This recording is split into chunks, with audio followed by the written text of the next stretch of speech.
better yet, let me give y'all the special. Brothers, sisters, and as always, the non binary hitters. What is cracking? It is your main man with the hair pick in hand, Afronomical. And we are getting into Iron Fist Philly's monthly event, formerly bi weekly, now monthly, the Gulag number 33. So, if you guys are familiar with anything we do, we're a big fan of, switching it up a little bit. So last month we had ourselves a TWT bracket, and that went pretty well, I'd like to say. This month we're going to switch it up. We're going to do a little bit of a Swiss style. You're probably already familiar with that being one of our signatures. The new players definitely tend to love it themselves because why go 0-2 when you can go 0-4? So we're going to be having four different waves of first to twos. And of course, it's going to be dependent on your win loss record. So if you're nice at the game and you're going 3 and 0, then your opponent's going to be 3 and 0 just like you, or 2 and 1. If you might be slipping up at the game and you won one but lost a couple, then you're going to be going against someone who pretty much is about the same skill level as you. And I think that's pretty damn cool. And of course, the top four players from each wave are going to be moving on to the top eight phase, where they're going to be battling it out in winners and losers side. And might I say that currently this bracket has 40 people in it. That's gargantuan. This ain't even TWT. This is just Swiss style. This is locals, and we're getting it in. But that many bodies, I like to see that. Especially the amount of new faces that we're seeing. I'd say about maybe 40, 30% of this bracket is a lot of new faces, if not returning faces who haven't really played Tekken that much in the past. So there's a very solid mix of new blood and old blood and OGs in this tournament. So I'm very eager to see, one, how some of the OGs can manage in this tournament. If there's one thing that I can say a lot of people probably agree with, it's that a lot of legacy players have had their fair share of,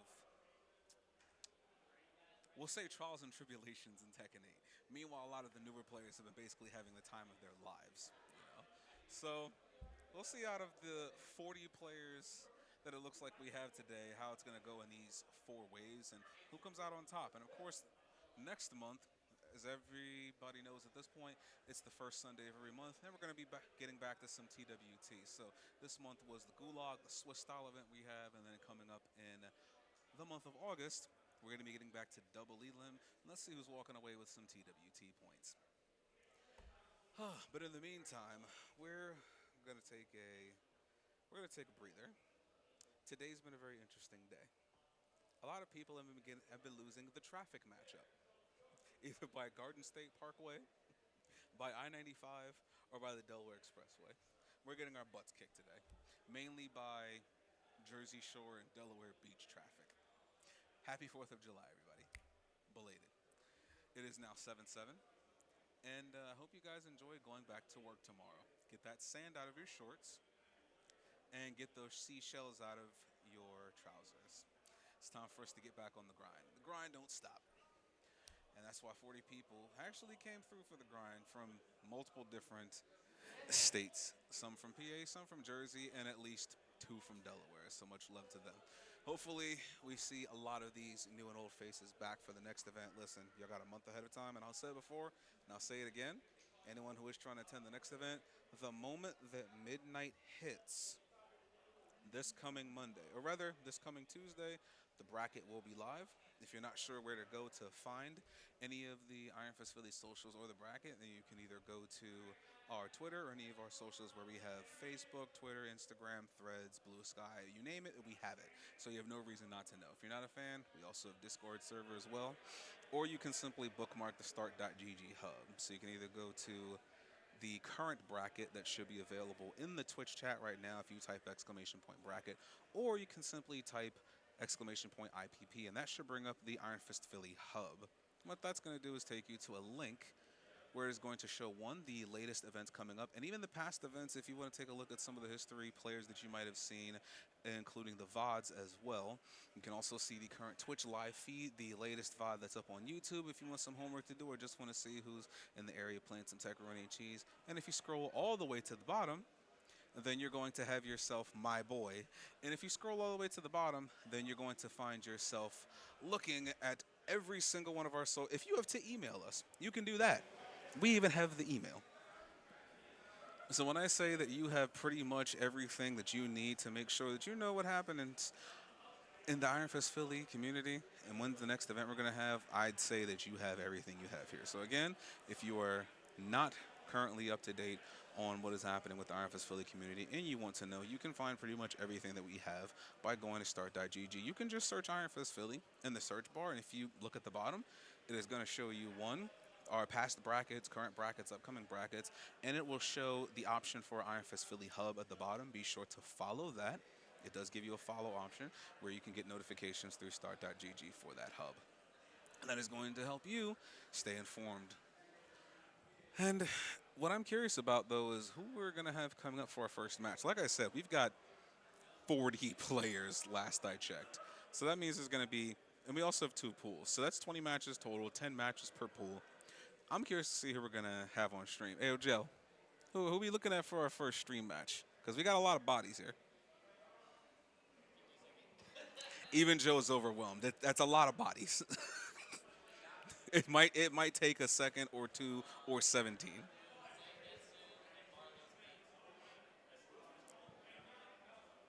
Who we got? Who we got?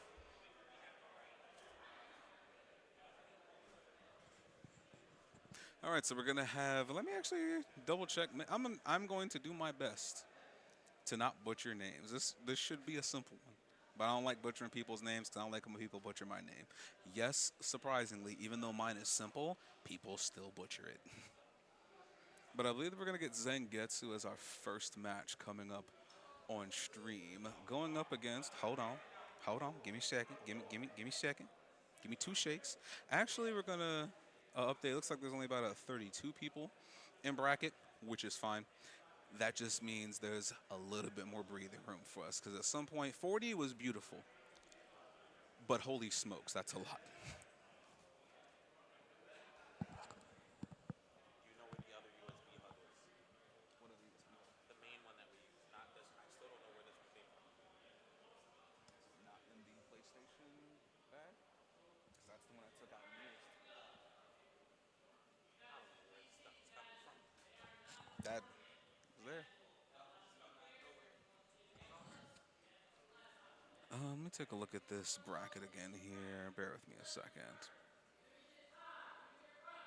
So I know that we're getting Zangetsu for our first. Oh, so we're going against Barlos B4800. That is quite the name.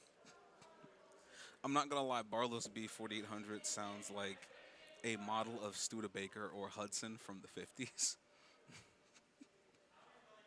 Maybe that's just me. Either that or it's like some Japanese import from the 70s.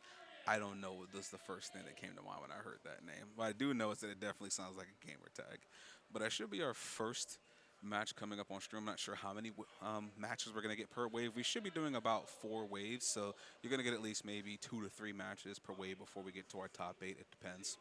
But suffice to say, you're going to be getting plenty of pepperoni and cheese for your soul today.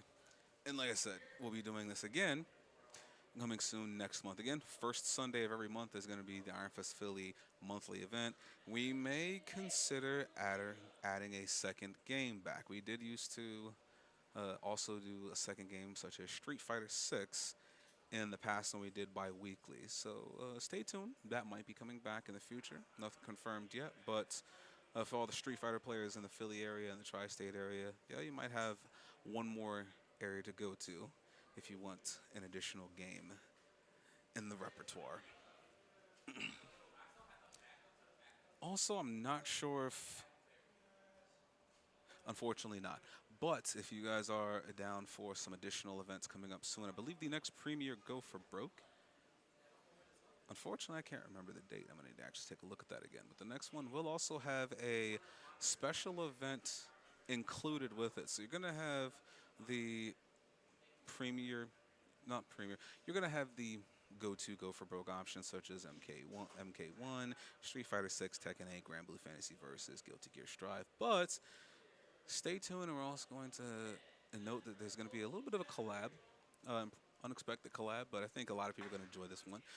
Stay tuned for that announcement. It's going to be a pretty fun side tournament that I think a lot of people are going to want to join in on. I just might do it myself. Let's put it that way. And I believe that the next anime night, courtesy of Go for Broke's own Comeback 386, that is going to be the 27th of July. So if you want to do some more anime trivia, I'm not going to lie. I saw the questions from the last one that I was stumped as a mofo. I was drawing so many blanks. So yeah, if you want to test your mind, you want to test your knowledge of anime and TV shows, then by all means, that's the event for you. And of course, there's going to be some casual gaming, food, and fun. But yeah, put that on your calendar as well. Okay, so I'm definitely seeing Zangetsu is plugging in his controller. Where is his opponent, however? There we go. Come on, buddy. Give us some pepperoni and cheese. It's about that time. I've been waiting for too long, and I know the comrades have been waiting too long as well. But in any case, thus far, for anyone who is currently in the chat watching, appreciate you coming through. Once again, it is your main man with the hair pick in hand, Afronomical, here to entertain the brothers, the sisters, and of course the non-binary hitters. If you find yourself in the Philadelphia area and you haven't been to a local in the past and you might have some interest in it, then by all means, follow us on all of our socials. If we're not the ones that's running an event in the area, then by all means, we'll point you to the ones who are, such as the Vermilion Crew, who runs not one but two weeklies. I don't know how they do it. But if you find yourself in the Hatboro area or are able to travel out to the Hatboro area to the laboratory, then the Vermilion Crew does run the Vortex there, where the main games, I believe, are Tekken, Guilty Gear Strive, and Grand Blue Fantasy Versus. And they also do rotations of games as well. So every week they're going to have their main games and they're also going to have side games such as the older Guilty Gear series, some Blaze Blue, some MK, some Mortal Kombat, UMVC3. God knows that the Philly area loves them, some UMVC3 as well. And if you're more so up in the Lehigh Valley area, say Northeast PA or Upper East PA, around the Allentown area, then they also have the Rush Hour Weekly, which is live from Allentown at AFK Allentown, where they also have their Tekken Street Fighter as their main games, and that's every Friday up there. Like I said, they run two weeklies. That is consistency. I don't know how they do it right now. And they also still have their Streets monthly, so they get pretty darn active. I believe that's every third or the last Saturday of the month, where that's also going to be in Hatboro at the laboratory, where again main games are going to be Tekken, Street Fighter, Guilty Gear Strive. So if you're able to make it out to those, then by all means do so. And believe also Sector X. If you're down in South Jersey, when I say that we have a little something for everybody in the area, if you're somewhere close by, we do. Even Sector X has X Impact down in Cherry Hill, New Jersey, where they do a little bit of Tekken and a little bit of Street Fighter, as well as additional games as well, depending on interest. If you find yourself out in the Lancaster area somehow, in Red Rose territory, then much love the Polka Bird and the Red Rose FGC, where they also are big fans of Tekken out there, Street Fighter, a little bit of Smash Bros, where you can find them either in Lancaster or York, PA for their locals. And I believe that Delaware also has recently gained a local as well, Starlight Coliseum, I believe it's called. And it's over in Newark, Delaware. So if you are in the Delaware area and want to get some Tekken or some Street Fighter or Smashing over there as well, I'm a Tekken guy. I don't play the rest of these games. I dabble in them, but I'm a 3D dude. If you find yourself in the Delaware area, then you can also get some locals done in that vicinity as well. And that's a fairly new one. So as someone who has mainly been from the Philly area, but has on occasion found himself playing a little bit of gaming over in the Delaware scene, maybe once or twice. It is good to see that they are bringing back something consistent again. Delaware is a kind of a sleeper state, and I would like to see it done. Don't start yet. Uh, just waiting to get started. I'm not sure what the holdup is at the moment. Bear with me 1 second. Hey, yo, Matt.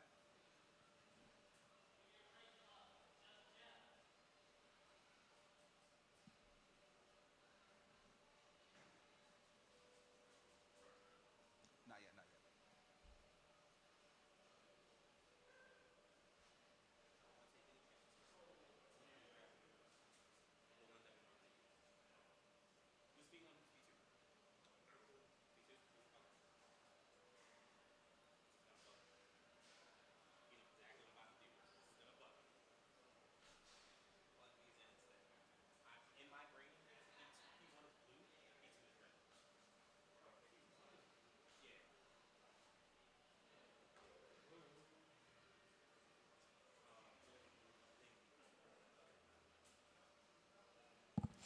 We're just fixing a quick technical difficulty on the stream setup. We're doing some headset configuration, just making sure that people can actually hear audio.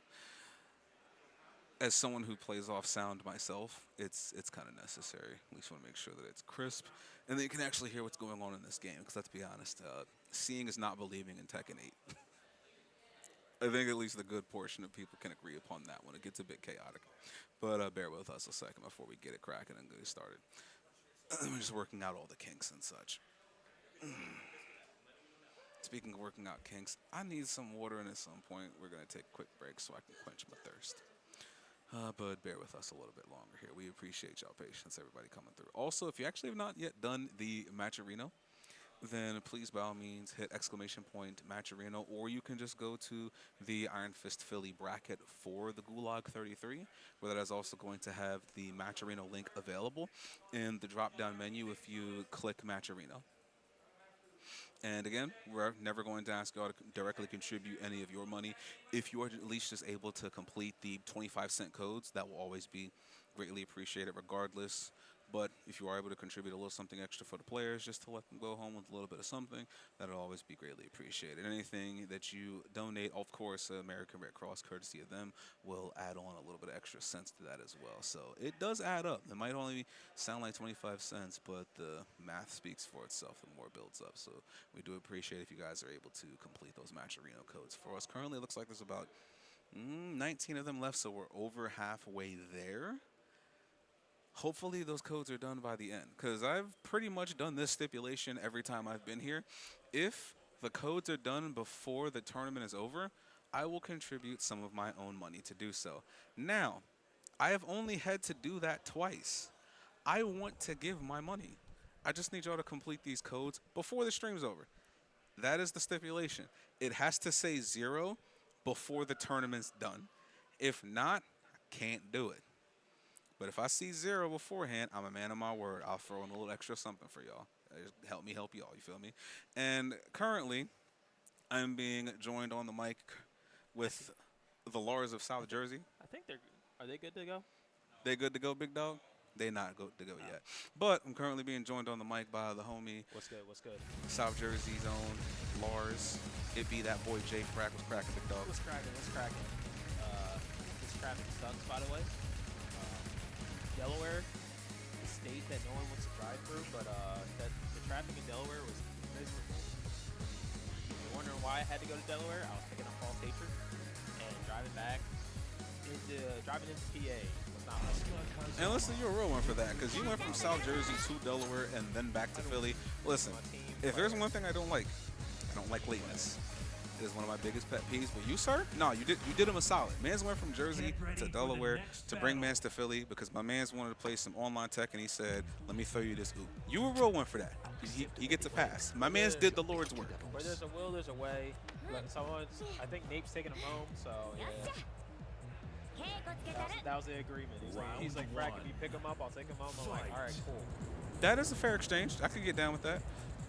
Like me personally, like I said, for y'all to be willing to do so for one of our local players, I appreciate when people. It's not easy, and it's not even required of y'all. And the fact that y'all are willing to do it, I know that he appreciates it as well. He definitely needs a little bit more offline tech in his life. Yeah. I believe at first, the start of this game was a little weird. They were just like staring at each other. I wasn't sure if it was much, but I'm assuming this is actually the first game, first round. And we got Barkowski 4800 going up against IPV's own Zangetsu here, and we're seeing the Asuka pick actually. No, he still has the of course the Asuzena in his back pocket as well as the Dragon. He's been feeling the Dragon a lot. He has like 40 characters to play, and he should just stick with one for now. And it seems like he's been feeling the Asuka a lot lately, but let's see how it fares against the Victor. It's an interesting matchup, I would say. Nice punish there. I will say, Asuka's after the buffs, Asuka's offense is a lot better now. Victor's good for the chasing traps, but Victor trying to poke up close, I feel like he's kind of ass at it.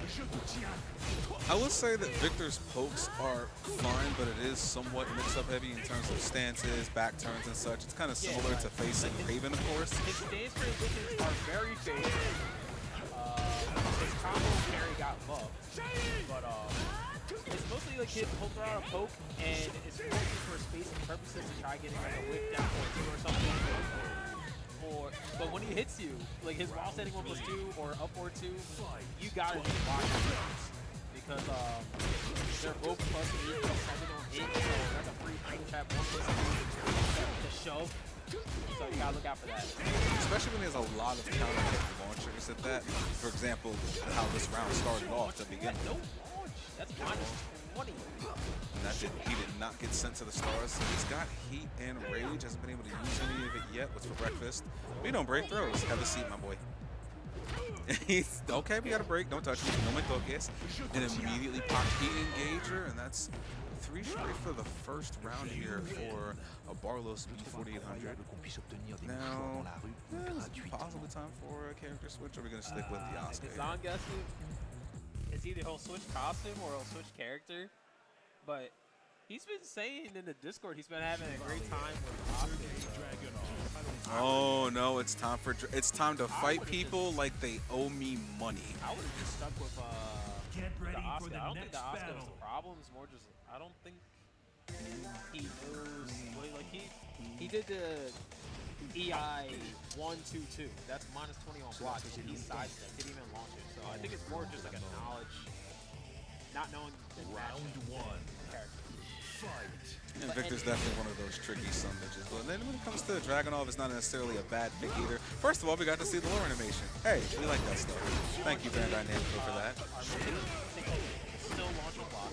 Again, he's definitely feeling a lot more in his element and comfortable with the drag here. Poking is already, drag's the king of poking in this game right now. This is basically Tekken 7 Drag Season 1 with a little bit of Adderall. Poking, king of aggression,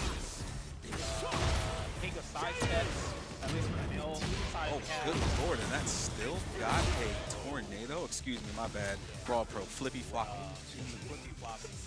I'm still at Brawl Pro. Oh yeah, Drag's got it all. Drag has it all in this game. Just trying to interrupt the poking. Nice interrupt with the standing 3-1. Sidestep 1+2. Okay, he's got him side at the walls. Oh, and heat engagement immediately with the UF1. Challenger. And challenger. Again with the slide and full crouch, duck in the slide at 0 range. What is this degenerate behavior? But I also appreciate it. But also, what you want? I need more aggression from Zangetsu. I haven't seen a 1 and 2 yet. I haven't seen a spin it down 2, no back 4 3s. I need to see the dragon. Oh, that was a float combo. Hold on a second. Okay, punish. No punish by Zangetsu. Oh, and the 2 throw to interrupt. That was wild. Punish. Alright, I mean, it's -12. He got something. Alright, full stream. What's for breakfast? Weibu 4. Yup, down 2. Oh, got the counter hit 1+2 throw. Have a seat, my friend. What's for breakfast? Oh, and gets heat engaged. And the back 4. I see who's on the board. Drag aggression I've been looking for. Zangetsu's been passing this whole time, but this is Tekken 8 Dragunov. That's what I want to see. Bully ball at the wall, and we're playing on the most Oh, and he's got the, okay, 1+2, Russian assault, have a seat. Bully ball. Keep bullying this man. This is big. Oh, and the counter hit out of the power crush. Nobody home, but the side switch though. Punish. And he's late. Oh, 1+2, throw no break. He's late on the punish. He's late on the punish. Oh, he did a full string, got a counter hit damage. All down 2, and they both engaged, and he got beat out. Oh, the counter hit. Actually, no, the wall saved. Oh, the wall saved. Oh, and down 2. The wall saved him. Dab on him. Dang. Sidewall saves lives, so he's on the board now. Let's see if he can tie it up to game 3 here. Oh, and full string. Full string off the D clef cannon. D for Dragunov. Man, he's got him at the wall, but he doesn't have the explosion. Ironically, there hasn't been too much combo damage in this second game here. It's mostly just been pokes and Okazeme. Pokes, Okazeme, and throat. Oh, GameStop trade.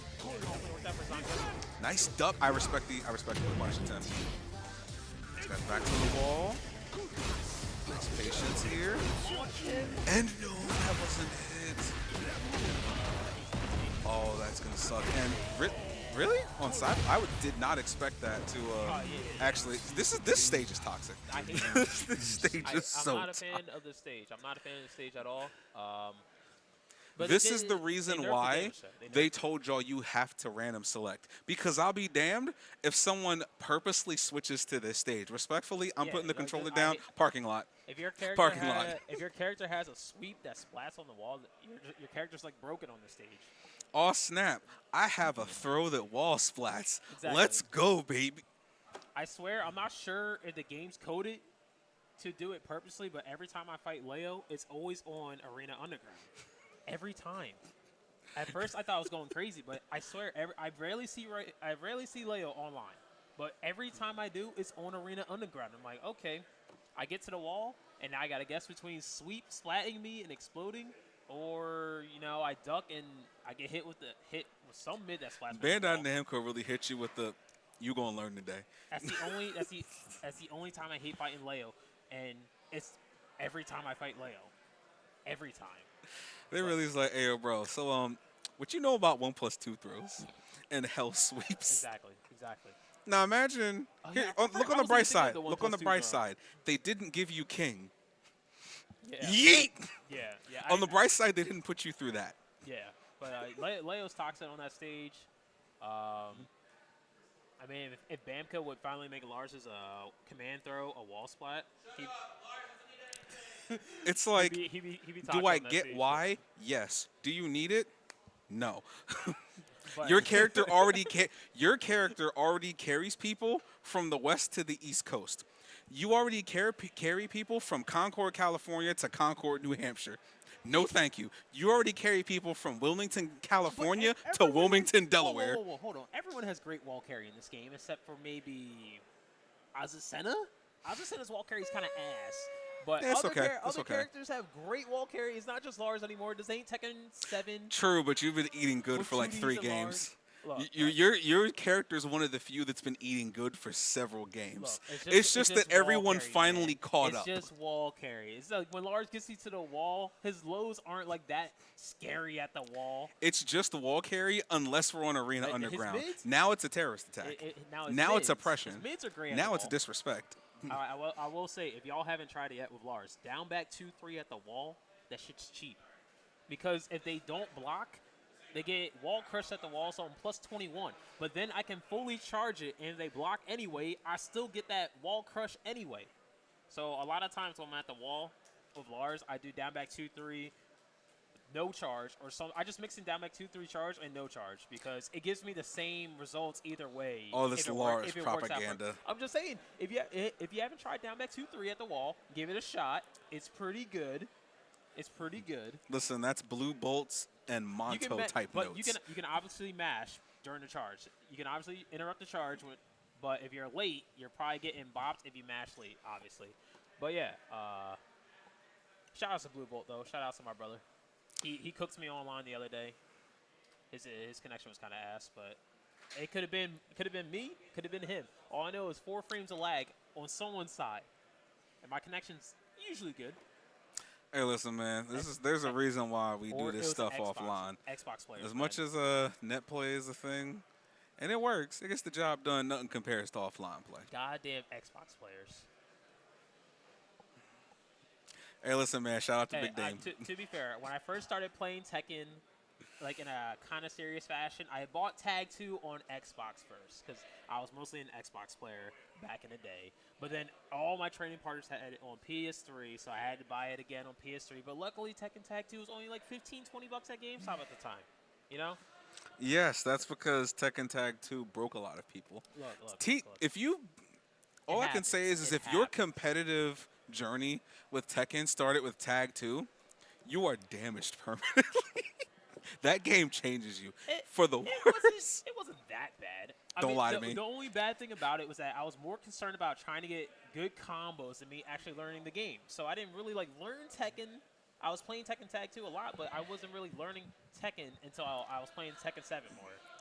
But then when I go back, if I dabbled again with Tag 2 now, knowing how to play Tekken, it would be so much more fun. Tag 2 is a fun game when it's not in bracket. Playing Tekken Tag 2 in bracket is GG, shake my hand.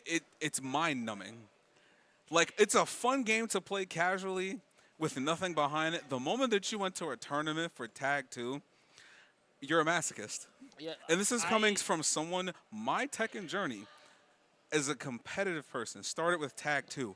That was some of the most miserable years of my life. yeah I didn't play. Miserable. I didn't play competitive Tag 2, and then when I was doing rank in Tag 2, I could barely climb, and there wasn't a lot of people on there to like rank off, and it was only first to one.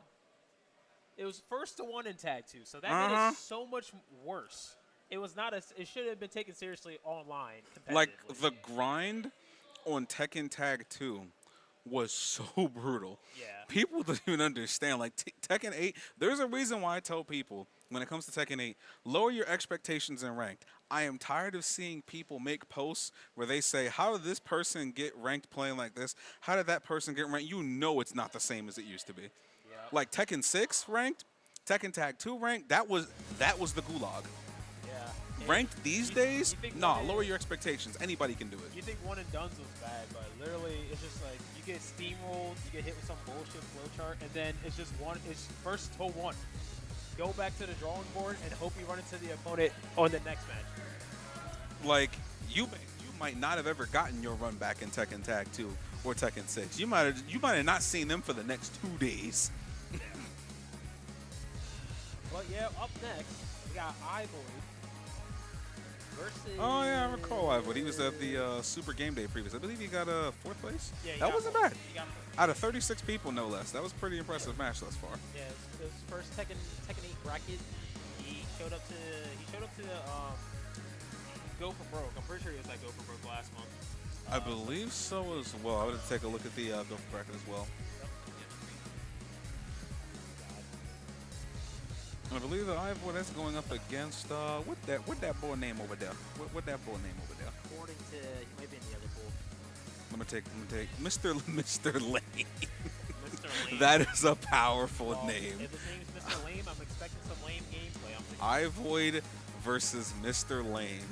I'm not That is quite the name. bad. So are they good?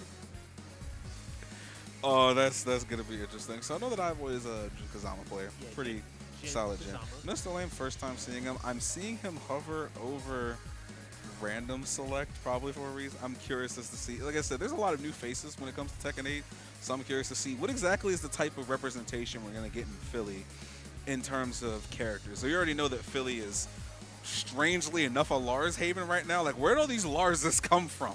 What did you do? I got no answer. This is your fault. I got no answer, man. All these damn Ninja Storm 4 players. I'm just here. I'm just here.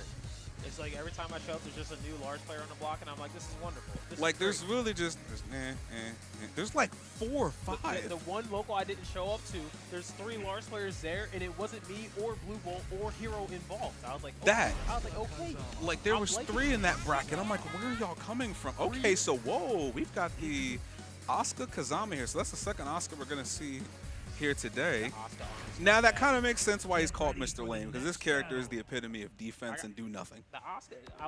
I played Commander earlier, and his Jones aggressiveness is not non-existent, but Asuka's aggressiveness is something in this game, man. It is something. And she kind of needed it because she was eating Kellogg's Frosted Struggles for a little bit. Yeah, she was hurt. She's also dressed like the hall monitor from SpongeBob, but that's a different story. Sorry, I had to cook this bit the first time I Side seen step it. by Mr. Lame. I am liking the Down 3D movement here. Yeah, Mr. Lame is playing pretty solid. Oh, and got parried and got hit with the super kick. We playing kickball, baby. That's one round going to Mr. Lane here over Ivoid. The parries are pretty. Oh, GameStop trade. Safe arc left. I have to say it every time I say it. Safe arc left. Oh, and a sidestep too with the heat engager for breakfast. No longer safety. Oh, nice conversion. They got a little mini combo. That's gonna smart. And again with the kickball kick. Goal! That's 2 straight for Mr. Lamia versus Ivo. That's a pretty solid start for him. Oh, he knocked off the cap.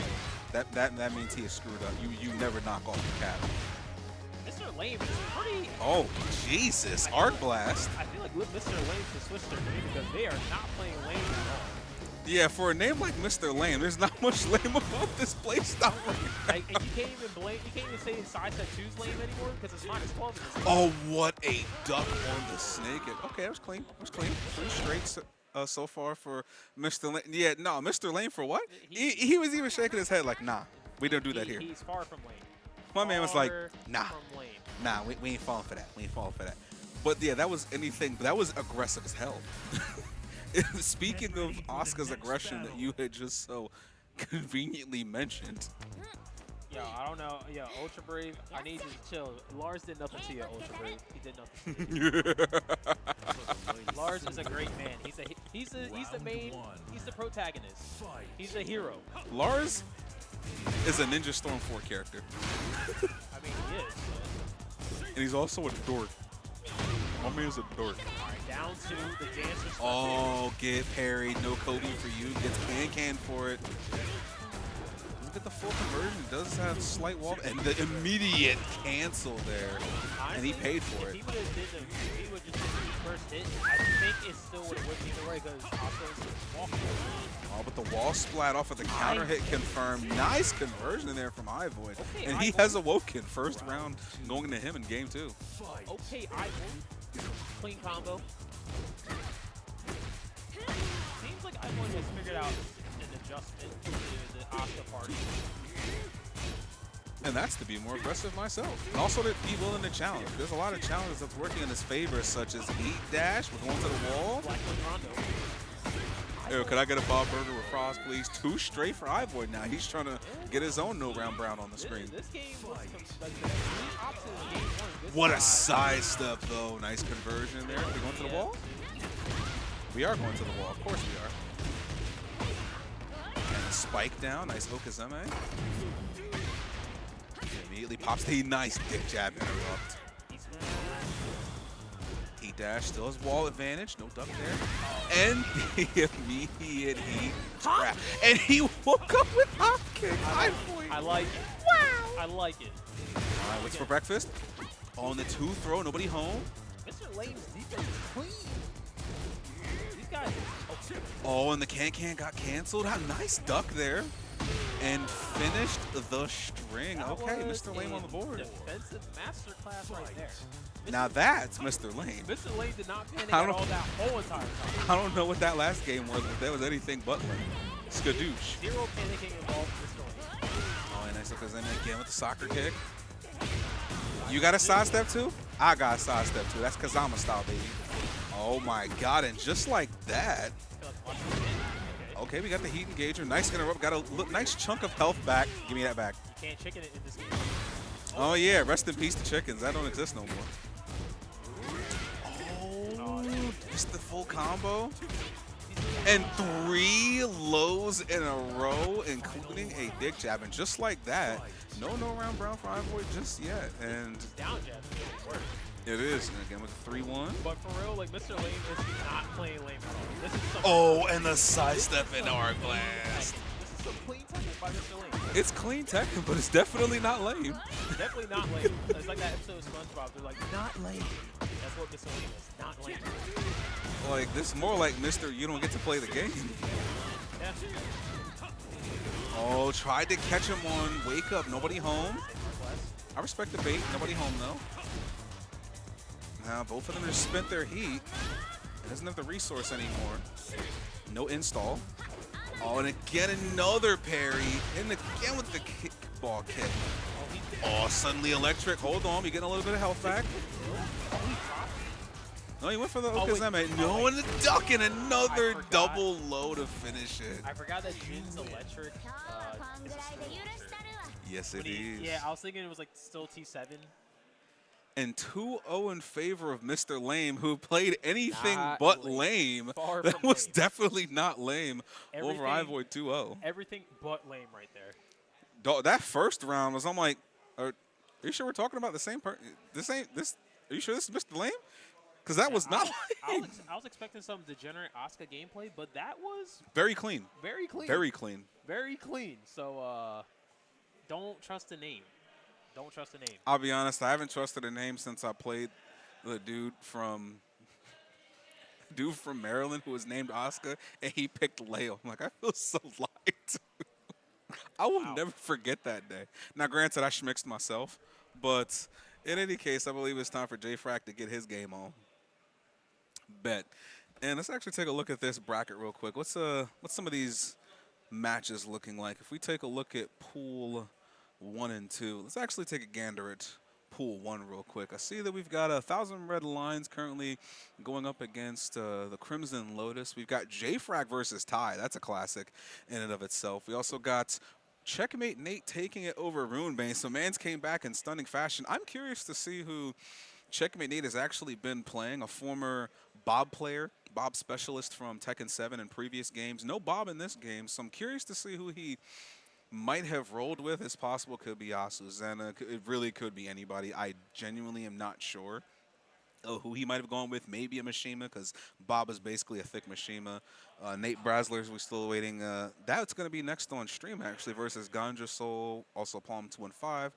Taking it over Rush. My man's that was definitely an uh, old face versus new face type match. We also got Gray versus taking it over Seagull, waiting for the results of Zaymac and Dorier, as well as Groove Diva and Corvus. But our next match on stream is going to be Ganja Soul going up against Nate Braslers. And this is going to be an interesting session to watch. Currently getting into the RPS right now. We love RPSs over here. I don't care what anybody says. They want us to just pick a side and stick with it. Nah, the RPS is what makes it the most interesting. Yo, they're going hard. They're going hard. They went hard.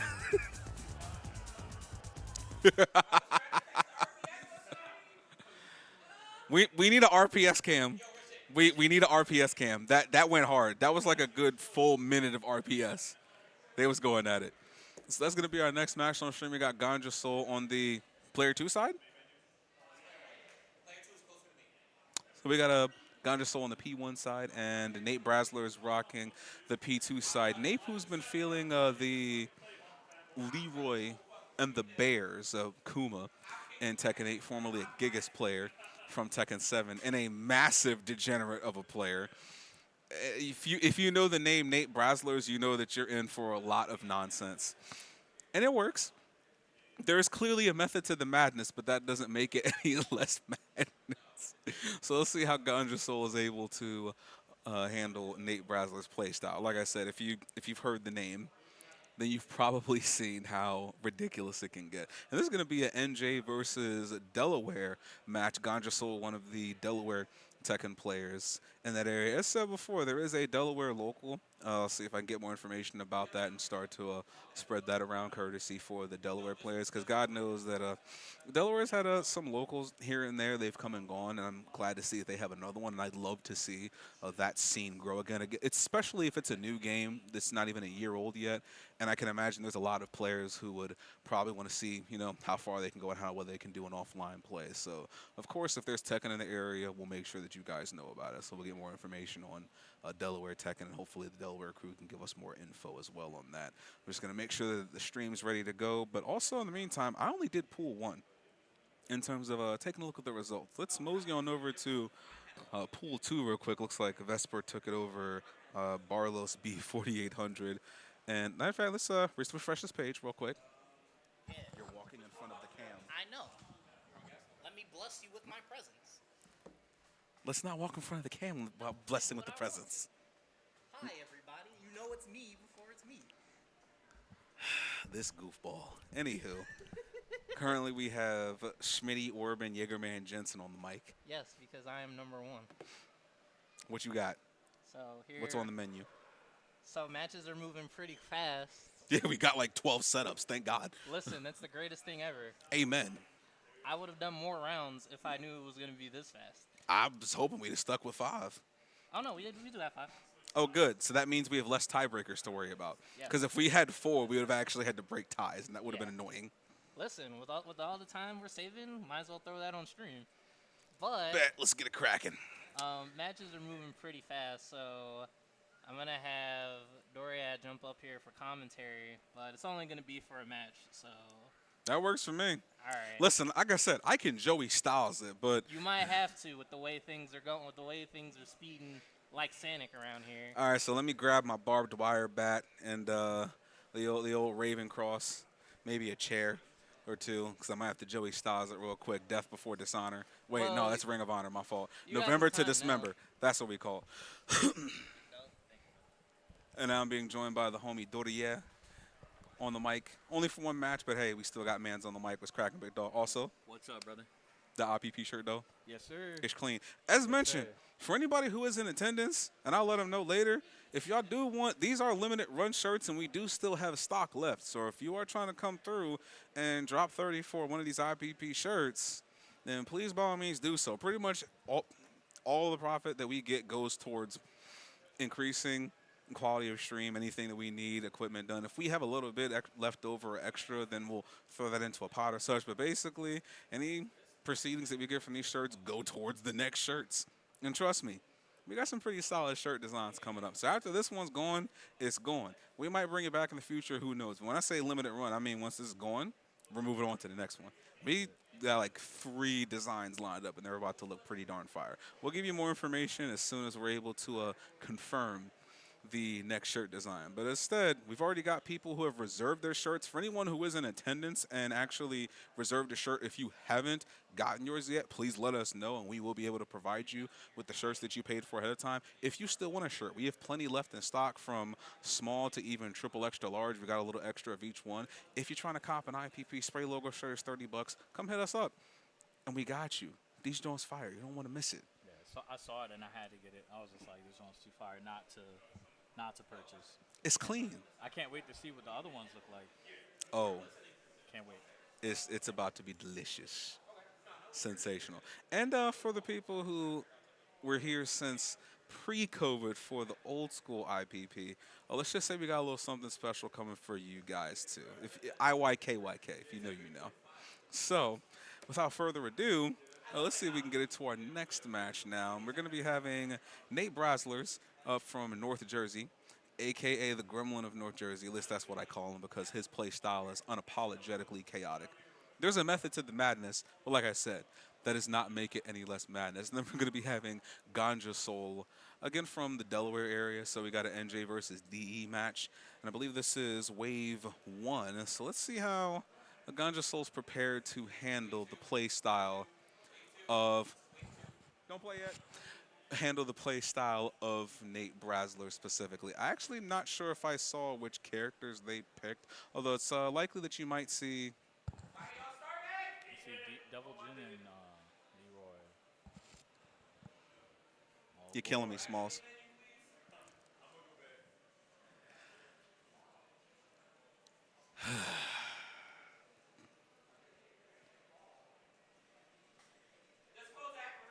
what are we watching this on?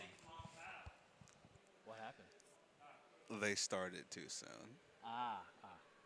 I understand that we're all ready to play some Tekken, but can we wait for the green light? Please. You're killing me, Smalls. I'm just as, honestly, probably would have done the same thing. I don't blame y'all. And especially in this game where we're still waiting and hoping that Bandai Namco is going to give us an automatic stage switch button. Because if you saw a lot of these last few events, Battle Arena Melbourne, Combo Breaker, CEO, and other such matches, you saw how many people just immediately hit rematch and they're like, oh, oops, my bad. Let me walk forward real quick so we can go back to stage. So everyone has basically been saying, Harada, Bandai, Michael Murray, please give us disable the rematch button, or give us that if we go into tournament mode. We're begging you, dog. The amount of times that I saw at Combo Breakers, CEO, Battle Arena Melbourne, and all the other events that people kept hitting rematch. I'm like, dog, they're still used to Tekken 8. They're still used to Tekken 7. We're just like, come on, man. Please, help us help you. You knew this was coming. And I don't blame them. I get it. We're just like, all right, let me just hit rematch. Oh, my fault. I forgot. New game. Yeah. That wasn't a rule before. I agree with the rule, however, because like I told Jay Frack before, I'll be damned if you stage select Arena Underground on me on purpose. That explosive stage or force split, you're not picking that on me on purpose. Yeah. Random select, I'm fine with that. Right. If it just happens to roll the dice, okay. But But if you happen to actually pick that on purpose, you stink. Yeah. Come forward. Come forward. Come forward. I forgot cameras are backwards. Oh. Try your best to line yourself up with the thing at the bottom that has your tag. I got you. Yeah. Let me scoot. Let me scoot. But There you go. like I had said, do I agree with that ruling of hey, all stages need to be random? Yes. Honestly, that's how it should have always been. I don't disagree with stage select, but you saw clearly how that meta played out in Tekken 7, where it's like people playing Kunimitsu, Alyssa, Lil, Zafina. Oh snap! Let's go to Forbidden Realm? Infinite Stage, backdash. Forbidden Realm. That with Craig Marduk, King, Armor King, Julia. I'm like, this is gross. Overwhelming. Because the stage select meta truly was a thing for the again. When you're talking about Kunimitsu, who had the best backdash in Tekken 7 by accident, mind you. By accident. She wasn't supposed to have a backdash that good. If you backdash with her right, then you can actually outpace a Mishima that's wavy in that game.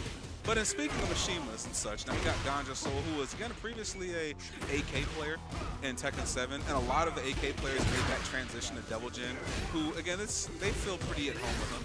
And Nate Brazzers have said with the Leroy Smith. What else? And the side switch unexpectedly, but still worked out for him pretty well. Nice punish there with the back 1-2. And neither one of them had really. That was basically a Tekken 7 round. There was no heat. There was no rage or nothing. And to finish off with the parry, no less. I'm thinking the team, Yo, my man's is dressed like Run DM. He's dressed like Rev Run. My man's out here dressed like LL Cool J, and I like the fit. He old head for real. Ooh, nice conversion of the wall and the guard break. Hold all this. All right, Nate fighting back into the parry again, and the wall splat as well. Nice interrupt coming from Ganja Soul. He's got wall advantage here. He's also got ankle advantage too. Give me your shoes. Damn, he scuffed up his Adidas. Me personally, I wouldn't let that happen. Oh, and the counter hit into the mini launcher. All right, small little combo. Nice punish. Another one. And suddenly, Hell Sweep has entered the chat. Hey, where's Edo at? Epic Tekken optimization. So, about your ankles, my boy. I was about to say, if he does it again. Oh, and the parry again. Nice conversion. Nice duck there from Ganja Soul. Parry right back. I'm not having it. Nice duck.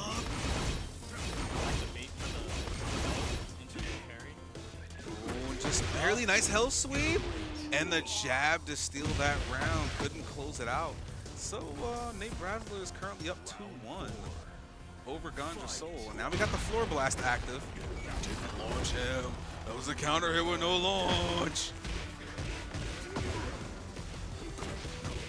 Taking him to the wall. Didn't get the full combination. Nice conversion at the wall. Hell Sweep has entered the chat. And there's the floor blast. Hold on a second. Nice conversion there from Ganja. And he's got wall advantage again. And Nate fighting back. Counter hit DB2 again. Is chopping away at the ankles. Counter hit. Nice conversion at the wall. He still got hit off axis, but he dropped the combo. Hold on.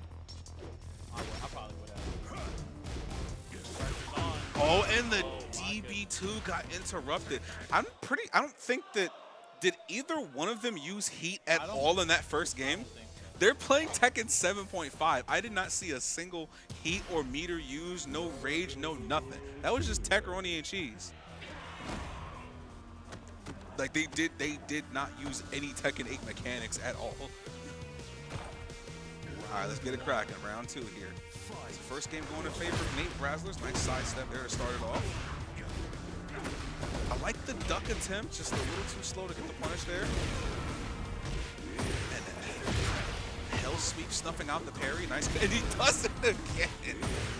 We are just rolling the dice, and the dice might be loaded. Counter hit launcher, DB 4-2.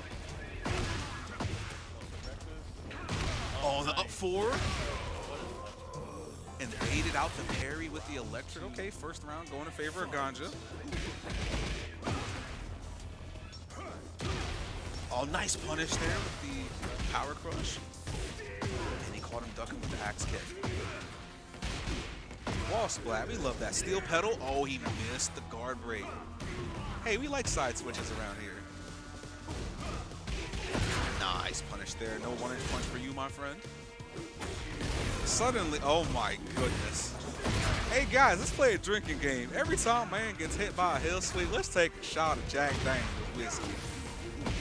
Skadoosh, nice Okazeme here. Oh, no punish there from Ganja Soul. Nice sidestep and full laser cannon off of the sidewall. Okay, Ganja, okay. You can tell that he's played AK based off of the movement alone. Oh, and got floated. Got a little mini float combo there. Into the parry. Oh, that's a little too slow to the punish. Got a flash combo for your troubles anyway. Oh, and the Demon's throw. Tossed him in the air. What's for breakfast here? Oh, he is threatening here with wave of waves in his face. Nice power crush. Have a seat, my friend. Let me talk to you. Oh, snap. Let me talk to you, young blood. Spent the heat crash. Nice duck there from Ganja Soul. And taking the second game, so he's 1-1 even. And that was a no-round brown from Ganja. The Devil Jim was looking pretty solid there. Yes. You should switch stage. Like, we're not technically doing TWT right now, but for the people to get into the habit of doing so, since we do have TWT, I'll just switch stage off principle so I get into the habit. Because again, you see how many people don't. But this is Swiss bracket, so there ain't really no TWT rules. If y'all want to switch on the same stage, by all means you can do so. Oh, that is a launcher, but no combo. What a whiff punish. He dropped it again. Finish your plate. Finish your plate. Oh, and side step too. That's gonna smart. Okay, I'm asking again. Someone correct me if I'm wrong. In this entire match, have they used? I think they've only maybe used heat 1 or 2 times, and that's it. And get canned immediately, my boy. What was that combo? Don't die for it. Oh boy. Your life was flashing before your eyes, and you know it. His life was flashing. I almost hit the slogan. I almost hit the Afro slogan. Don't make me tap the sign. Don't make me tap the sign. And my man is speedrunning him in this last match. That was Jesus Christ. My man said, "Hey yo, so you gave me a little too much hope, and I'm gonna make you pay for that." Oh, nice sidewalk again with the electric. Oh, try to go for the wall jump. Nobody home. Can we punish those? Didn't get the counter hit launcher that time. Get parried though. I'm not having it. Not Nape trying to go for a jump into full crouch 1-inch punch. You are gribbling for that. He tried to do it again. That's the Nape special. Even in Tekken 8, we are attempting the Nape special, and that was half screen. We're not even playing Tekken anymore. We're playing, that was the Soul Calibur move. My man did half screen 1+2. Skadoosh. Dive kick. Suddenly. Facts. Like, oh my God, what a punish there while standing too. Skadoosh. Oh, sidewall saves lives. Didn't get the full conversion. We punish those. Back up, big dog. Boom! Oh, let me talk to him. Floor blast. That's gonna smart. Skadoosh. Into the Okazeme with the steel pedal. Okay. And caught him ducking Ganja Soul, taking it 2-1 over Nate Braslers. That was outrageous. First of all, I'm not gonna lie, that first round scared me because my man didn't finish that combo. I'm like, if he touches you once, I'm going to tap the sign. Doria, do you remember Afro's slogan? If you allow me to live. Then you deserve to die. I was like, bro, don't lose this round. Because the worst thing you can do is give Nate Braslers hope. My man smells blood. He'd be like, I'm turning my brain off. It's time for no break. If you saw my man started going for jump in into full crouch DF2, I'm like, okay, so even in Tekken 8 we're doing the Nape special. I get it. I get it. That's fair. If it worked, I'd have been like, we're back. Oh It's man. not a IPP Tekken bracket if Nape isn't doing the Nape Wrestler special. Jump in into while standing or full crouch move. I'm excited for this. I love Now watching this, fight, bro. ooh, this is gonna be an interesting set. I'm not sure if they faced each other in the previous bracket of the Furnace or the Gulag, but we're gonna get the homie Reno representing Buddhist Palm going up against Stove, and my man's gonna be cooking with the Kazuya. There's an interesting fair amount of Kazuyas in the region when it comes to IPP as well. We got, of course, like I said before, when I saw this dude again, I was like, if your name is Dota, yeah, and I don't see Kazuya on the screen, I'm going to feel so betrayed. But between you, Manager, Stove. Stove, Shodan, I feel like there's another one. There's a surprisingly reasonable amount of Kazuya and Lars is very common in Philly right now. Yeah. That's a lot of what you see here. I think there's like maybe 5 Lars players. J Frack, this is your fault. What have you done? Kazi, Keisuke's run, Bro. his tournament run, bro. That, All the way to second place. Keisuke was kind of cooking, and that man's been cooking with Kazuya really since Tekken 7, and now he's just starting to really do damage. So first of all, of course, you know, the moment that someone gets a top 8 or comes close to winning, now you know that ranked is going to have 1,004,000 Kazuyas, of Yep. course.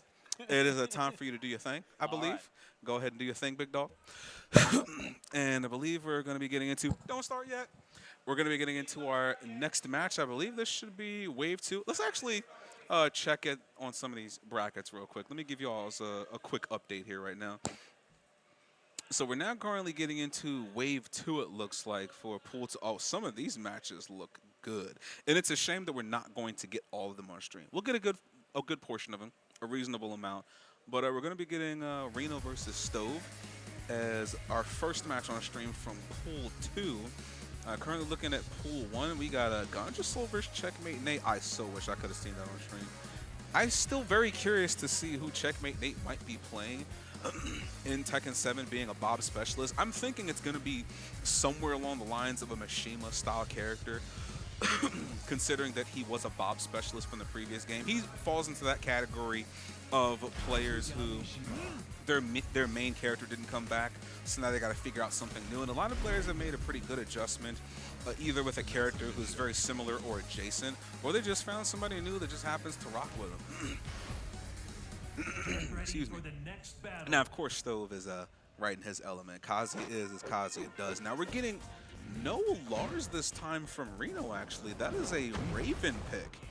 As previously he did pretty well in bracket in the last event with Lars Alexanderson. Now we're getting Raven going up against Kazuya Mishima here with Stove. And we're, of course, in the Mr. Lee Chaolan's industrial complex. Nice punish there from Reno on the 1-2. Yeah.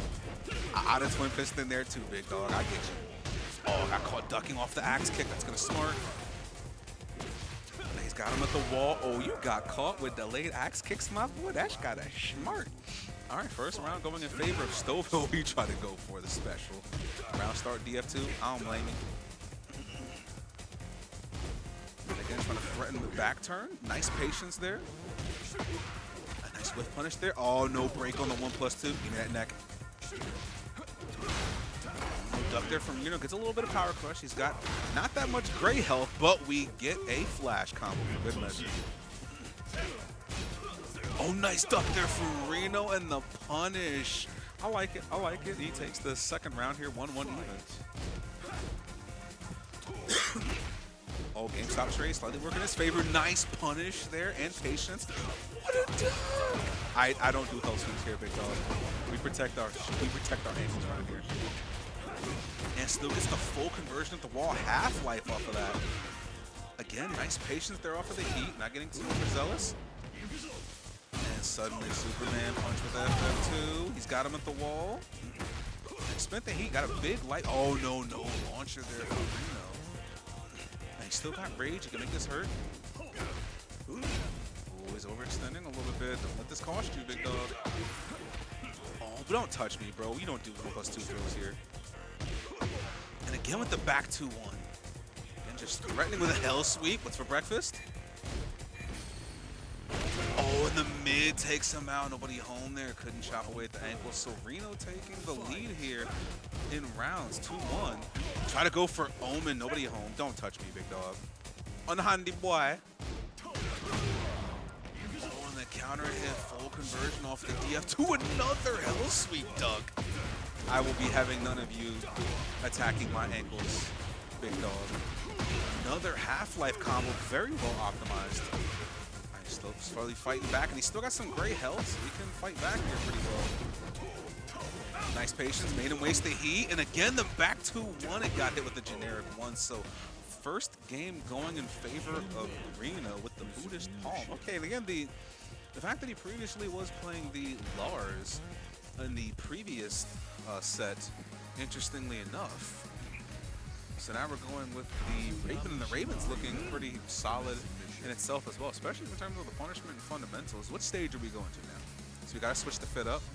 All right, we're going to Ortiz Farm. Someone's about to get absolutely obliterated. Resist and be eliminated. All right, so we're in Swiss round 2. Round 1. Fight. Oh no, excuse me, my mistake. Swiss round 3. Oh, we actually are moving faster than I thought. Good lord. So that means we're getting into the thick of it now. Oh, suddenly hell sweep. And trying to axe kick. Nobody home. Don't touch me, bro. Unhandy boy. We break 1+2 throws right here. Oh, the counter hit off of the back 2-1. He's got his back to the wall. You don't want to be here. A little too patient there, and he's just got him a little bit of a deer in the headlights moment there, just slowly chopping away from back turn on him. The Yurna's looking pretty solid. Was that?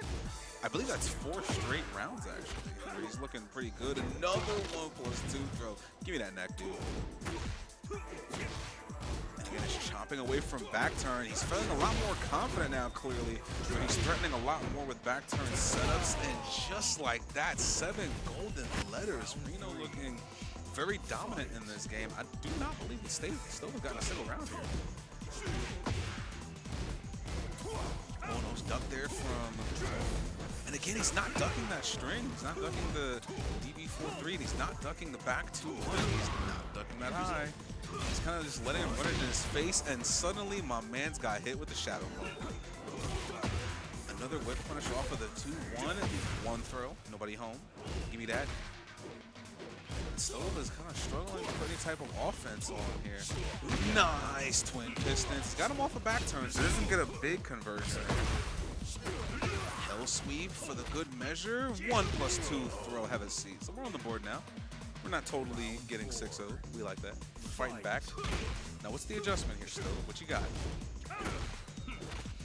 Oh, another 1+2. No me toques. Unhandy. Nice duck again. Yo, he's ready.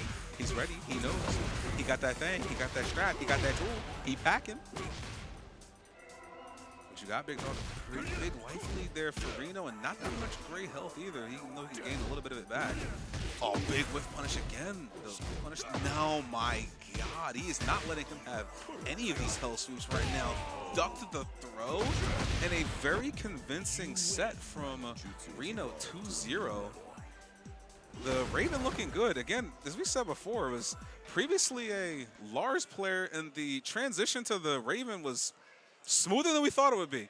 So that's at least 2 characters that it looks like he's got a pretty solid acumen in thus far. I was expecting Lars on the screen, but the Raven was also looking pretty good as well. And that's a victory for him. Let's actually take a look at these scoreboards right now, since I didn't even realize that we were moving that quickly into a Swiss round 3. So let's see what the standings are looking like, actually. So currently it looks like we have Ty and Checkmate Nate, as well as Ganja Soul and Crimson Lotus, who are all currently 2-0 in their waves right now. And that is for Pool 1. All of them looking pretty solid, with Nate Brasler's 1,000 Red Lines Gray, J Frack, and others currently 1-1.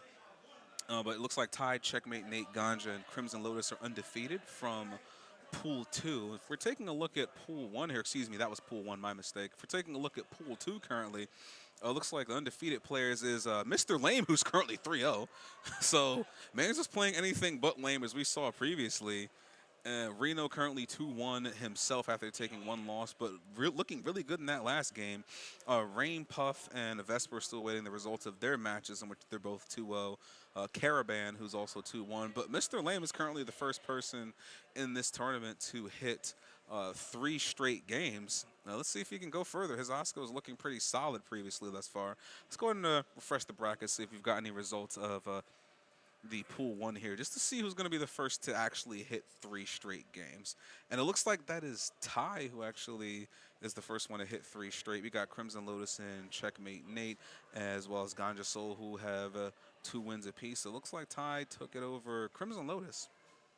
So thus far, the race to make it to top 8 is looking pretty tight thus far. And we are back. returning with the main man from Jersey, the Lars of South Jersey, who caused the freaking Lars epidemic, J-Frack. The Lars Army. The Lars Army. We are back in full effect. Right now we are 2-1. I lost to Ty's Fang. I thought he was going to play Brian, but that's not an excuse. Fang way. I think my problem with Fang is that I'm trying to step too much when that character just has has too much tracking. DF1, fish hook, DF3 plus 4. Don't start yet? I was laughing at a tweet because I just want to say while they're sorting out the background, I just want to say shout out to Pure Silence for winning Toryukin. My boy is officially, Oh, he won Toryukin? Yes, he did. Well, hey, all right. He's officially the king of the 6, the king of Canada, because he won Toryukin and he won. Oh, did he win both of those? Yes, he won both of those. Dag. He That my man's planted the American flag is twice. the king of the North, as you would say in Game of Thrones. So shout out to my boy Fear. Damn, first Joe did it at Electric Clash, planted the American flag, and then Fear did it. Fear said, yo, we use feet, we use inches, and we use Fahrenheit around here. Exactly. Fear, my boy's been on the grind. I'm gonna need them to stop getting ready to play before I tell them to. So yeah, we're just waiting for admin Fat Boy to get things situated in the background. So we're going to be getting Palm 215 with the Lee, one of the old reliable Lees from the Tekken 7 days in the old, so one of the OGs. And we got a new face with Corvus, and I saw the Fina. Yeah. So we got Spider Bay on the screen, and we're going back to Ortiz Farm, and this is a Swiss round 3. And if I'm taking a look correctly, let me actually take a look at the win-loss record of these players. It looks like Corvus currently is 1-1. Palm 215 himself is also 1-1. Fat. Oh. All right, so we're just going to configure audio stick real quick. The volume is taking over the feed, so. I was wondering why I couldn't hear the game. I was like, wait a minute, it went silent. Yeah, we apologize about the delay. It's technology these days. It used to all be so simple. The power of technology. The power. Are we still doing 5 rounds today? Yes, we are still doing 5 right, rounds. cool. I mean, we were going to reduce it, but the fact that we were able to have the community help us with so many setups. We have like 12 setups right now. So we have the means to run all of these still pretty smoothly. We greatly appreciate that. Yeah, we are breezing by this. We're breezing by this. Somebody walk forward. Somebody walk forward. Someone hit him. No, it won't. Just let one of them kill each other and go back to character select. Round 2. Fight. Is this Bomb's first time on a PS5? Possibly, because, like I said, Palm I miss when you could run Tekken 7 on a Lego brick. Bro, I know you. This dude just do a different string. Do 4-3. How do we not know our insta kills Do yet? 4-3, dang it. How do we not know our insta kills yet? All right, this guy's been playing Tekken forever, and he doesn't. This is the slowest kill. 8 seconds. 8 seconds. I could do it. I could do it in 6. He could just did 4-3 the whole time. All right, so we're gonna head back to character select real quick. All right, we apologize about that. I needed a drink. Bunch of degenerates, man. All right, so now let's get it cracking.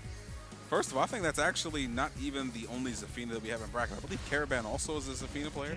So Caravan is also a Zafina player. surprisingly, we have like 3 Zafinas in the got, Philly like, area we as have, well. We have about like 4 Oscars, 3 Zafinas, 6 Lars players. 6 Lars players, 4 Oscars, like 4 Kazias. Round Utoshi. 1. Fight. So yeah, we're finally getting into it. Palm versus Corvus. I played Corvus round 1, and the biggest thing I had in my mind was that they like to their go-to like defensive option is the power range, because that was hitting me a few times when they felt like they were in trouble. So On the down back 3. Okay, we're getting the conversion off of that. you're probably going to see the power crush fall a few times by Corvus as like the first layer defense. Fight. That is understandable. Yeah, just because then you gotta switch up the game. You can't flowchart your offense if they're doing power crush. Which is fair, and it's a reasonable tool as long as it's not a safe high power crush.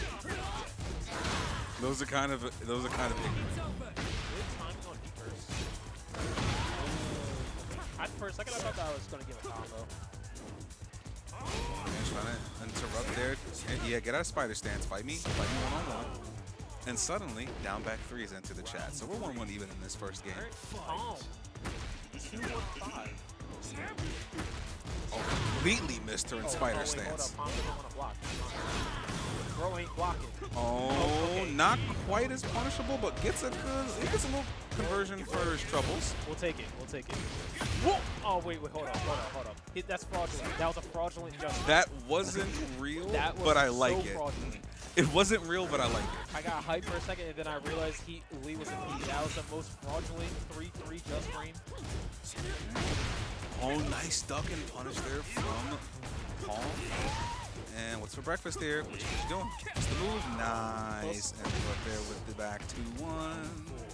We don't flex fraudulent just frames. We don't do that here. I mean, I do. Actually, I don't even flex plus frames. I just flex shoulder. That's a completely different story. Oh, and then down 2 counter hit. Oh, caught him ducking. Downtown. Oh no, not the double hell sweep. Hey yo, bro, your ankles are in shambles. Not quite, not that punishable. A little too slow. 12, minus 12. The guys who walked in in 3. Walked in 3-3. Fight. Nice, the final round in the first game. Back forward. So he's chopping away at the ankles and got counter hit. He's not blocking. That ain't a real string. But he did drop the combo though. Gets a nice little punishment for his troubles. Off of the 1-3. Oh, he didn't believe in the interrupt. He had it. He actually had it with the while standing too. Oh, give me your ankles, big dog. Hold this snake edge one time. We got those? Yeah, give me that down back 3. Our first game going in favor of Palm 2-5. I like it. I like it. I was about to say Palm's got combos, because so far his combos were looking pretty sus. They were But a bit inconsistent in those it was first good couple combo. It was rounds, good but I combo. can see that the adjustments were coming there. I was like, okay, he's optimal. He's getting there. The first round or two was looking a little shaky. There was a lot of damage left on the table, but my man said, I want every morsel. It's the worst stage in the game. This stage is so ignorant. I hate this stage. I already went on a full rant about it, so I'm not going to talk about it again. But let's And talk to about think that rant could have been a podcast monetized. But Harado, I need you to delete the stage, please, and thank you. At least make it larger, please. Just get rid of the interactables. Oh, speaking of interactables, you're dead. Interactable what? We're interacting with these 7 golden letters, because good lord. It is almost like Corvus is like, oh snap, my favorite died. Oh, wait, we're going to another stage interactable? Oh, not quite. He's got him at the wall. Oh, he caught him. Oh, wake up again, trying to press. You don't want to be here, big dog. Oh, good lord. Another interactable. Oh, didn't get the full conversion there. No, didn't spend heat that time. Couldn't. Already spent it. Okay, there it is. Get parried, big dog. I told you. I was going to say, I haven't seen Corvus do the power crush yet, but They gave Zafina the Infinity Gauntlet, and she has been misbehaving ever since. I love it. Corvus was dead set on it that time. Oh, nice low parry though coming from Palm. Not sure if that was reaction or My man's did the full string anyway. Okay, we out here mashing. And again with the parry. Back it up, big dog. You gotta You're too respect it. close, man. You You're gotta too respect close. it. You gotta add in another layer of offense there. And again, the down three got caught on counter hit, and that was seven. That was 7 golden letters and no round brown to tie it up. Corvus looking 1-1 good. even. Corvus is looking good right now. I was like, oh, ooh, okay. So now let's see what stage. Please pick us a different Game 1, stage. Corvus didn't do any of the parries, so this time. My man's just like, all right, let's take this up a notch. Step 1, you don't get to play the game anymore. It's like now Palm Get has to ready think for of the next what his battle. defensive adjustment's going to be to the parry. I would say for starters, lows, because Well, almost every single parry gets interrupted Well, by it could be lows. low, it could be sidestep. It could be throw. Delayed button. It could be hop. Actually, I'm not sure if hop kicks do that. I don't know. No, they do not. Okay. They do not. Hot Alright. kicks also get neutralized. All right, well, delayed hop kick. It's like delayed option, sidestep, or like a low. They're slowly chopping away. GameStop trade. Or you do the easy route, which is grab. If you don't want to think about it, just Yeah. grab it. Sometimes you just gotta check the pockets real quick. Okay, he did a delayed option there. What is it? and Okay, I like it. I like it. Doesn't really get too much off of it though. It's still going in favor of Corvus. kinda worked out. Oh no! And he got floated off the 1-3. Don't get too overzealous there, big dog. What's up, Dave? I see you in the chat. What's up, bro? Oh, try to go for the punish. Nobody home. Finish your blade. 1-3 again. Just lock there. Savina is mad plus 21. Nice patience. They're coming from Palm. Okay. It seems like he's trying to develop some type of reaction to that parry. It's kind of working, but he's not really cashing out too much. And another down 3-1. Palm ain't blocking. My man's is getting beat out by low stance really Palm is hard right now. guarding way too much. Oh, no. Immediately got hit with the That don't work no heat more. crash. All right, set point for Corvus. It's about to be 6 rounds straight by Corvus. Indeed. Oh, nice punish there coming from Palm. A little bit of a small combo there for his troubles, but suddenly counter hit down to it, entered the chat again. Howdy, partner. Overhead. Do it again. Do it again. Oh, not quite nice punish there for Corvus, and didn't Palm is block. not. He ain't blocking. And he got hit with running 3. No, getting punished again with the 1-3. All right, Corvus takes it 2-1 over Palm 2-1-5. I do like the fact that, for one thing, especially in that third game, because he saw that Corvus was starting to impose more of his will with that power crush parry, that he was trying to develop some interrupts and reactions to it. To a degree he was, but it clearly wasn't enough to make Corvus stop. He was getting dick jabs in, a low here and there. Palm was trying to figure it out, but he just didn't have the correct answer. No. He was trying to go for delayed options, but his delayed options, he could have just did delayed down for 2 or delayed hop kick, well, hop knee. Or he could have been a Chad with it and tried blazing kick. That Blazing kick is slow, so if he wanted to try doing something on the slower side to work around it, blazing kick would have worked. he was, in fact, For the I Twitter could tell clips. that he was trying to put something together. But as you said before, it just wasn't enough to make Corvus scared of anything, because the parry wouldn't work, and then Corvus would immediately think, again. oh, so Do it that's again. the best that you can do? Bet. So this is a poke now. This is free. And he smelled blood. That was at the moment where you could tell Corvus smelt blood. Because Palm understood it was coming, but didn't necessarily know how to hit the stop sign. So I can imagine that if they ran that back in the future, maybe he'll be more prepped for it. Because I could see that he was trying to make the adjustment, but just wasn't sure what the right move was. Now, then again, it's Zafina. There's never an easy determination of the right move with this character. Palm also needs to neutral guard less, because a lot of Zafina That- strings you gotta hold back. Mm-hmm. You gotta block a little bit longer, and he was getting hit a lot for it. That It's kind of with Lars is 2-1. If you don't hold back, the second hit will still hit you. If you're not neutral, if you're neutral guarding, the second hit will hit you. the very concept of neutral guarding it's is a weird string, because the second hit comes out mad late, but you can't jab interrupt it. So there's like there's no gap, but there's a gap. If you man. did he just call me? Commander, did you just call me? Did you say J-Frack? Is that a yes? You did? All right, cool. All right, go and do your thing. Don't die. If you die, I'll kill you. But in any case, let's take a look at the results of the brackets thus far. It looks like Checkmate Nate is also currently undefeated himself. If I'm taking a look at Wave 4, it looks like Yeah, he took it over Ganja Soul, so he's one of the other players who currently hasn't lost a single match yet. Now we're getting the real matchup. Why isn't this on stream? It's Ty versus Checkmate Nate in Wave 4. Unfortunately, we're not going to be able to see that stream match. Now, if we take a look at Pool 2 over here real quick, let's see what the current results are. Also, Vesper is 3-0 himself. So currently 4 people have not lost a single match. That is Mr. Lame, Vesper, Ty, and Checkmate Nate. Though we're about to see who's about to go down the first between Checkmate Nate and Ty. We'll see what the final result is of that set. And we're also going to have, of course, Vesper going up against Mr. Lame. Reno versus Rain Puff. If I'm taking a look at the statistics, we've also got Rain Puff and Reno, as well as Ivoid, Luke Flywalker, and others who are currently 2-1. So records are still pretty good on the winner's side, so they can possibly still make top 8 winners, if not losers, depending on how they do in this set. Thus far, I'm looking at Pool 1. Looks like TRL, Ganja Soul, J-Frac, Runebane, as well as Corvus, Crimson Lotus, and others are also 2-1.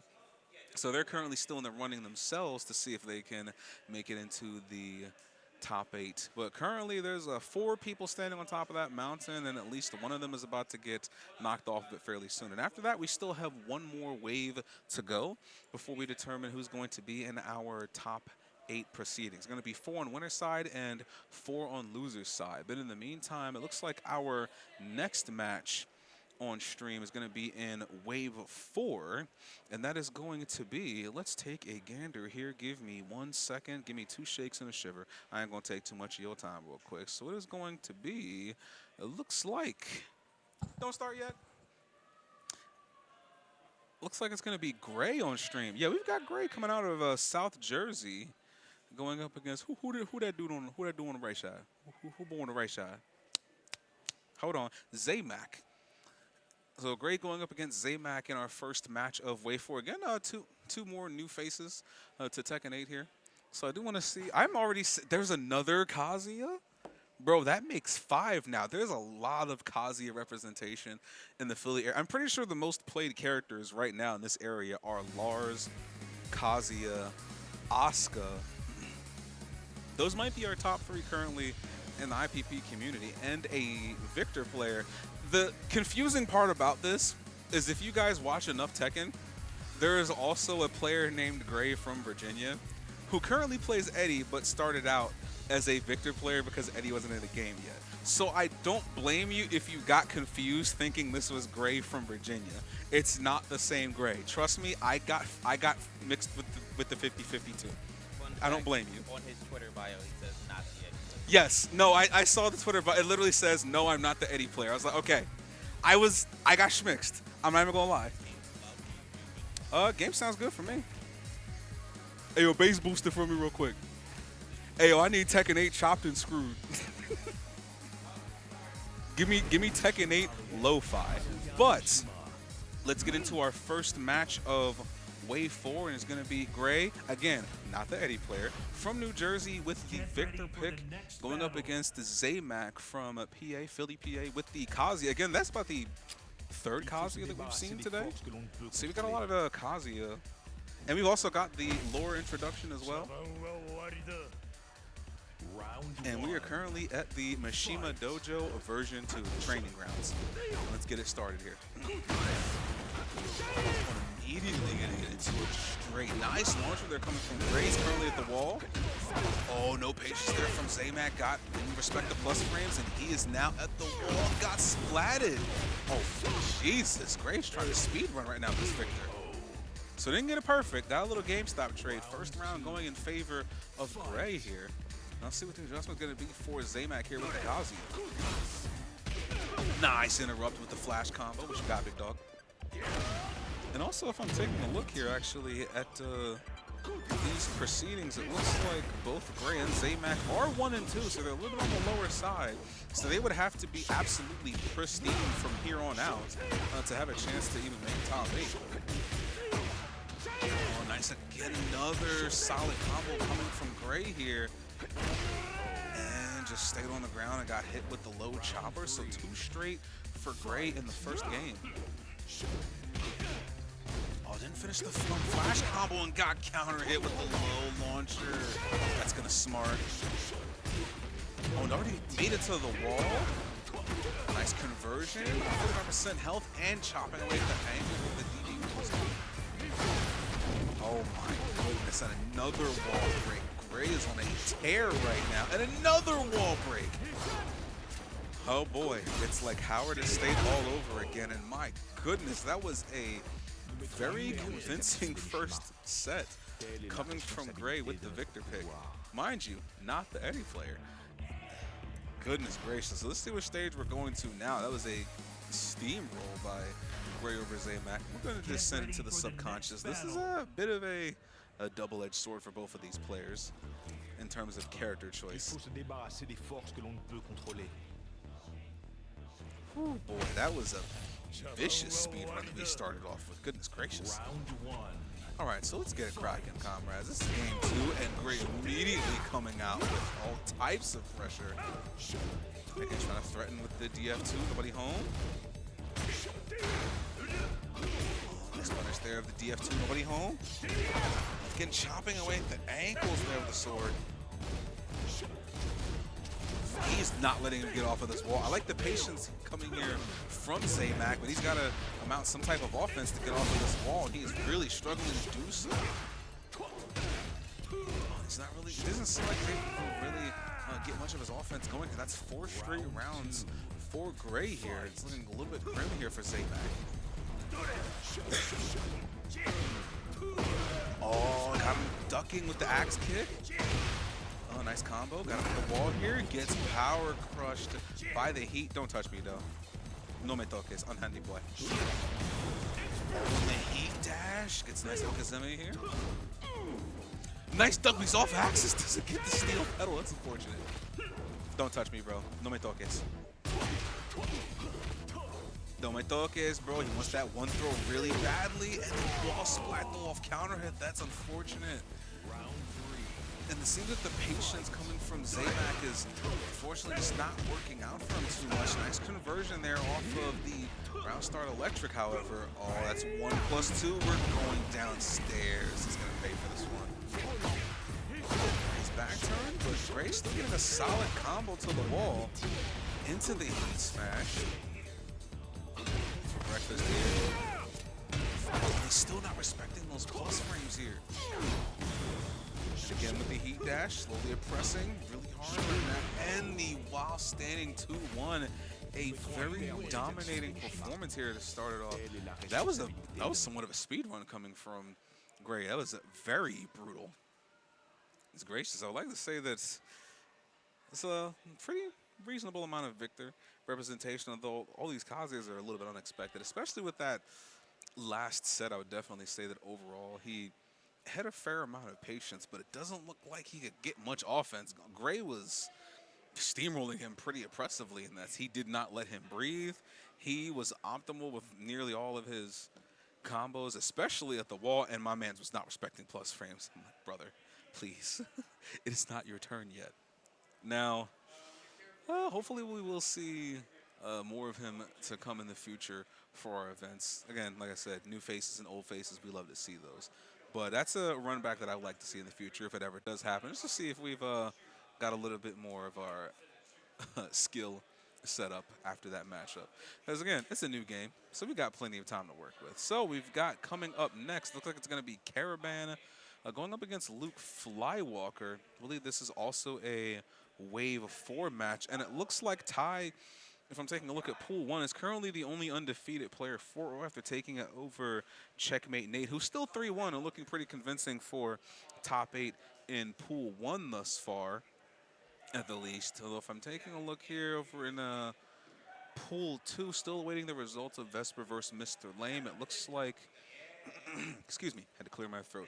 Yep, we're going to be getting Caravan versus Luke Flywalker coming up. If I'm taking a look, we're still awaiting the results to see who will be the first person to go down a match between Mr. Lame and Vesper, who, again, Mr. Lame is a fairly completely new face, but with a very impressive Oscar. Let's see how he deals with the Vesper matchup. We've also got Juice, as well as Rain Puff, Reno, and Ivoid, who currently have 2 wins apiece and either 1 or 2 losses. So they're still in the chase to see if they can sneak their way into the top 8 as well. And we've still got plenty of other matches that unfortunately we won't have enough time to see, but it's at least we'll see if we can get some of these players on the stream next time. Like I said, there's a fairly good portion of new faces to this game that, again, we love to see that. It just sucks that we don't get to have a little bit of screen time for every single one of them. Like I said, it's the 32-man bracket, and I imagine that the next month when we have a TWT event, it's going to be ever greater, like I said.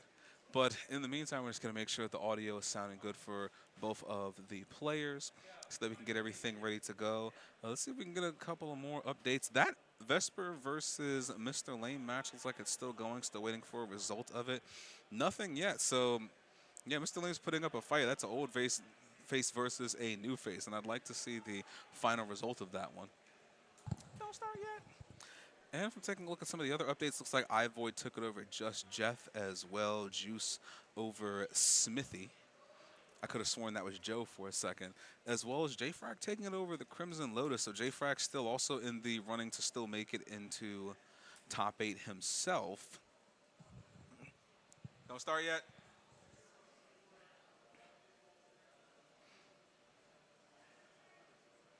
Let's actually take a look at some of the lower levels of the bracket.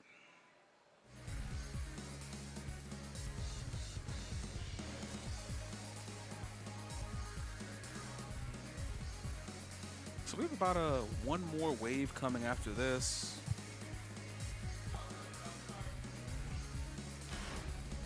All right, let's get into our second Swiss Wave format. It's going to be Luke Flywalker versus another Zafina, mind you. So there's a lot of Zafina represent. Like I said, Zafina is an unexpectedly well-represented character. Oh snap, we got another lore introduction. Let's go. So we got the Luke Flywalker with the Kazuya Mishima. Actually, I just realized another Kazuya. There's so much Kazuya and Zafina around here. What's happening? Oh, try to punish the DF2 there. Nobody home. Again, Chili sliding away and chopping at the ankles. GameStop trade. DF2 working in the favor of Kazuya here. Spends the full conversion. I like it. Heat dash immediately. Oh, and got snuffed out by Scarecrow 2-2. It's the first match going, first set round going in favor of Caravan here. Also, we're on Coliseum. Shout out to this being the best stage. I have one request. Can y'all give us Coliseum, but the Azazel version? This basically is the new Infinite Admin. I need the Azazel version of Coliseum. I think I can agree that everyone would love that, but I don't think they would love the Hell Sweeps too much, because good lord, that was a steamroll from Luke Flywalker in that second round. Yo, give me ankles, big dog. Oh, okay, that didn't actually mean that, but hey, let's take a counter hit down to a conversion. Jesus. Oh, and got hit with axe kick on counter hit. That's unfortunate. That is going to hurt Steel Pedal. Nobody home, and it gets hit with another counter hit down to 3. Oof, and the down 1+2 for good measure. Edo, get off the ground, bro. Get off the ground. Not the double down 1+2. My man said, hey, yo, let me talk to your ankle real quick. And immediately spent heat dash. Bro, what is with these fast-paced matches? That was 13 seconds and 7 golden letters by Luke Flywalker. These matches, these rounds thus far are very skewed to whoever's getting the momentum really isn't losing it. Like whoever, hits the gas pedal first, seems like they're keeping the momentum throughout the whole round. Although, hold on a second, Caravan stopping Power Pro. GameStop trade works in favor of Caravan here. And they both haven't touched Rage yet. Another counter hit down 3. Ankle Biter City, he is not fully completing that conversion. He could get a little bit more damage, but hey, first game of this set going in favor of Caravan to set it off. Now let's see what we're working with in the next round here, because that was a brutal first game. Both of them were clicking on all cylinders there. And we're going Dark to... Star, your wish will not be granted. Oh. What if I wish for world peace, though? Round one. Can I wish for world peace, though? Fight. I guess not. All right, so we're going to Midnight Siege, and immediately Luke Flywalker getting full conversion to the wall. Oh, and the wall crush. Nice patience here from Caravan. DF2 to interrupt. We're not having it. Goodness gracious. All right, so that was good for him to set the pace there, especially after that first game where it was very rough for both of them. This is kind of a steamroll either direction. Oh, and suddenly got hit with DF1 forward counter hit, and suddenly it truly is the case of whoever starts the momentum keeps it. This is definitely a case of who, oh no, getting launched. Hell Sweet missed a little too far. Nice punish there from Caravan, took him to the wall. Slow chopping away at the ankles and trying to go for D1+2. That's not going to do much for you. Knocked right out of spider stance, face up and fight me, and does not have enough health to power through it with the power crush. 2 straight now for Caravan in this second game. Looking very convincing right now. Oh, and GameStop trade working in favor of Caravan with the Scarecrow forward. Doesn't get the full conversion, but that's still a lot of damage in 10 seconds.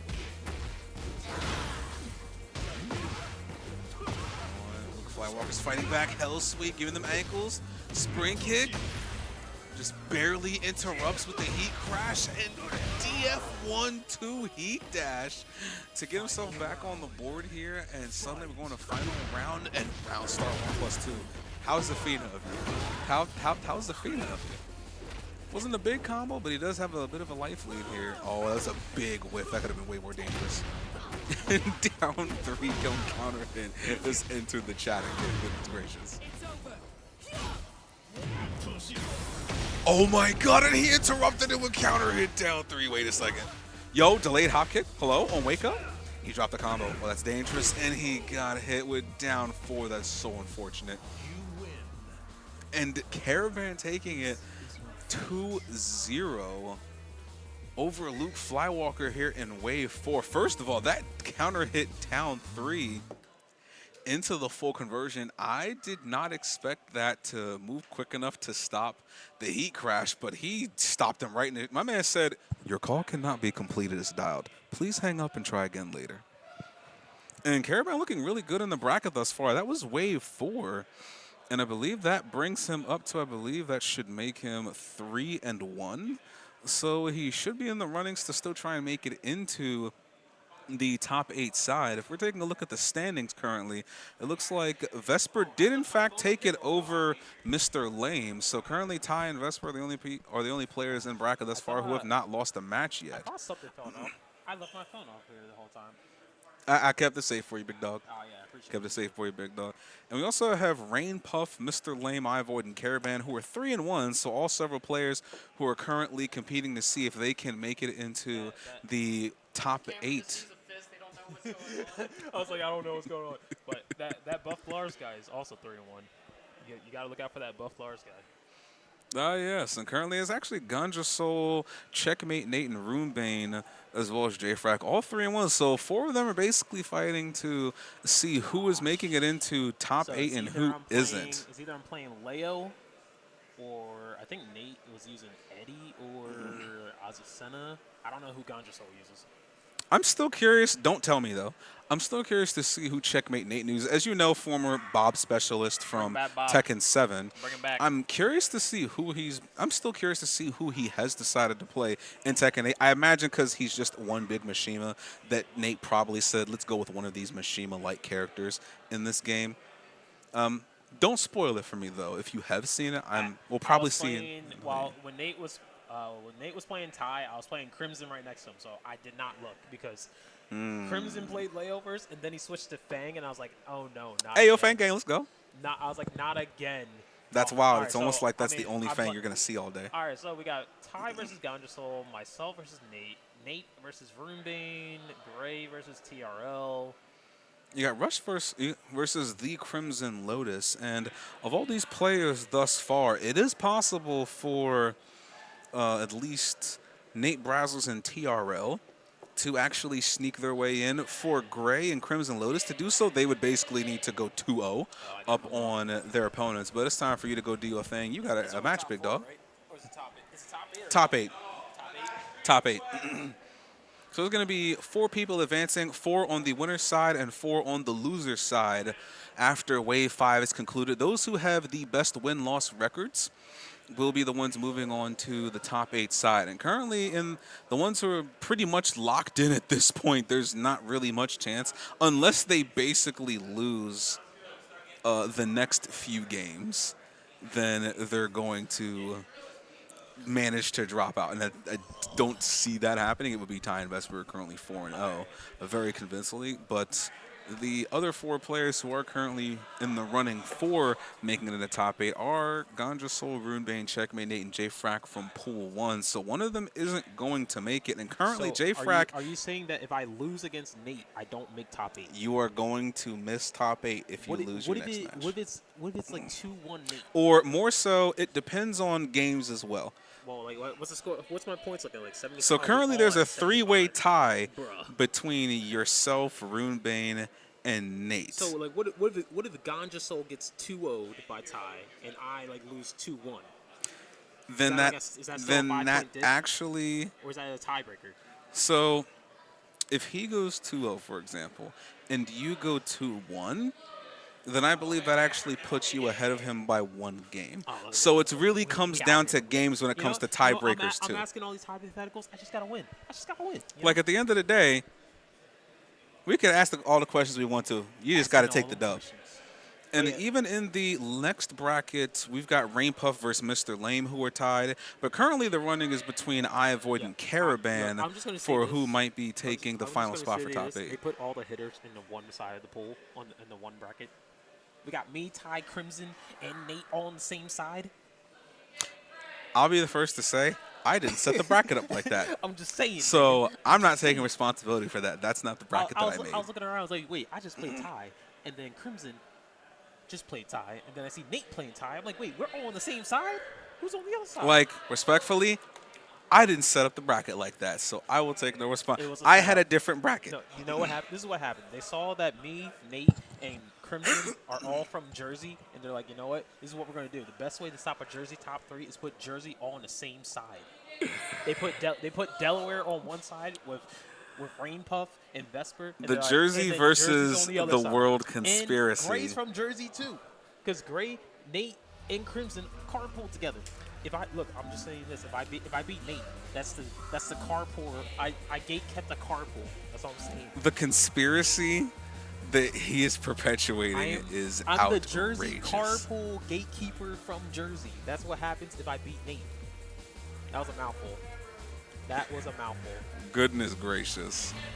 But yeah. If that wasn't the... My man is tinfoil hatting the Jersey versus the world mentality. They're tired of the IPJ. They're saying this is IPP, but IPJ is coming.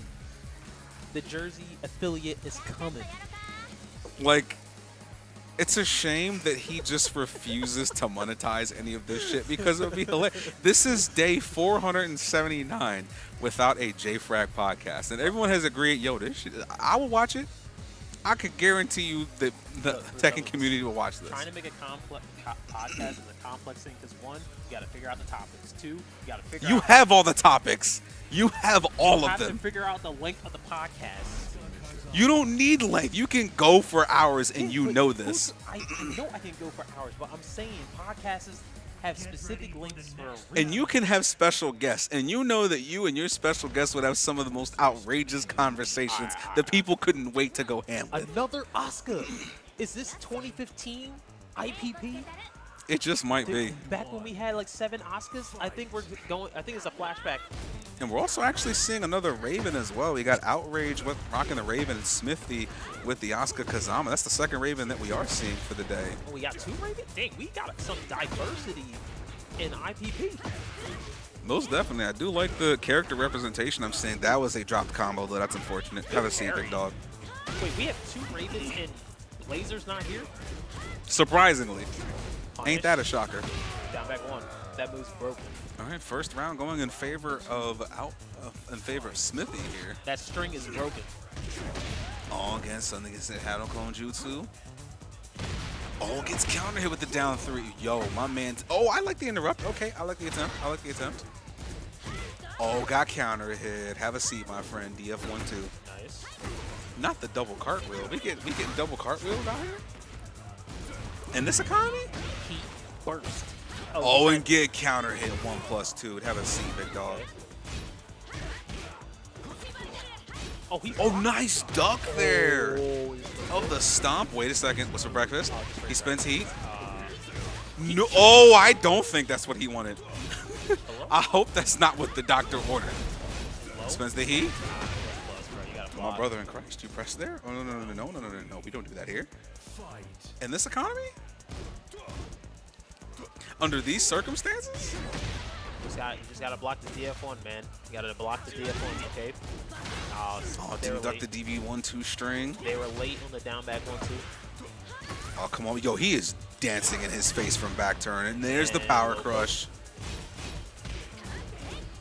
He has no great health left. Oh, he tried to parry. You can't parry Shinobis. You can't parry that.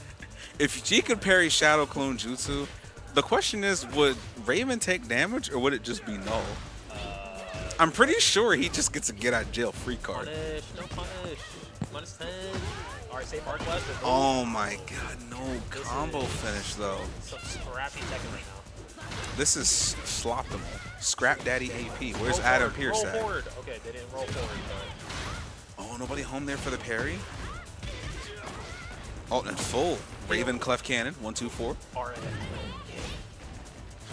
Why do so many characters in this game have a Clef Cannon now?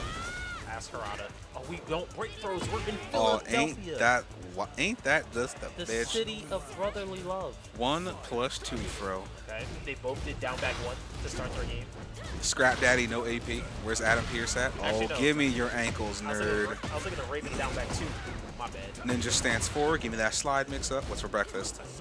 And get parried. Oh, No combo. Finish your play. There's no punishment happening. Oh, that's a 1+2. We are Goodness gracious. brawling. There's no punishment happening. This is literally just a good old-fashioned Donnybrook. And the DF wanted to take the first game. That was nasty. These bros are scrapping. No punishment at all. Scrap Daddy, no AP. Yeah, my guy got an AC/DC sleeveless shirt on with a Wu-Tang tattoo. Oh, that's old school. Y'all, That's he about classic. It. He about it. Respect. Oh, what stage we're going to? Midnight Siege, of course. All right, let's get it cracking. Witness the results of my training. Witness the results of my training. And meaning, while there's just this girl on a high school with a high school gi riding a 10-speed. That is precious. Oh, again, not ducking that string, the DB1-2. Hey, we're just going to run FC in his face. Roll forward. He's going to do it again. You gotta roll forward to mitigate some of it.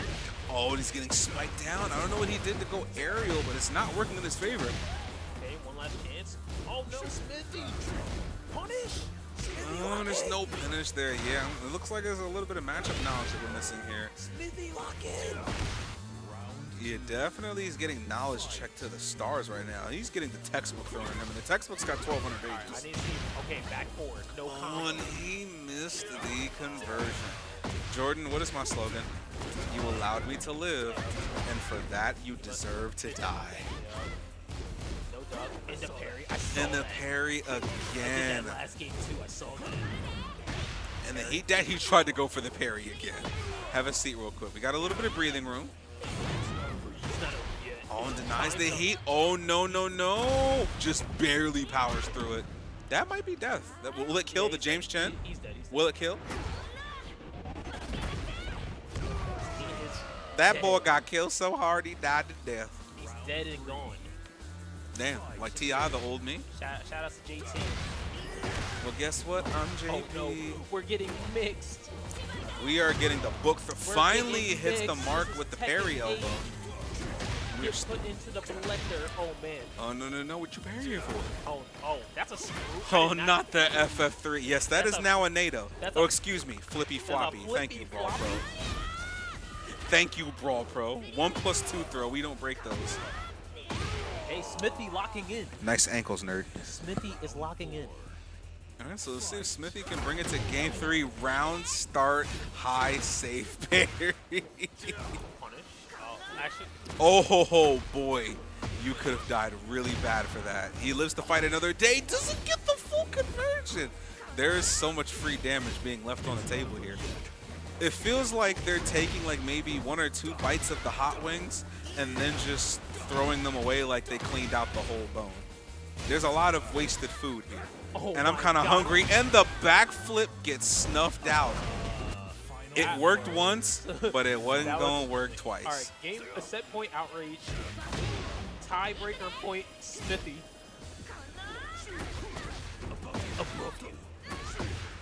He's got him at the wall. Ironically, not a single one of them has gotten the doing wall strings. explosion yet. We're doing strings. Oh yeah, Smithy's got this. Smithy's got this. Oh, and another 1+2 throw. Have a seat, my boy. Smithy said, "Hold up, I'm playing Asuka Kazama. Let me be lame real quick." All right, so we're currently 1-1 even right now. Smithy said, "I need to be more lame." Unlike Mr. Lame, who's playing anything but lame. He was playing clean, though. I asked Mr. Lame, why does he call himself Mr. Lame when he wasn't playing lame? He Answer. said everybody tells him that all he does is backdash and block. So that's why he said, they said that he's lame for just backdashing and blocking. Oh, snap. You remember Yeah. the Tekken 7 special? he's a I diff- think you'll remember this one. Hey, yo, bro, quit space spamming. Yeah, what's Yo, why you spamming space? That was quit turtling me, bro. that was a legendary scrub quotes. I've never heard someone call backdashing space spamming. Imagine getting mad because your opponent's blocking. I'd rather the opponent block than me getting hit by the opponent. Those are the same types of people that probably thought Floyd Mayweather, all he does is run, he don't fight. The same Exactly. type of person. Ain't nothing wrong with turtling. That means you can press more buttons. Fun fact, 30 out of 50 of Floyd Mayweather's victories were TK or knockout. Oh, and gets Snake Edge from back turn. That's going to smart me going to the wall. No, he drops the combo and pays for it. Now, immediately does the heat dash, but gets spiked down. This might, Smithy might pay for this one. And he still got heat. No, doesn't punish the full string. Oh no. Oh no. It's not looking good. Oh, nice duck of the low. No, and tried to launch for his troubles and nobody home. You allowed me to live, and for that you deserve to die, and we're just doing round start DB1-2. What in the tiggity tarnation? Oh my god. Back turn Snake Edge. We're not finishing the combo. Another Snake Edge. Oh, goodness gracious. Jordan, the amount of food that is being left on this plate right Look, now. someone's gonna win this set. I don't know who's gonna win it, but someone's gonna win this set. Holy smokerinos and Al Pacinos. We are just We are mashing. dog, We are dog, dog, dog. That was 3 times in a row. My man said, I don't this even is know. not Ultimate Ninja Storm 4. Put those shadow clones away and run this fade, I don't big even dog. know anymore. Oh, this combo though. Holy smokerinos and Al Pacinos. Okay. Mine's like, I have a walk-in. Give me that 1+2 though, and get sidewalk. Give me your neck. Oh my god, the We're going- hard duck in his face and a full crouch. Oh no. You saw how committed he was to back turn just now? All right, final round. This is the most chaotic double Luigi that Final I have round. seen in Iron Fist Philly in a long time. I respect the whip punish attempt. Nobody home. Nobody Punish. home. He didn't punish. He Smithy didn't lock in. believe. He Outrage. didn't believe. Lock in. Someone's got to win here. We're not ducking the string. He What keeps is doing it over and over. happening? With punish, 1+2 engage.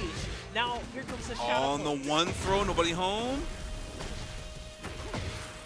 That's for breakfast. rage He's got guard. rage and immediately spends heat crash, and that's going to go in favor of outrage over Smithy here.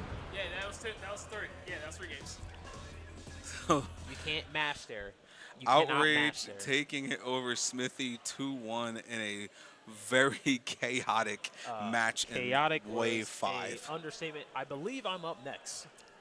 Yes, as a matter of Coming fact, up you are. next on IPP, we got J-Frack going against Checkmate Nate. They don't. Jersey getting gate kept by Jersey because the admins did it on purpose. Is that going to be on stream? Oh, well, that's a good question. And Remember what when is I our said it was next gonna be match on that's going to be stream? coming up next? I lied. It's not on stream. The look on your face, you're rubbing your hands. What is the next match on stream? I'm curious. I need to know. Wait, oh. I've been waiting for this. It's about time. It's loud as hell. God damn. Yes, it is. Why didn't y'all tell me to turn it down? Because I actually wasn't bothered by it. But let's turn it down just a little bit. Just a little bit. I might be blasting. Who knows? My voice carries a lot. It's got a little bit of bass baritone in it, you know. But it is about time that we finally get he who has long needed to experience some offline Tekken. We're going to have Mr. Lame going up against False Hatred, a.k.a. Rain Puff, in Wave 5.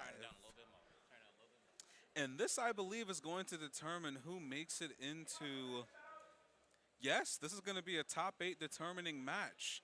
So whoever wins this is going to be moving on to top 8. They're both 3-1, and they're both tied in terms of games and in terms of points. So currently, if we're taking a look at the standings, we have Pool 1, where the only player to have gone undefeated was Ty at 5-0. And in the current standings, we have Nate Braslers, who is 3-2, as well as Gray and Runebane, who also went 3-2 in their matches. And unfortunately for the Crimson Lotus, he was beat out just barely based off of games and sets, and also depending on who he won and lost against. Now, it's not necessarily over yet, but Crimson Lotus is going to miss top 8 by a hair. We still also are waiting for the results of J-Frack and Checkmate Nate.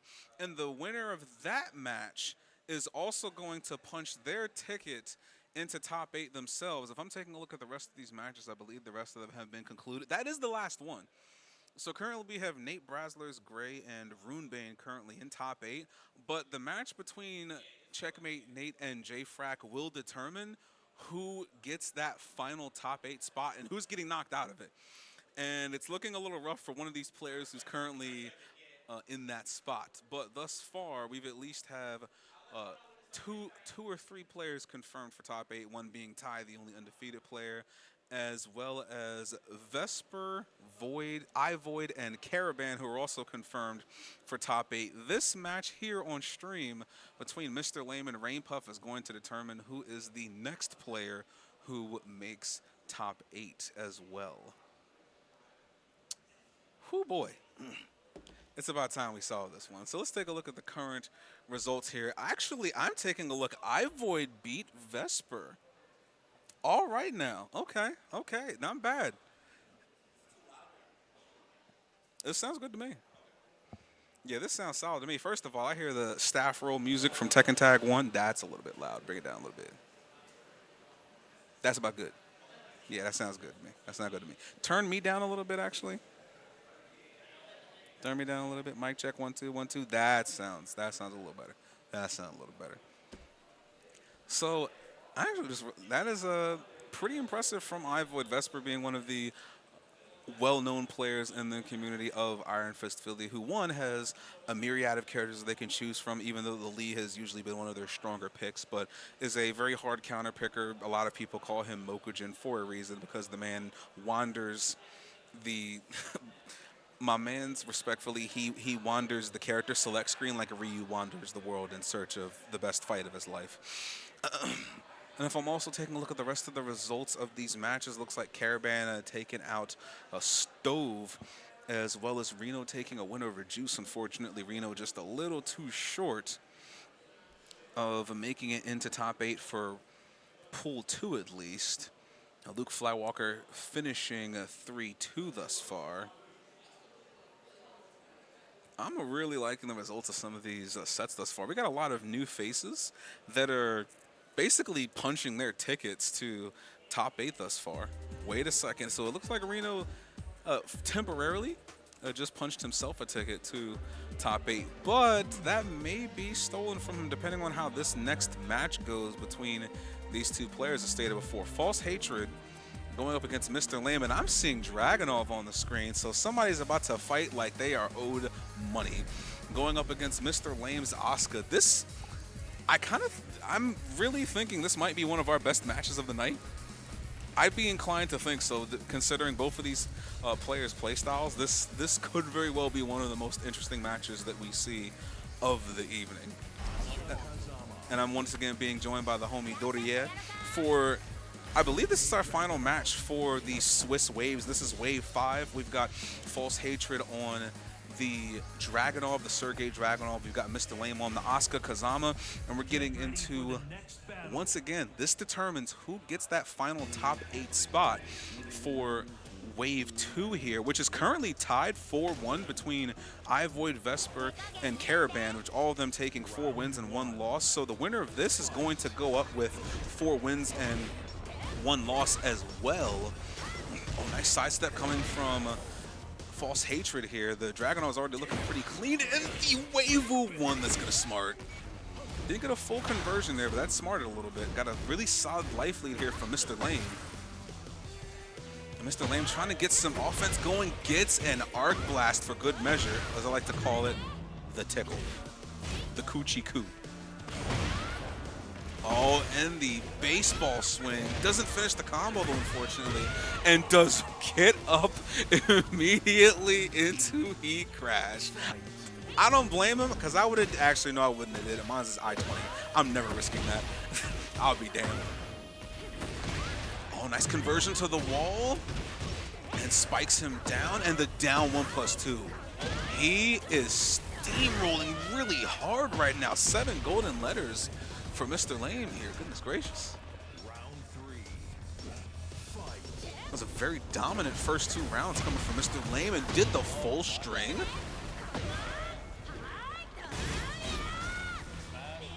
Oh, try to go for the count, and a wall crash into the wall splat DB1-2. Brother. This is looking mad brutal. That was 2 7 golden letters coming from Mr. Lame. Again, for someone named Mr. Lame, this dude plays anything but. This is not lame at all. This is the exact opposite. This is why I don't trust anyone's name. It's like, anytime I hear it's like, oh, my name is Hard Neutral, I don't believe you. My name is I only do throws. You throw out lows all day, don't you? I don't remember who it was, but there was someone at some tournament, I don't recall. Their name was literally Command 2 Throw, and I'm like... Some of the names are mix-ups in and of themselves, and I find that hilarious. And again, very slow pace coming from False Hatred thus far, trying to get some poking out. And again, Russian Assault, trying to keep him from sidestepping. I'm liking the 3D movement coming here. Nice patience here. Again, there's a lot of lateral movement coming from False Hatred, trying to get the pressure off of him. Again, 1+2, trying to put the pressure on. And again, that DF 4-1. Starting to put on a lot of mileage here. So he's on the board after that first game, which was very dominant in Mr. Lame's favor. Oh, and try to go for a launcher. Nobody home for sidestep 2. Nice. Nobody home. Nice patience there. Didn't fall for the bait. That is an Asuka special since like Tekken 5. Oh, and he floated him out of the Heat Crash. Your call cannot be completed as dialed. Hold this F1+2 for me real quick. Oh, cans. Nobody home. Trying to put the plus frames in his face. Yo, unhandy boy. No me toques. And then just slowly chopping away at the ankles. Didn't duck the high. Oh, don't. No me toques. Unhandy boy. Oh, and caught him ducking there with the Waivu 4. That axe kick is disgusting. That axe kick is gross. It has very good tracking. It's not the easiest. It can be, but I've seen many people get clipped by it. Oh, and Mr. Lame starting to turn it up. It's getting a little less lame around here. And suddenly back 4-3. Starting to put the pressure on. I like the punishment there coming from Mr. Lame. I love his keep out. And both of these players are very, very slow. What a whiff punish. Slow paced but clean and methodical. And I'm liking what I see there from False Hatred here. Oh, nice duck of the down two. He did the full string. Ooh, and he tried to interrupt with a jab. Nobody home for the UF1. So Mr. Lame's on the board now. He definitely did. And the DF2 conversion, nice down 1+2. He's starting to chop away at the ankles. And False Age's got to put something together. He's got to stop this momentum because he's starting to believe. And immediately Heat crashes. Looking a little bit rough for False Hatred at the moment. Final round, are we going home? Or is he going home? Or are we going to game 3? Nice punish there. Baited out the parry with Russian Assault. Nice interrupt. Challenging the plus frames here with Drag Clef Cannon. Oh, and the Heat dash into the conversion. This is looking good for False Hatred. Into the slide mix up, and while standing 4, that was a very clean round to live to fight another day from False Hatred there. So suddenly we're going to game 3. As we said, this literally determines who makes top 8. It is a 3-way tie, 4 wins, 1 loss in Pool 2. They're both 3-1. Whoever wins this just punched their ticket to top 8. So this is truly do or die. This could not have been more do or die. And we're going to Ortiz Farm to close this one out. And as you saw, some very solid adjustments coming from False Hatred. 1 being more willing to challenge, and 2 being more willing to actually put the pressure on him and not just space control, but give him some more offense. Give him something to be afraid of, right? And immediately went with the high power crush. Nobody home. I like the punish. I like the patience. And immediately cashed out Heat Crash. Nobody home with a duck off the back 4. Okay, False Hatred, look like he's awoken. Hold on a second, Russian Assault. Nice duck there from Mr. Lame. Again, getting punished for that string. Trying to bait out the delay and denies immediately the Kobe. All you need is one more touch to close out. Ooh, didn't get the punish, a little too slow. Playing very patiently, and the slide to take first round. False Hatred definitely needed that first round. Oh, no duck on the back 4-3. Oh, and the full drag clef cannon. That's gonna smart. Half-life double that's the double hatchet kick. Spent all of his resources, but he still has a pretty solid life lead. I like the side switch from Mr. Lame. Immediately spins the Heat. And the sidewalk from False Hatred off axis. Side step 2 has entered the chat. And he still got rage. He can make this hurt. Was for breakfast. Wow. Oh, that's gonna smart. Wait a second. And double soccer kick. 1-1 even. That was a solid round there for Mr. Lame. What a comeback. Against Lee dashing in his face. I like the patience. Didn't finish the string. Oh, no break on the 1+2. Just slowly back him towards the wall. And the interrupt with the DF2. Nice conversion there coming from False.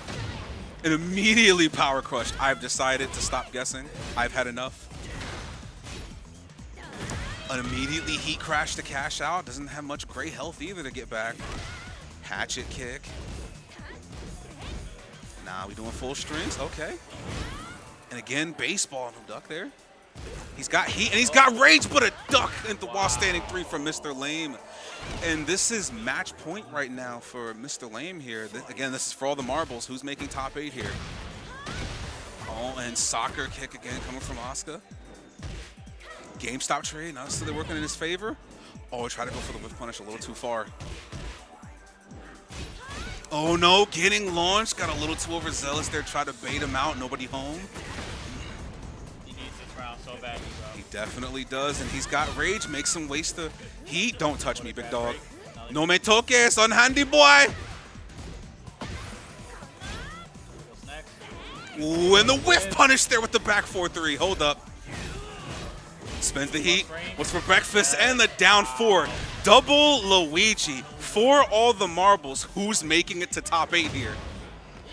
Down 2 into the heat engager. Give me those ankles. Oh, 1+2. We're going downstairs. Give me that floor break. Oh, still getting the full conversion to the wall. Oh, and the Wave 4. Oh, he's clicking on all cylinders. The lights are turning green. Oh, suddenly the counter hit DF1-2. Spins the heat crash. The wall crash. Oh, it's looking really rough. And the down 4 to steal it at the end. Mr. Lame over False Hatred just barely. Whew. That was insane. That was truly do or die. Good Lord. And that was a absolute scramble at the end for that round. And Mr. Lame just punched his ticket 4-1. False Hatred just barely missing it 3-2. Unfortunately, he was there. I could smell it, and he could smell it. Right down to the final round. But Mr. Lame was able to do exactly what we thought he was going to do and not play lame. The usage of keep out, the usage of his down back 3, like in order to check him from that 2-3 range, it was just Hello, gentlemen. really good plays. Hello, sir. Good evening, good sir. We got ourselves a good old-fashioned tiebreaker. Gray and Roombane. So we do actually have a tiebreaker here then. So we're going to do a quick tiebreaker game. Currently we have Ty, of course, who's undefeated, Jay Frack and Nate Braslers, who are locked in for the top 4. But we currently have a tie between Runebane and between Gray and Runebane. 7 wins, 4 losses in terms of games.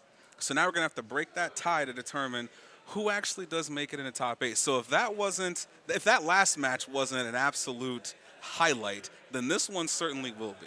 So this one truly is for all the marbles. And then we're going to get into some top 8 action. But I thought we actually finally reached the conclusion. But it turns out we got just one more difference maker for you. So we're going to have Gray rocking the Victor going up against the Runebane. And am I seeing Lee Chao Lan on the screen? Hold on. I think he's going to pick Leo. I think. Because I have seen him before picking the Leo, and the Leo's looking pretty clean, although I did see Leo on the screen myself.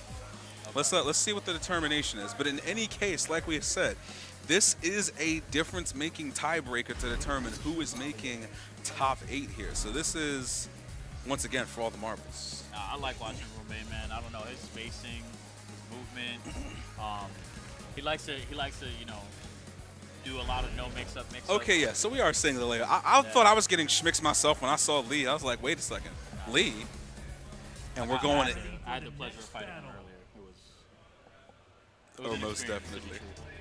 Oh yeah, Runebane is one of my favorite players to watch in terms of the new generation of Tekken 8. So we're gonna get the Victor going up against the Leo. Swiss bracket tiebreaker, Gray versus Runebane. Who's going on? Who's going home? I really love this Swiss bracket, like, even though you're out, you still got more games.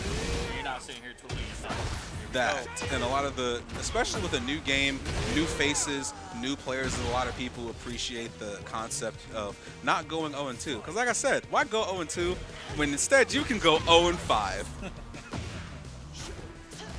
All right, let's take a look and see how we're going here. The first match going in favor of Gray, but Runebane putting up a fight thus far. Nice punish there. Oh, nice with the down 4-2. We're spending heat and immediately cashed it out. Brother. Right through the power crush, too. Man's tossed his poker chips out like nobody's business. Oh, he tried to go for the counter hit round start. I don't blame him. And counter hit to the full string with a 1-2-2. Nice duck. Give me that hell sweep, brother. And K stance, and which was definitely buffed in this iteration of Leo as well. Oh, nice Okazeme there coming from Gray. Nice duck into the launcher while standing 2 from Runebane. Are we going to the wall? Not quite, but he does have wall advantage. Oh, get whiff punished. No. Skadoosh. And full conversion of the wall. Oh, that was, he getting thothy with it.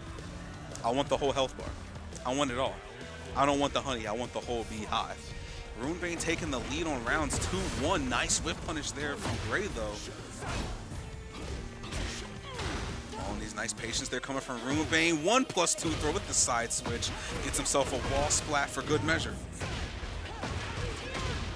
Ooh, and damn near half-life off of that conversion. And mind you, that was a wall splat combo, so that's a lot of damage for a wall splat. Oh, get off. Oh, and suddenly the wall standing 2 has entered the chat. That's going to smart.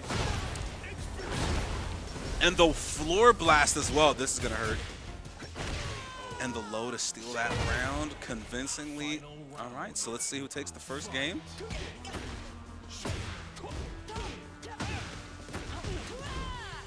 Oh, not quite. Didn't get the full string. Oh, nice duck of the snake. Yo, we protect our boots around here. Oh, and the wall actually saved them off axis. They barely walked the rage crash and walked his rage crash right back. You might be in heat, but I'm optimal. Oh, and the duck of the high. Yo, Doria, my man's looking good right now. Ooh, hold on a second, he's got wall disadvantage. Another duck. When I tell you that every single down forward 1-2 that I was throwing out with Kaz, he was ducking the second hit and launching me. He was doing that consistently, bro. So I won't be surprised if I see this all the time. He's looking clean with it. That's one game in favor of Runebane here. It was looking very clean, and now we're going to the Rebel Hangar. So now we got a floor break, and at least one wall blast during that fourth as well. That took, bro, to just go. The confidence and the conviction. And Runebane currently up 1-0, seeing if he can break that tie. And the counter hit down 2. That's going to smart. What's the breakfast? And another counter hit. He's got those while standing 3 pickups. He's got the tech. Man, peed on him. Yikes and oof attorneys at law. Call 1-800-WTF-4321. Oh, and the counter hit off of the F1+2. That's going to smart. To the wall, running 2. But of course. Is the combo over yet? Is it over yet? Good lord. Oh, he tried to challenge. Hell sweep at the wall. So he's still got a lot of gray health. Gray. Nice duck there off the wall. I wish I had one of the best 11 frame while standing punishers that goes into a heat engager. That sounds great.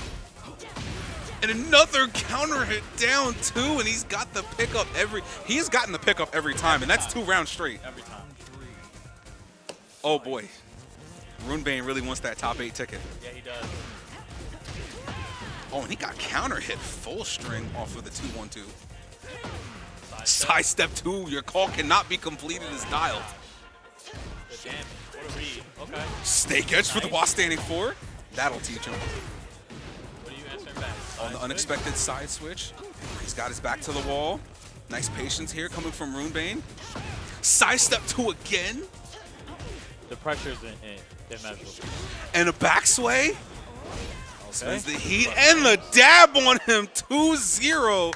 Runebane to break the tie. My man's is going in the top 8.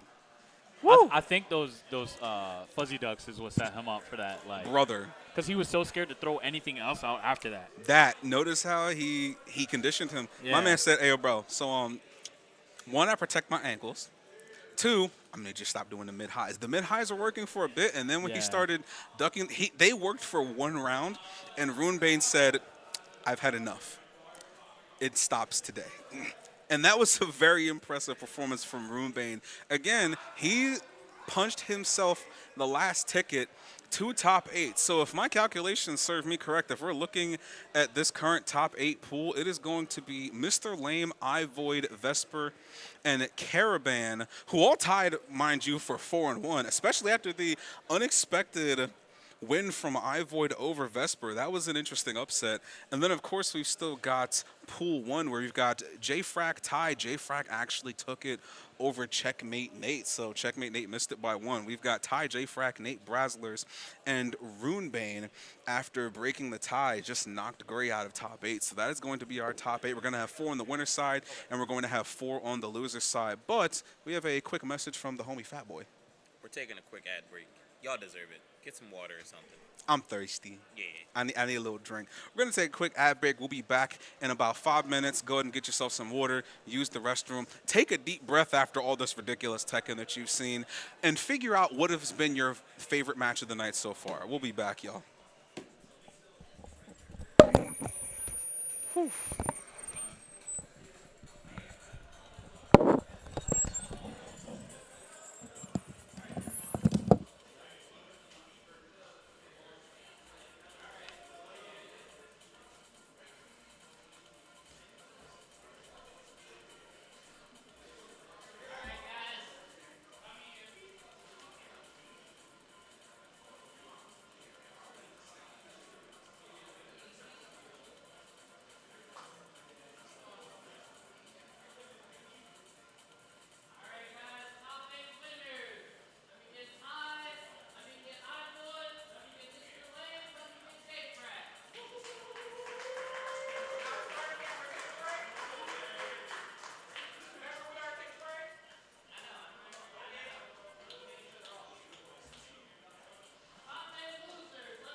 Righty. We are once again back. If you are just joining us, it is once again your main man with the hair picking hair and Afronomical, here to entertain the brothers, the sisters, and as always, the non-binary hitters. And this is the Iron Fist Philly Gulag number 33 Swiss style format. And we just got done not only doing not one, but two very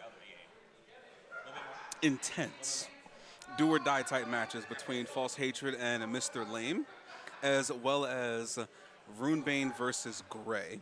And both of those were very impressive tiebreakers and determiners of who's going to make top 8. So currently, we're looking at a top 8 of Paragon Gaming's own Ty versus iVoid. We've also got Mr. Lame going up against J-Frack. So we've got two new faces in winners currently against some old faces. We got OGs versus Young Blood. And then, of course, in the matter of fact, all of these are literally new it's Young Blood versus OGs. Ty versus iVoid and Mr. Lane versus J-Frack on the winner's side. On the loser's side, we have Nate Braslers going up against Caravan. Again, new OG versus Young Blood. And then we've got Vesper going up against Runebane. Once again. Shout out to Big Dame. Got to give him a shout out. Hey, yo, Big Dame! Got to give him a shout out. The OG. My man, he came a little late, but he was still able to join us for some good old pepperoni and cheese. But that is our top 8. So for one thing, we've got a PA versus PA, of course, another PA versus Jersey. We've got Jersey versus, I think Caravan is PA, and Delaware versus PA, Vesper being the sole Delaware representative. But thus far, it's also a pretty unique and diverse representation of characters at that. So you've got Mr. Lane with the Asuka Kazama. I don't see that matchup often. Asuka and Lars. No, I don't see that matchup often. Almost never. Ironically, if you were here for Tekken 7 days, you would have seen that all the time All with the time. Commander versus J-Frack. Oh, right. That is another tale as old as time. So I guess I would say in Tekken 8, I don't see Lars and Asuka matchups often. Ironically, although Asuka's been eating pretty good lately, so you might see a little bit more of that. And God knows that there's excuse me, a whole bunch of Lars as far as the eye can see. But between the matches, when I'm taking a look at this bracket, is literally it is a changing of the guard in more ways than one. What I'm curious to see is how well a lot of these new faces will be able to do in bracket. Mr. Lame, who was very impressive, only lost one match. If I'm taking a look, I think his only match loss was against, now I got to go back and take a gander. Yeah. Because he went through some pretty impressive names to get here. False Hatred is no slouch. Like, let me make that clear. That match was truly do or die if I've ever seen it. Bro, honestly, like, I enjoy competing, but I enjoy watching this more. Like, I enjoy the sport, the camaraderie, even the salt sometimes, bro. Oh, the salt is still beautiful. Why do you think I enjoy commentating so much? Not only is it fun, but I get a front row seat to everything. Yeah. I love it.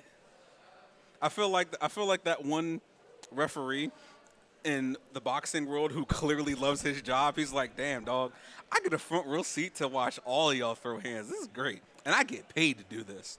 Man. I can't imagine that dude loves his job. I'm like, bro, these are on the top. Imagine getting to see Mayweather and Pacquiao or some of these high-profile fights like Fury and Wilder.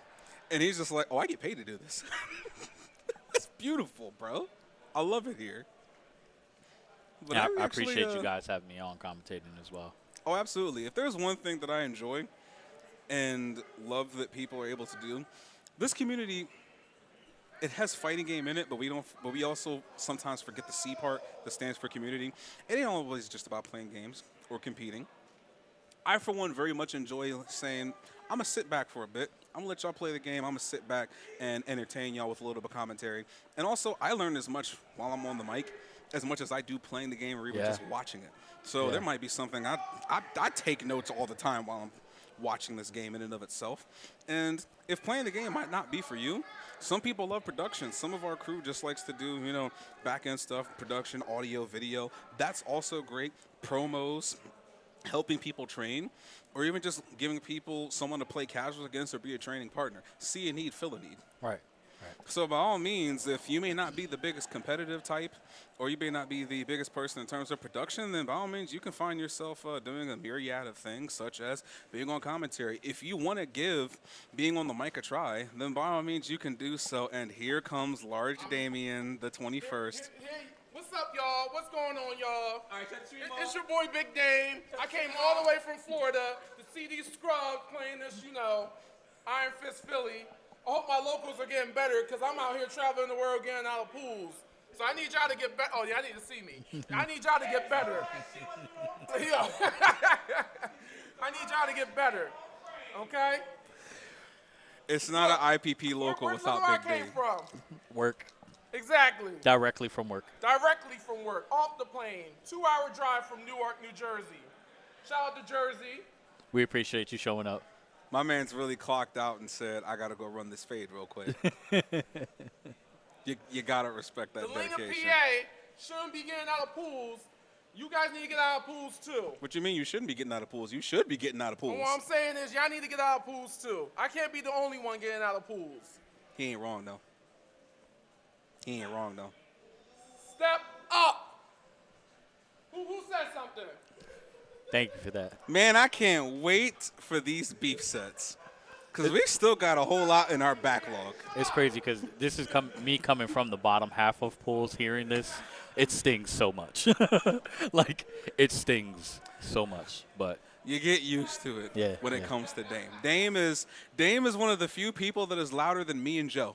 and speaking of Dame, he's the very first person to knock me out of my first tournament. Oh, I'm Yeah. sorry. No, it's okay. No, it's okay. It's okay. It's okay.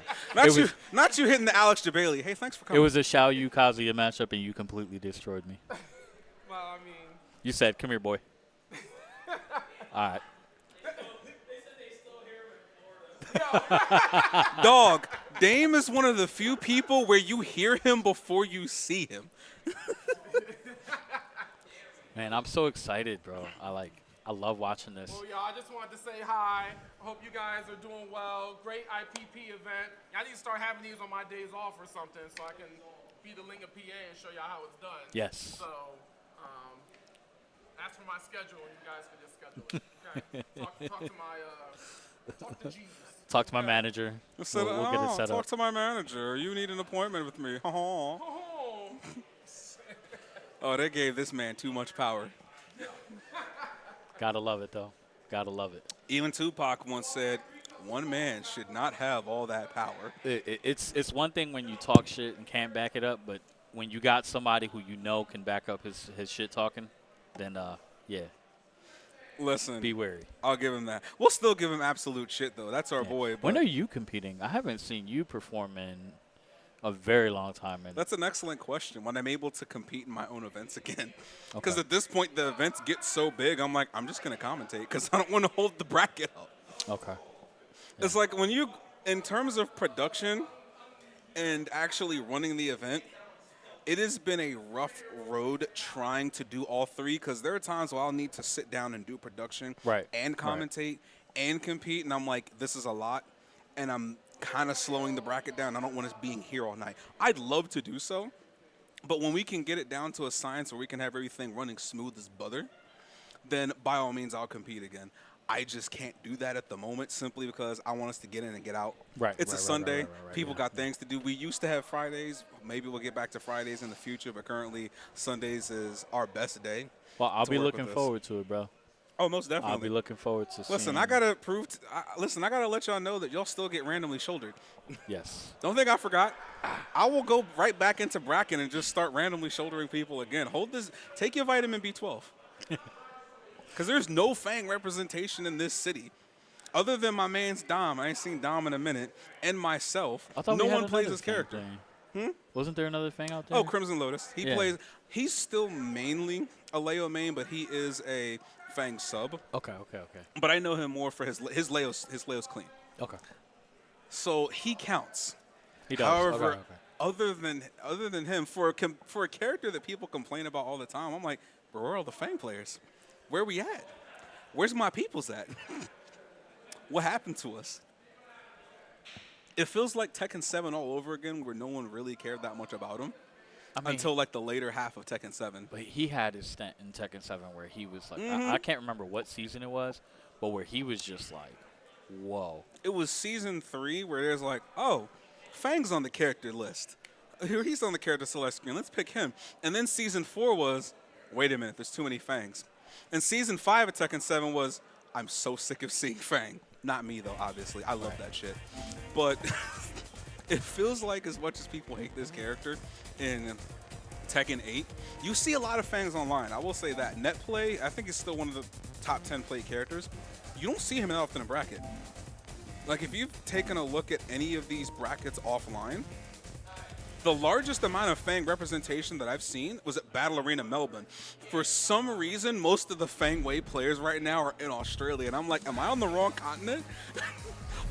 My brothers, why are you 14 time zones away from me? There's a lot of UK things too. But in the meantime, we're going to be getting into our first top 8 match again. Every single one of these matches is Old Blood versus New Blood. So you got Paragon Gaming's Ty going up against iVoid in our first match on the winner's side. So let's see how the New Blood handles the Old Blood in some of these matchups. And he's got a hell of a match to set it off. And are we seeing a Fang Wei pick? Yes, sir. Wait a second. No, hold on. Really? Really? What's the move here? So, of course, we're going to see iVoid go with the Jin Kazama. So that's a pretty solid pick. And this Jin is very clean. Again, he was able to pull a upset win over Vesper to cause that 4-1-way tie. But we are going to actually see the Fang Wei, which historically, at least in Tekken 7, many determined was a fairly even match, but slightly was in the favor of Jin in some regards. Let's see how that actually plays out in Tekken 8. And this is going to be interesting, bro. A lot of pokes. It's going to be Poke City. We're going to Ortiz Farm. Let's set it off. It's going to be a first to 2, first match of top 8 here. Ooh, nice duck there. Slowly tweaking away. I like the protection of the ankles. And Ty has no losses. None. He is the only player who has been undefeated thus far in this bracket, not dropping a single match in the Swiss format. On the GameStop trade, working in favor of Fang here while standing 2.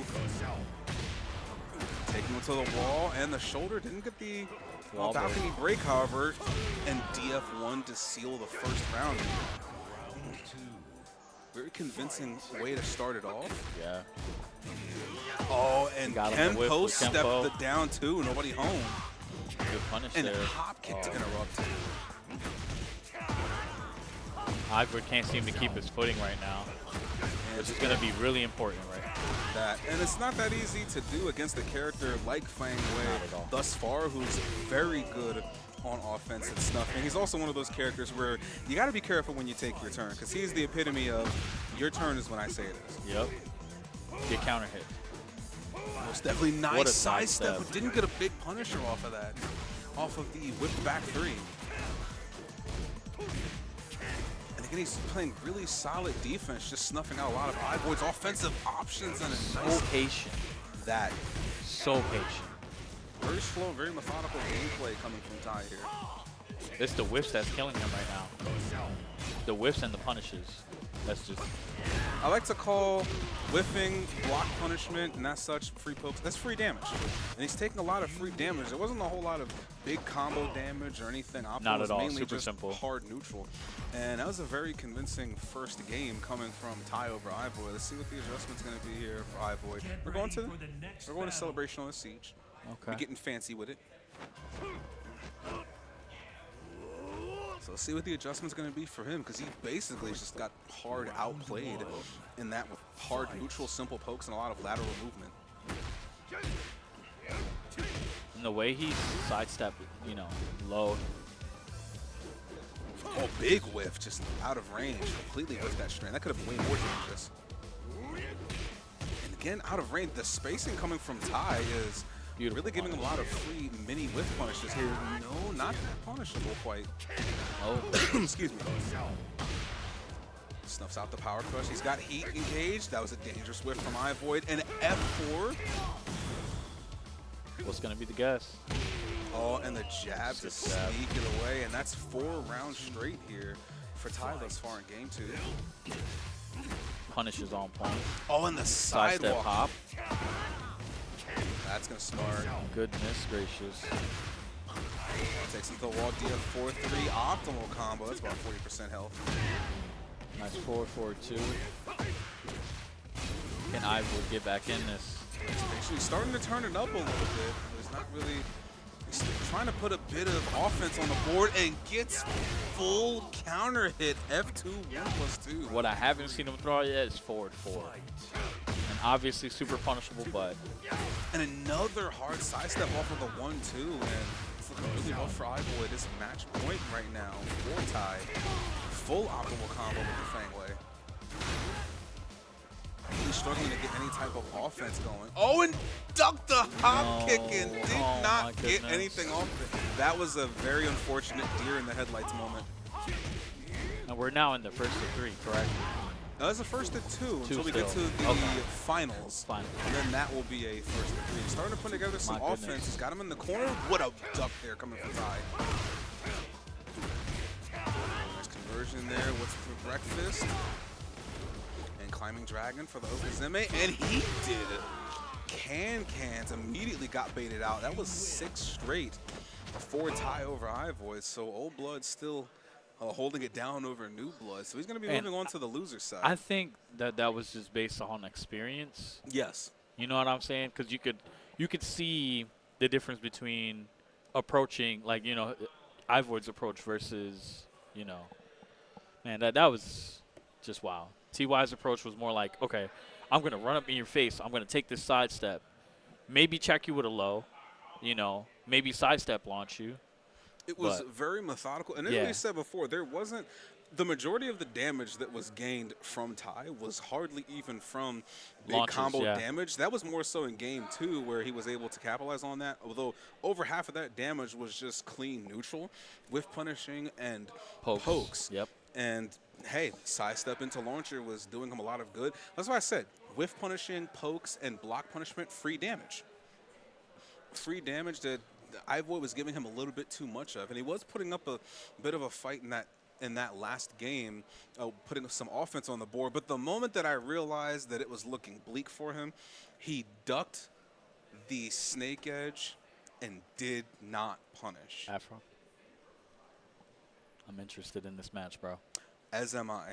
And this is yet another Old Blood versus New Blood. Like I said, if you look at this top 8, every single one of these matches is Old versus New Blood. And this is the second one coming up for our winners semifinals match. It's going to be J-Frack, the OG Jersey Lars of South Jersey, going up against Mr. Lame, a very impressive new face with his Asuka Kazama coming out of Philly. Again, the Asuka representation is coming back. Yeah. If you were there for Tekken 7, you knew how many Asukas that Philly had. There was like 6 or 7 of them. I lost count.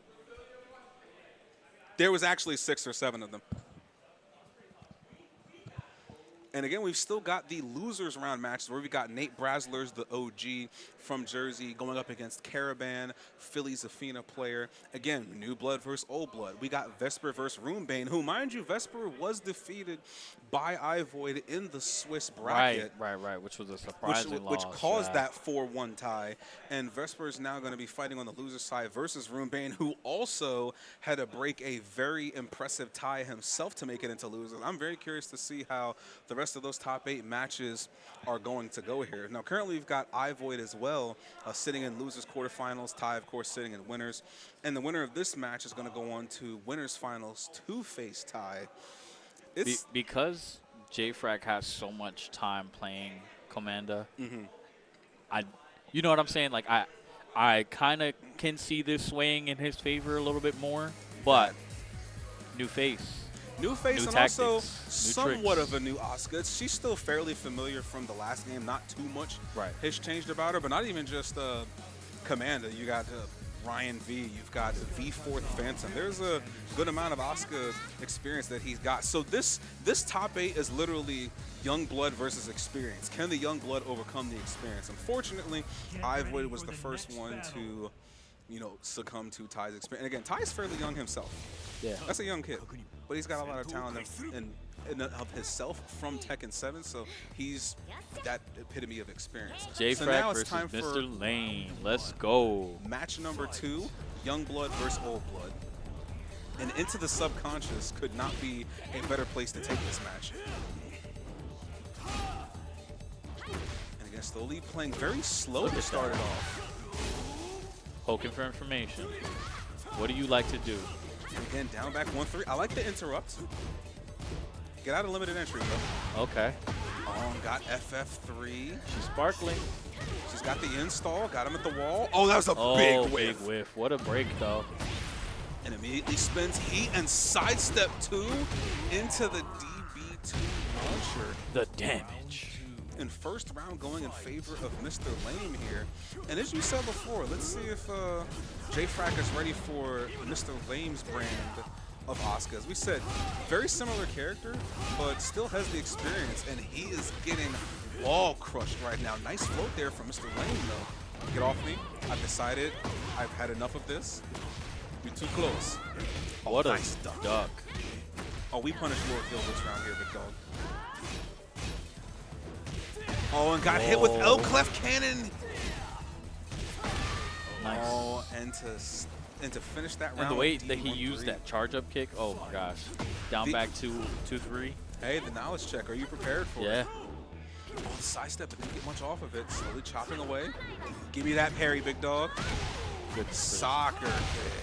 Oh, counter hit. Oh, let's go smart. Immediately got up. Activate the floor, are we? Nope, not this time. Quite and immediately canceled from silent entry to limited. That looks so disgusting. It's literally spin it to win it. Oh, don't touch me, big dog. No me toques. Unhandy boy. Spent the heat crash. And the wall crush. Nobody home. Okay. And again, just abusing limited entry in the face. One touch away. Nice Ooh, duck what there. a duck. And that's Nobody just that home. just comes from knowing that strength. Indeed, so nice punishment there from J-Frack over Mr. Lame. What a And counter hit. Ooh, counter hit. To the wall. And are we going downstairs? Not yet. This time. Has opted to keep the floor. And he got up and did a lightning screw. You are such a Lars player. How Lars Alexanderson of you to do that? Oh, what? How did that work? Oh, 1+2 throw. Nobody home. Mr. Lane being very cautious. Oh, nice punish there of the 2-3, and he got floated. This ain't good. And we're going downstairs. This is rough. Smash? No? He still got heat. There it is.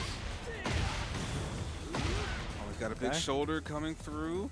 One touch should do it. Oh, down 1+2. Slowly chopping Again. away at the ankles. 10 seconds on the clock. Oh, and he my absolutely hit him. He just David Bannered that man. Bro, I didn't know we was playing Def Jam because he just hit him with the David Banner Haymaker. Final round, match 1. Let's see who takes the first game here. Oh, that was 3 counter hits in a row. That's kind of smart.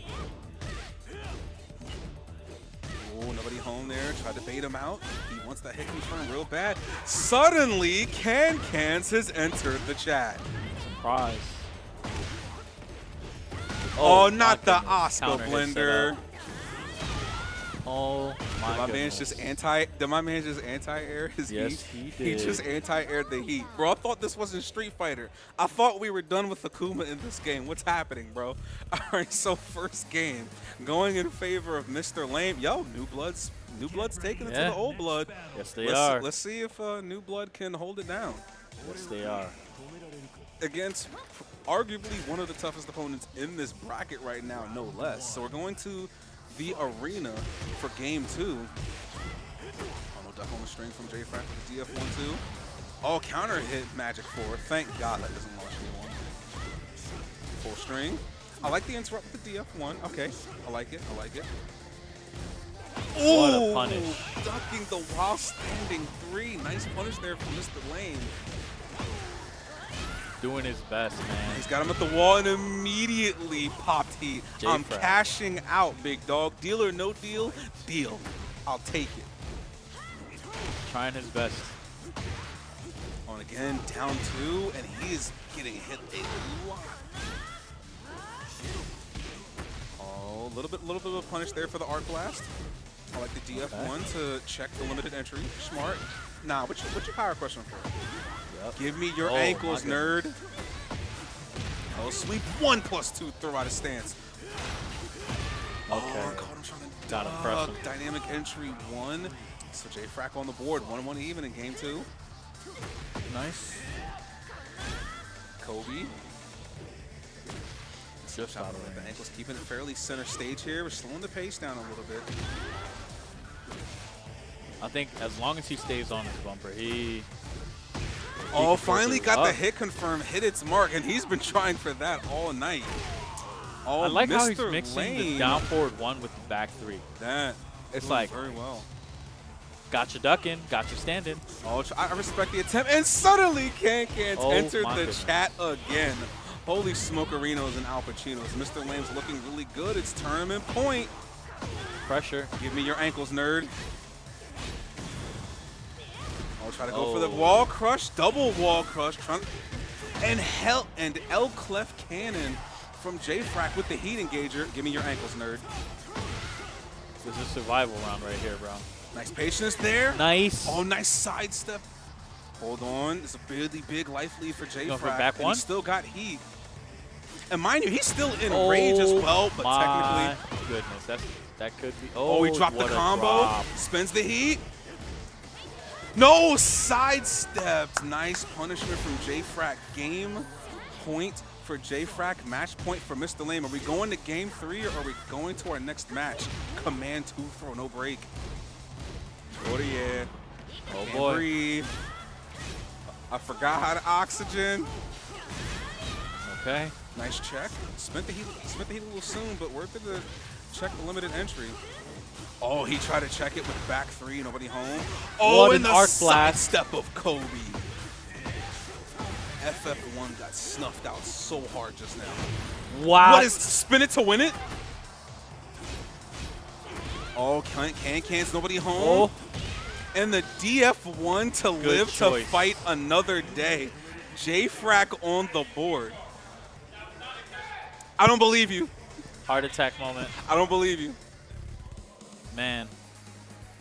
All right, so game 3 of this winner's semifinals match. We're Infinite going to stage. Coliseum. Again, can New Blood handle Old Blood? And he just showed his blood's still flowing in him. Still got that comeback potential. Oh, most definitely. Game 3, Coliseum. Who's moving on to the winner's side? Like Mr. Lame, I've been doing this for years. Oh, counter hit back 4. That's going to smart. Why does that take so much damage? Ow. Oh my goodness. Fishing. Fishing for the forward two. Hold on a second, brother. Nice Okay. duck there with the wall standing 4. The patience. Oh. Try to go for Arc Blast on the side step. Nobody home. Get What? parried, big dog. Soccer kick. Oh, And this got up is- into wall standing Wow. 4. Wake up while standing 4 is nasty work. The choices. That was gremlin behavior. That's absolute gremlin behavior. And that's something that J-Frack needed to hold them. And he denied with the orbital. That's going to smart. Nice duck there coming from Mr. Lame. Trying to put the pressure on. Nice duck, a little too slow there. Goodness gracious. Sidestep arc blast. He We did need drop, more of those. and he got a Oh GameStop my trade gosh. for his troubles. Oh, down 1+2. That is a bold interrupt. Now you see him trying to step with him to try and challenge some of these sidestep arc blasts. Don't touch me, big dog. Unhandy boy.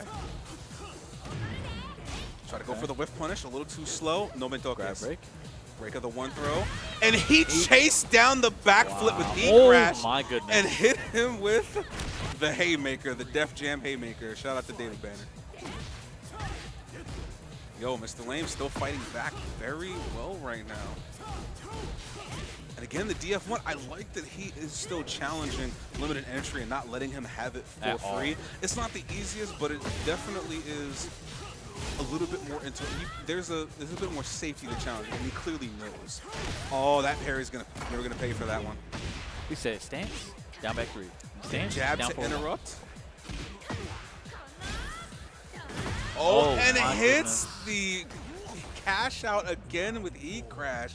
Tournament point for Mr. Lame. What is going to be the adjustment for J-Frack here? Well, of course, it's going to be a counter hit throw. You shouldn't have. Oh, and he's getting counter hit Watch really the toes. hard. That was a lot of counter hit damage. Free 99. Okay. And they both have heat. Nah, we don't do Lord Gilbert's here, big dog. Another while standing 1-2. He's getting hit with that a lot, and Got a second one on the board. he's getting whiff punished. Do or die, double Luigi. New blood versus old blood, who's moving on to the winner's side.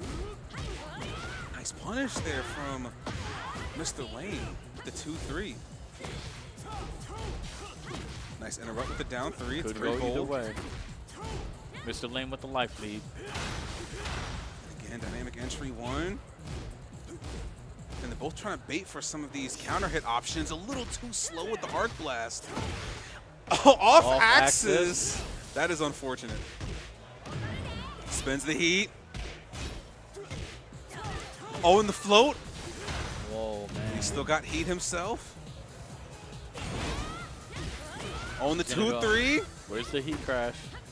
Oh, wait a second. Dynamic entry 1. With the Get throw, off. he breaks it. And the duck. Oh, my God. Wait a second. Rage If art. he finishes this. If he finishes this. And the Yes. rage art barely to take it. J-Frack 2-1 over Mr. That Lame. was incredible match. Holy smokerinos and Al Pacinos. That might actually have been our match of the night. And we've had a lot of good matches thus far. That was clean. That was delicious. Brother. And J-Frack moving on to the winner's side versus tie and winner's finals. Again, a very impressive match thus far from Mr. Lame. That was the match that I was looking for. New Right. blood versus old blood. That was so impressive to watch. First of all, I'm going to go back and watch that one later. And it got crazy. It got crazy. Like, he had an answer for a lot of J-Frack's offense. You know what I'm saying? The way they played, it was a beautiful dance. You man. could clearly It was a tell that beautiful he dance. was, in fact, ready for that Lars matchup. He got outplayed at the end of the day, but the main Right. thing I'm noticing, I'm like, oh, he's not a fan of limited entry because he challenged that very often, and it paid off for him, where he understood, okay, I'm going to still use it, but I'm not going to abuse it too much because Mr. Lane made it clear I'm ready for this. And here's another thing, I'm not necessarily familiar with Mr. Lane. He could have been playing Tekken 7. I've not before seen this player, but clearly he seemed like he was ready for some Lars action. And let's be Absolutely. honest, as many people play Lars in Tekken 8, I would not be surprised. That's one of the few matchups where you're going to learn that eventually. Yep. It's unavoidable. Yep. But he's going to be moving on to the loser's side, and he's facing the winner of this next match coming up, yet another new blood versus old blood match. Nate Brasler's jersey going up against Caravan PA. And Nate Brasler's, again, if you know anything about Nate Brasler's gameplay style, it is very unhinged. There's a method to the madness with Nate Brasler's, but it's no less madness. If you watched any of Tekken 7, then you know the Nate Brasler's play style. Always entertaining, always unhinged, and always unapologetically in your face with the bullshit. Who does he play again? He is a Leroy main. Leroy. Formerly a Gigas main. Now, you can already tell that the fact that he was a Gigas main in Tekken 7 means he was a gremlin. Yeah. Yes. The trolliest of trolls. And- He lived under a bridge. I would honestly say one of the most terrifying things to a lot of new players, especially with Nate's playstyle, is that he plays like a madman for a reason. Don't start yet. He plays like a madman for a reason, but he still has very solid basic game knowledge. He just chooses to play like a gremlin. He doesn't have to. I've seen this man play clean, and I'm like, oh, he's got it like that. But he's just like, you know what? I'm here to ruin your day. And he's very good at ruining your day, especially with his character choice. And for a character like Leroy, what better person to ruin your day than that uncle who keeps whooping your ass in spades and dominoes at the cookout? So, once again, this is going to be an impressive set between New Blood and Old Blood. Nape with the Leroy coming out of Tekken 7. Caravan, one of our newer Tekken players in the 8th iteration, rocking the Zafina. Spider Bay. Losers, round 1. Switch sides. Sensational. You numbskulls. But thus far, can we actually get a quick check on those match arena codes real quick? Because last I checked, they were 19. So as I said before, when it comes to match arena codes, we will never ask y'all. to actually contribute your own funds if you aren't able to. All we want is those codes done. If we're able to at least confirm that the codes are completed and finished, then that is all that we need to see. It is greatly appreciated, and at the end of the day, the players get to go home with a little something, something. We like to fund our community. I can't wait to see this matchup, man, because Leroy's low parries, like just his parries in general. I want to see how this matchup is going to play out. I would definitely. I'm looking forward to this one because let's be honest. How often do you see Zafina versus Leroy at that? Not often. Not even in Tekken 7 did you really see this matchup that frequently. But let's get into our first losers match. Losers round 1. Caravan rocking the Zafina. We got Nate Braslers. Also, Spider Bay. Let's go. That's a white food right Hey. Hey, yo, we got MC Hammer in the book. Matter of fact, excuse me. We got Rev Run. We got Run DMC. We got Grandmaster Flash in the Furious 5. We got LL Cool J in the building. The T-Pain of Tekken. We got LL Cool J in the building versus Dua Lipa. That's a good comparison. I'm gonna get in trouble. That's a good I comparison. regret nothing.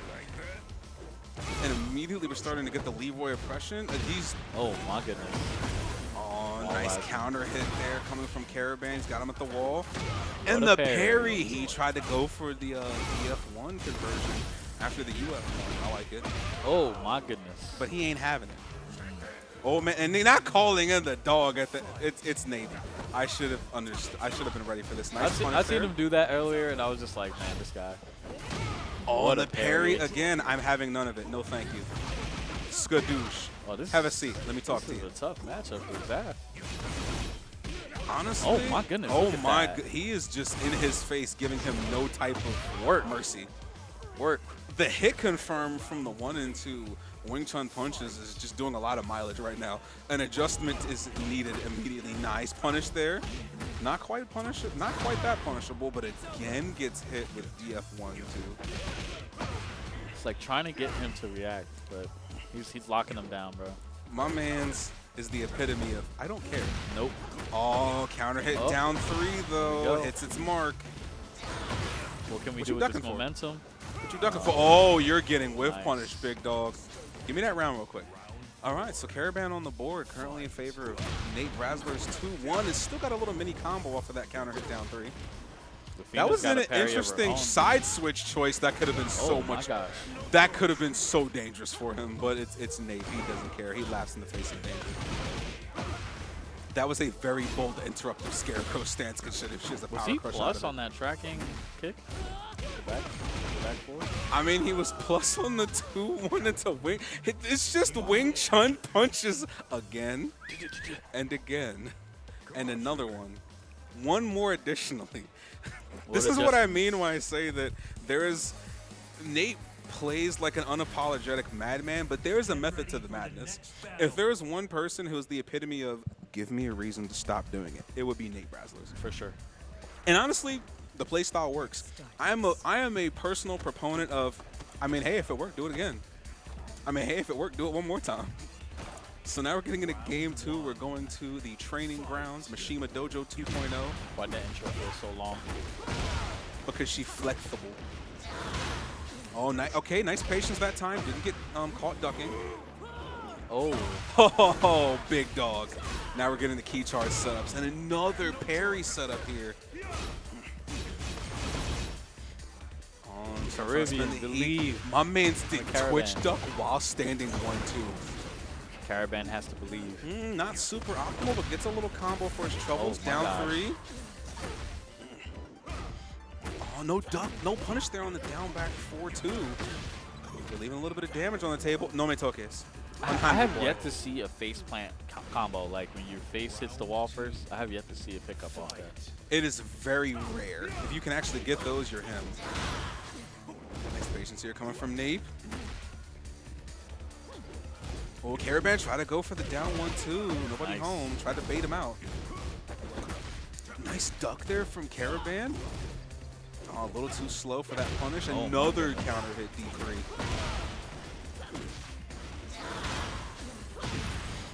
Oh, let's get a smart counter hit 1+2. Can we get a parry? Oh, does the full string. Nice punish there. DF121. Trying to go for Superman. Oh, Gets my stumped down. Oh, gets the duck, but not the punish. Nobody home.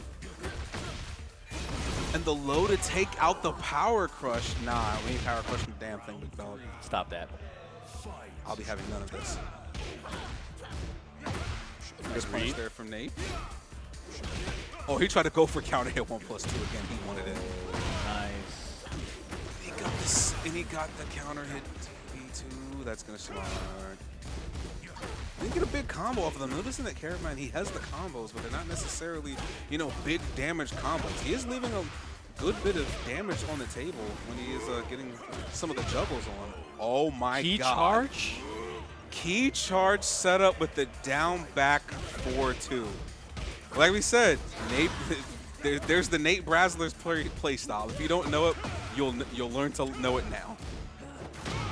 Another parry. He's having none of it. No me toques on Handy Boy. Can Caravan get one on the board? He's looking to do so, but it's looking really rough for him here.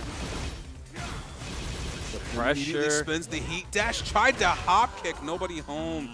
And once again, for the third match, Old Blood is holding it down versus New Blood. Caravan going down 2-0 versus Nate Brazzlers with the very oppressive, very unapologetic Leroy playstyle. Thus far, experience is in fact winning tonight. It just goes to show how much it means. Yeah. Ty still taking his victory over Ivoid very convincingly. J-Frack, who had Mr. Lane put up a hell of a fight against him in winners semifinals, but still closed it out. And Caravan, who was just overwhelmed, not only by experience, but as we've said, just unapologetic, very aggressive, very unorthodox gameplay style from Nate Brazzlers. As we've said, his play style is he's ungovernable. He's unconditionable. If you manage to condition Nate, I'll be impressed because he's the epitome of I don't care. I'm throwing it out. When in doubt, throw it out. And it's effective. And it went, yeah. So works. thus far, it's unfortunate to say that in all of our 4 matches, they've all been Old Blood versus New Blood. And Rune Bane is the actual last bastion in this tournament of New Blood. And he's got a hell of a fight to go up against Vesper in this set. But it's already been proven that one of the New Blood was able to handle him, as Ivoid did pull up that upset win versus Vesper to actually take a victory on him. So let's see if Rune Bane can take on Vesper, one of the Tekken 7 veterans. I'm curious to see what we might see from Vesper, as we know he's got a pretty solid myriad of characters that he can choose from. He's got a Drag, he's got a Victor. His strongest character, a lot of people agree, in Tekken 7 was Lee and Bob. Bob's not here, of course. He's still got the Lee. We've got Rune Bane with the very solid Leo play. Yes. But I'm curious to see what we're going to see from Vesper in this matchup. Again, are we going to actually see a victory in these first 4 matches from one of the New Blood players? We're probably going to see the drag coming from Vesper. I'll be very surprised if we see any other character. But thus far, this is going to be a hell of a set.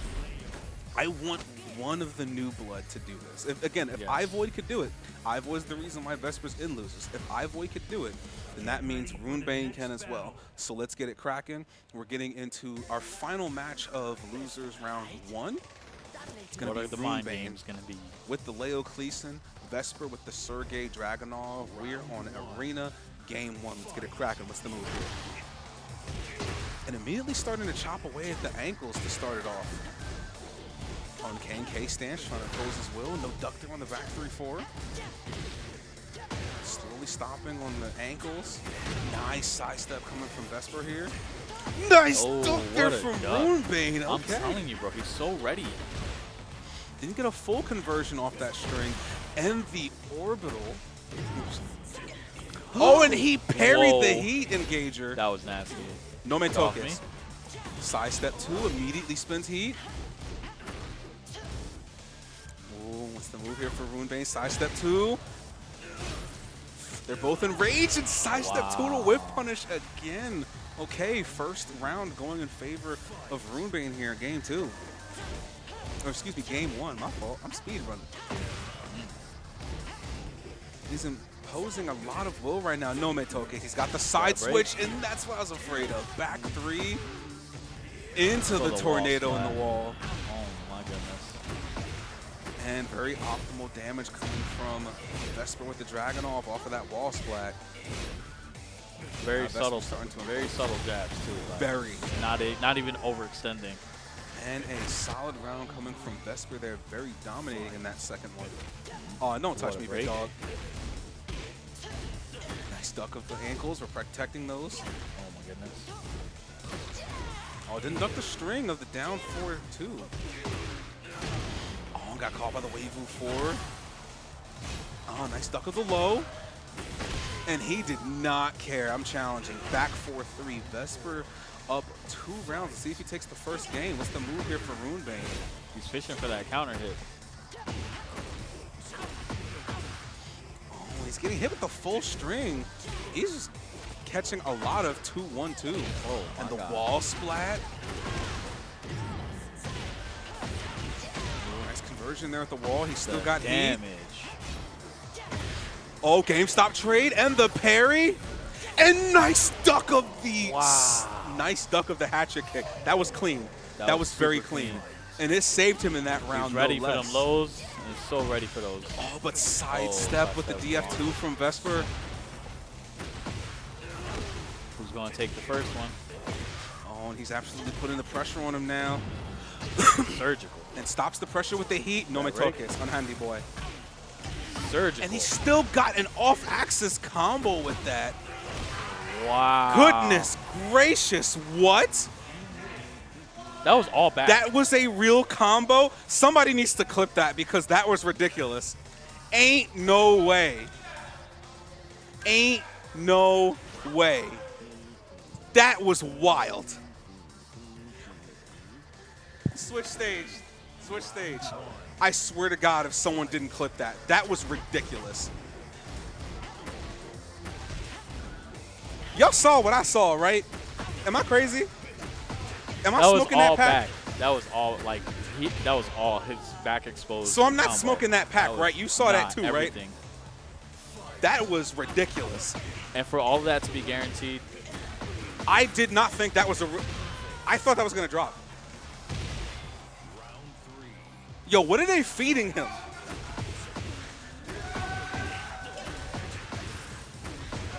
Good Lord. All right, so we're going to head to the stage switch now to the second game. That was a ridiculous way to end that last round. That was I have not seen a more optimal combo this entire night. That was ridiculous. at all. Clean. So first game going in favor of Vesper here, 1-0. Pay attention. All right, 1-0 in favor of Vesper right now. Let's see if Runebane Wait, can lock it in here. Yeah, there you go. That's a score. Man's just fighting an uphill battle. You know, he's putting up a hell of a fight, but Vesper's just very clean with his offense right now. Don't touch me, big dog. Oh, not a little too soon with the punish. Runebane's playing this a lot more slowly and a lot more clean. Oh, and the from downtown back three. My goodness. Can you get a glass break? And again, Vesper fighting off of that wall. Nice interrupt with the sidestep. In my Oh opinion, no, that should've getting worked. punished with the snake edge. That's insane. That's gonna smart, and he still got heat. Spends it. And still gets the wall The splat. optimization, dude. Good Lord. Well, this man is an absolute combo addict. He wants every single piece of damage he can get. Oh, and caught him sidestepping on the DF2. Going to the wall, yes. Oh, nice damage coming from Runebane with the Hell Sweep. K&K, nice interrupt of the Hell. He's not ducking that final move of the drag clef cannon though. Oh, and spends heat engager. That's gonna smart into the tornado. That was 60% health. That was a hard duck at the wall. He's got heat. He's gonna be able to use it. What's the move here? And again, the Plus Weevil 4. range. He is hard pressuring. Hello? Oh my god. Harada. And a hard duck. And again with the wave of 4 and Vesper really imposing his will on Runebane right now. This is 2 straight.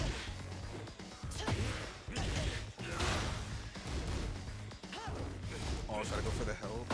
Hop kick and hop kick again, hitting its mark. Oh, dropped the combo a little too far. Oh, no duck of the wasp, duck of the wave of 1. And again, doing simple pokes. Looking for a way in. Oh, and he baited him. GameStop trade not working in his favor that time. Oh, no. Get a full punish there. Oh, shoot. And the immediate heat crash coming from Vesper. And first game was looking pretty good, even though he took that second one. That second game was definitely a very imposing Vesper round. First of all, what are they feeding this dude? And where is he getting this combo tech from?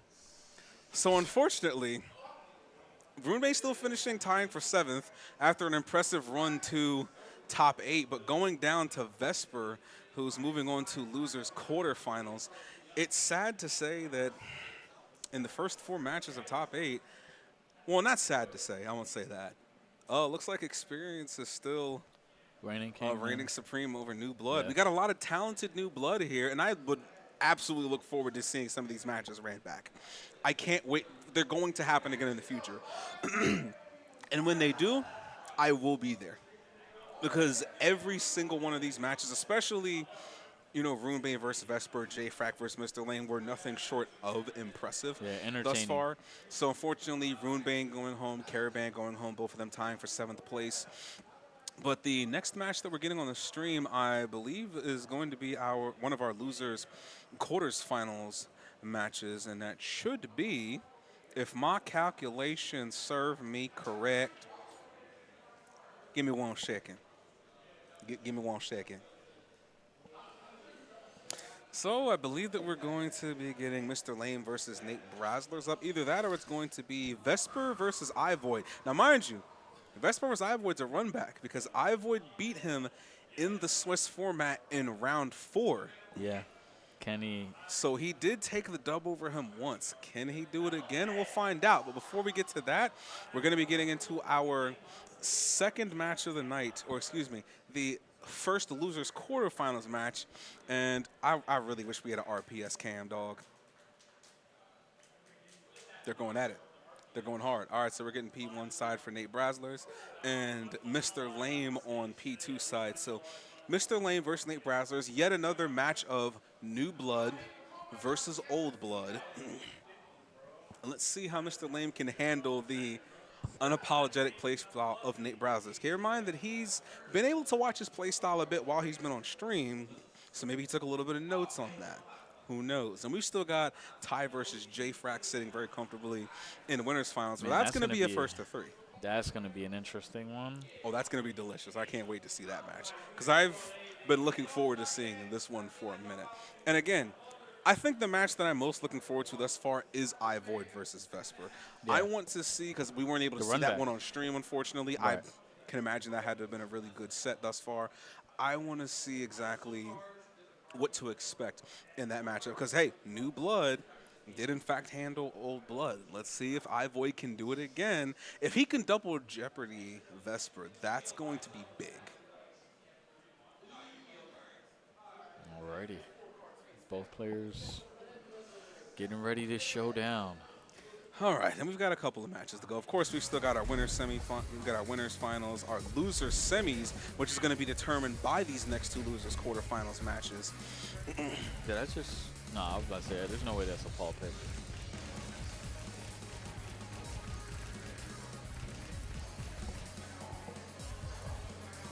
So of course we're going to be getting the Oscar Kazama from Mr. Lame and the Leroy Smith from Nate Braslers here.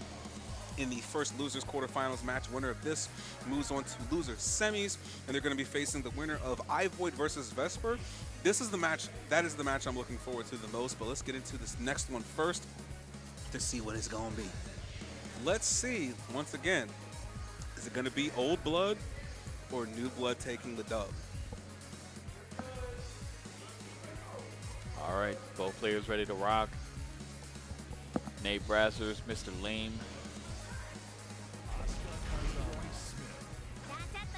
What a name. It has not been lame watching him at all. No, it has not. No, it is not. Contradictory names, man. Gotta love him. Get ready for the next battle. Not gonna lie, them chips smelling hella good right now. All right, let's go, baby. Losers quarterfinals. We got Uncle Leroy versus Asuka, the niece.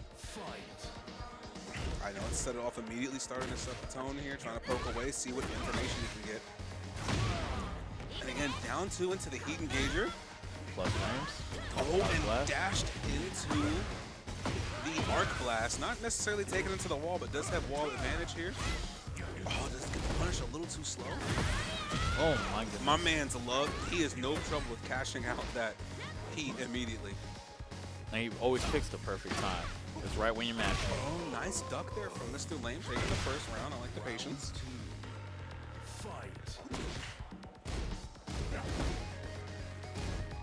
And again, playing a lot more slow in this one. Nice float combo here coming from 8 Razzlers. Not quite to the wall, but does have the advantage a little bit. Okay. Oh, hard sidewalk coming from Mr. Lame. Okay. Get on this wall, nerd. Another one. Give me those ankles. Plus streams. That was 4 ankle biters in a row and finish it off with a DF4. Goodness gracious. Oh, and the ground start back 4 counter hit. This is going to hurt.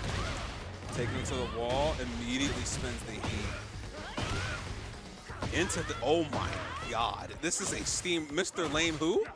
Who that? Oh, nice throw break. And he's still at the wall. So he does have wall disadvantage, and he does UF2 immediately. On counter hit. The decisions, man. That was a very convincing first game coming from Mr. Lane, especially in that 3rd round. My man is prepared. What's he gonna do to adjust is the question. Stage select. Stage select. Somebody die. Just to get into the habit of it, because God knows we need to do it. I don't like it either. I understand. I understand.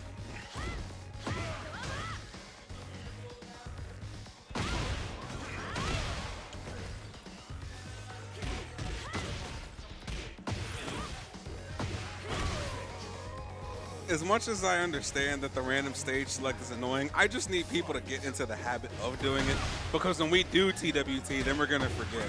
Just to make sure people are conditioned to not hit rematch, because it's gonna be necessary. I don't like it either, but I also understand and I agree, because again, no one wants to get stage selected in this game. Yeah. Oh, you know what? I lost. We're going to Arena Underground. We're going to Into the Subconscious. I'll be damned. At that point, you're at their mercy, you know? Understandable. And I'm still ducking. I hope you get the same stage. Oh! I wanted him to get the same stage so bad just to spite him. I so seriously wanted to get him to get the same stage just to spite him. All right. All right, so we're getting into game 2 here of Losers quarterfinals. So thus far, it's looking pretty good for New Blood here. Mr. Lane taking the first game pretty solid over Nate Razzler. Another down 2 heat engager. Oh, 1+2 throw, no throw break. Oh, he tried to go for the counter hit launcher, nobody home. He's just taking advantage of these free damage. And he hit his mark with the hit confirm there. Yeah. He's been looking for that all night. And that's only his second one.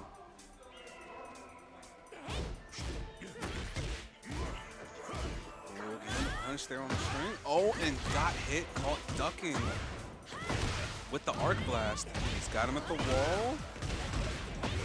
Okay. Let's go for the wall break just yet. No balcony. That's another string I haven't seen that much of from Leroy. That low mid string. Oh, floated. Again, just slowly chopping away at the ankles here from afar, and that unexpectedly reaches dog. What a one parry. parry, back it up, big dog, and hold this orbital while you're at it. All right, tying it up in terms of rounds here in game 2. Oh, no duck on the string, into a parry. Hey, I got parries too, old man. GameStop trade.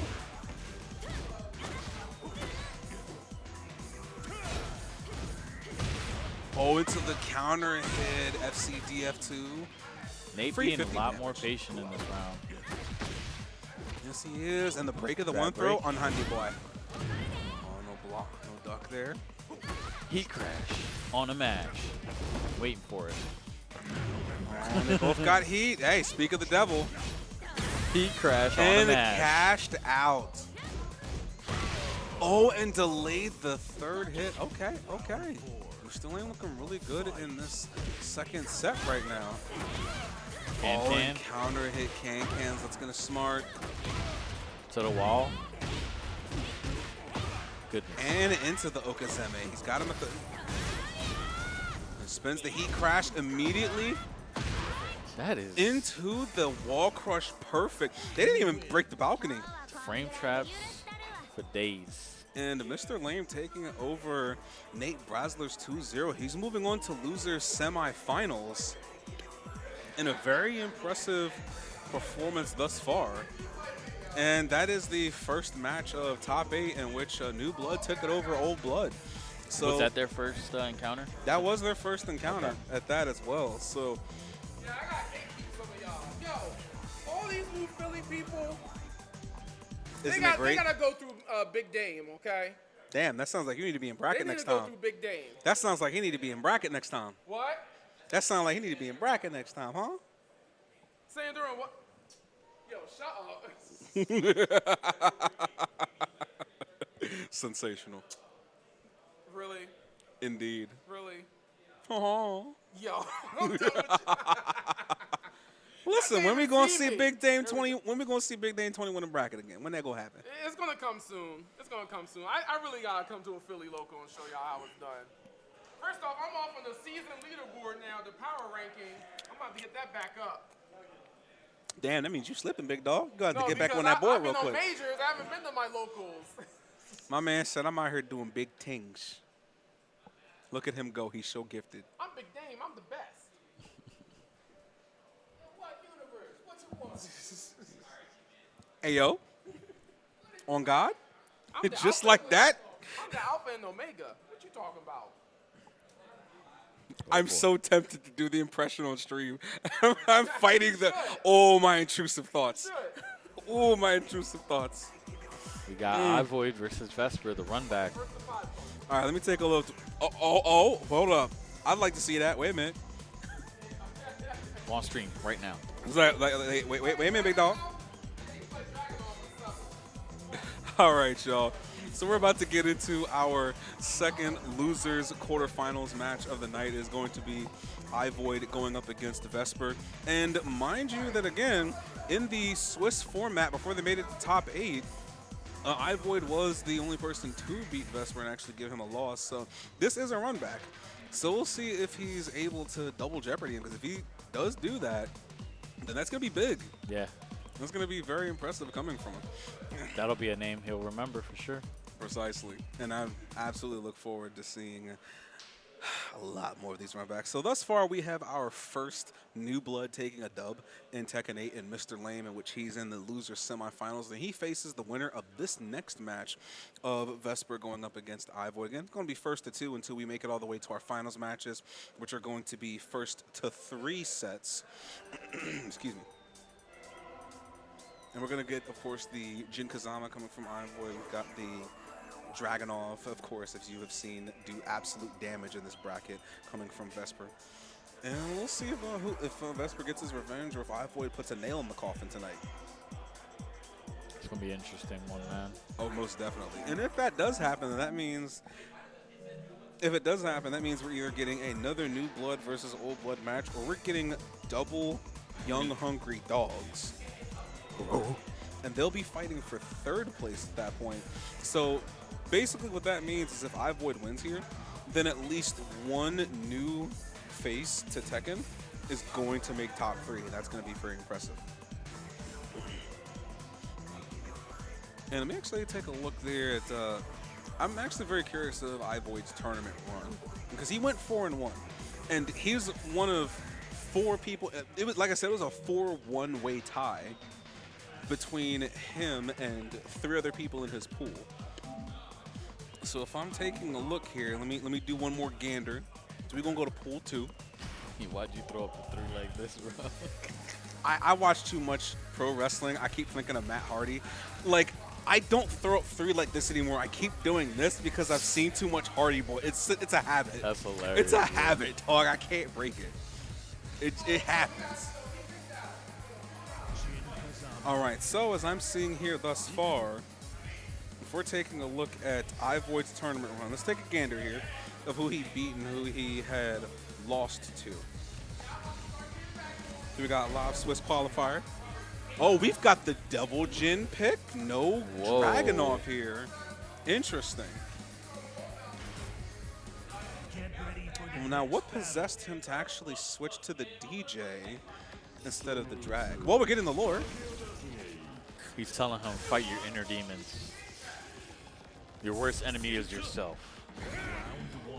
So we're literally into the subconscious right now. We got the Jin Kazama versus the Devil Jin. Vesper with a very unexpected DJ pick. Would have been sick if we would have got the stage too. If we got into the subconscious as a random select, I'm like, y'all planned this, didn't you? Oh, no punish there. The flash combo. You could have watched that. Oh, no, nice conversion there from Ivoid. Getting the pressure off of him. Oh, that's going to smart, but the heat dash and the wall break. The wave nice dash there into the side step too to interrupt. Oh, he's gonna pay for that one. Block the hell sweep. Oh no, sidewall saves lives. Yep.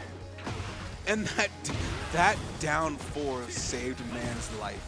Oh, he dropped the combo and he's gonna pay for it. You allowed me to live, and for that you deserve to die. Just the punish was so on point. It was very clean. What a duck coming from Vesper here. Oh, drop the combo there.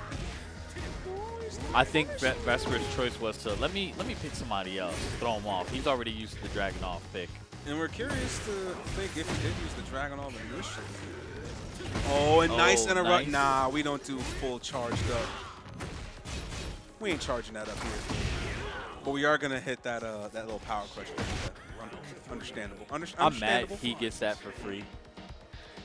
Man, that move cheap. It's not cheap. It's fair, but I hate it.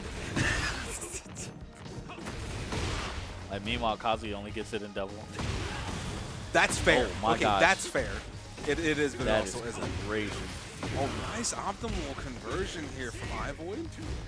Now he's got him at the wall. Ivoid life lead and 7 golden letters. And hits his mark with the hell sweep that time. Can he schmicks him up again? Hey, Schmixeroni and cheese. Let's go. Oh, command 2 throw, no break, and suddenly Hell Sweep has entered the chat. Oh, try to go for the side switch, nobody home, no duh. The patience. Oh, and the electric wing God fist. Into the heat engager, no, drops the final part of that combo, still solid damage. Vesper had a, oh wait, I'm not dragging off moment. Oh, and suddenly Hell Sweeps into the chat again. Oh, that is such a beautiful combo. Feels like we're playing anime, and he's floated, so the damage is a bit reduced. Oh, don't touch me, bro. No 2 throw for you. Oh, caught him sidestepping. That was clean. Oh, wait a second. The jab into the 1-3. Nice closeout. Nice closeout. Okay, Ivoid. So we're going to the final round here. That was a nice clean one. Oh, nice punish there from Vesper with the flash combo to get wall advantage.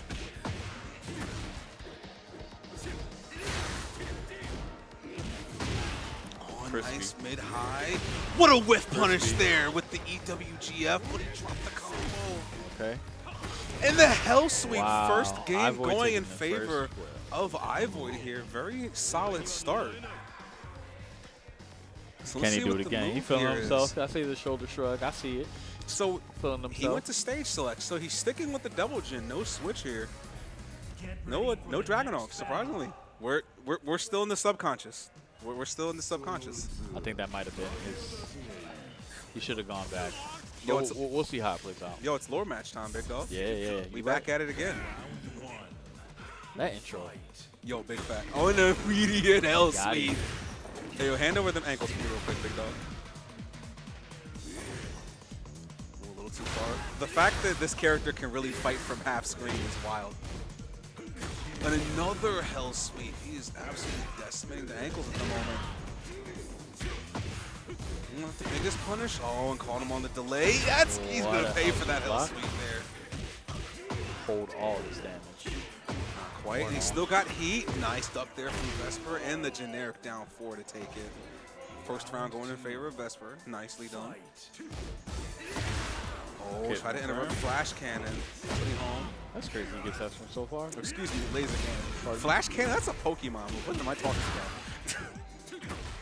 about? My fault, yo. My mistake, original gangster. Nice E-dash punish with the 3-1. my man's did the Pakistani backdash. Oh, that's gonna hurt a lot. Oh man. And the axe kick on wake up 2 rounds straight for Vesper in game 2 here. He's picking up the pace. Good. Caught him with axe kick heat engager. Oh, ducking. Wait a second. And the heat dash again. High Void letting loose. Taking him to the wall to get a big conversion. Oh, and he floated him. Yeah. Out of up 4. Into the 2 throw. What's for breakfast? What's for breakfast? And floated him again. He is, yo, I thought that this is not Street Fighter. Why are we getting anti-airs? Wrong franchise. Oh, he's starting to put the pressure on iVoid, starting to put the offense in. He's believing. Spent heat. Oh, the 1 throw. Have a seat, my friend. He's believing. Oh, got caught with punishing with the axe kick. Wall break? Yes. Yeah, we're going downstairs, baby. Oh, and missed the hell sweep. Nobody home. And FF2. And the counter hit 2 throw. That's going to hurt a lot. Is this his? Oh, oh. Oh, and waiting the 3-1. Hold on a second. Heat engager. He's not out yet into the tornado. No, caught him on wake up with the title for while standing 2. So tied up 1-1 now. Whew, this is truly do or die here. What is the next stage we're going to? iVoid putting up a hell of a fight, but Vesper's still in it. Oh, we're going to the Sanctum. So again, how shall we conclude this lore match here?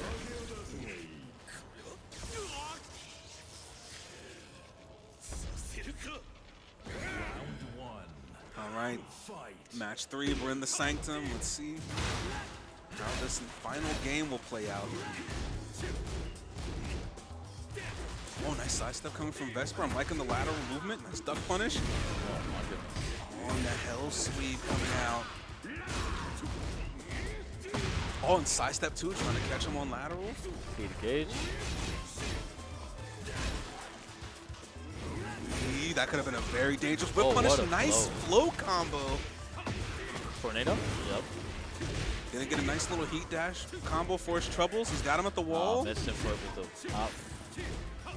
iVoid putting some solid pressure on counter hit 2 throw. Oh, and suddenly Hell Sweep entered the chat again. Steel pedal into the, oh, and he was off axis. Nice low parry. Wait a second. 5 seconds left on the clock. And he floated him, tried to do while standing back 4-4. So iVoid taking the first round. Oh, what a duck from Vesper.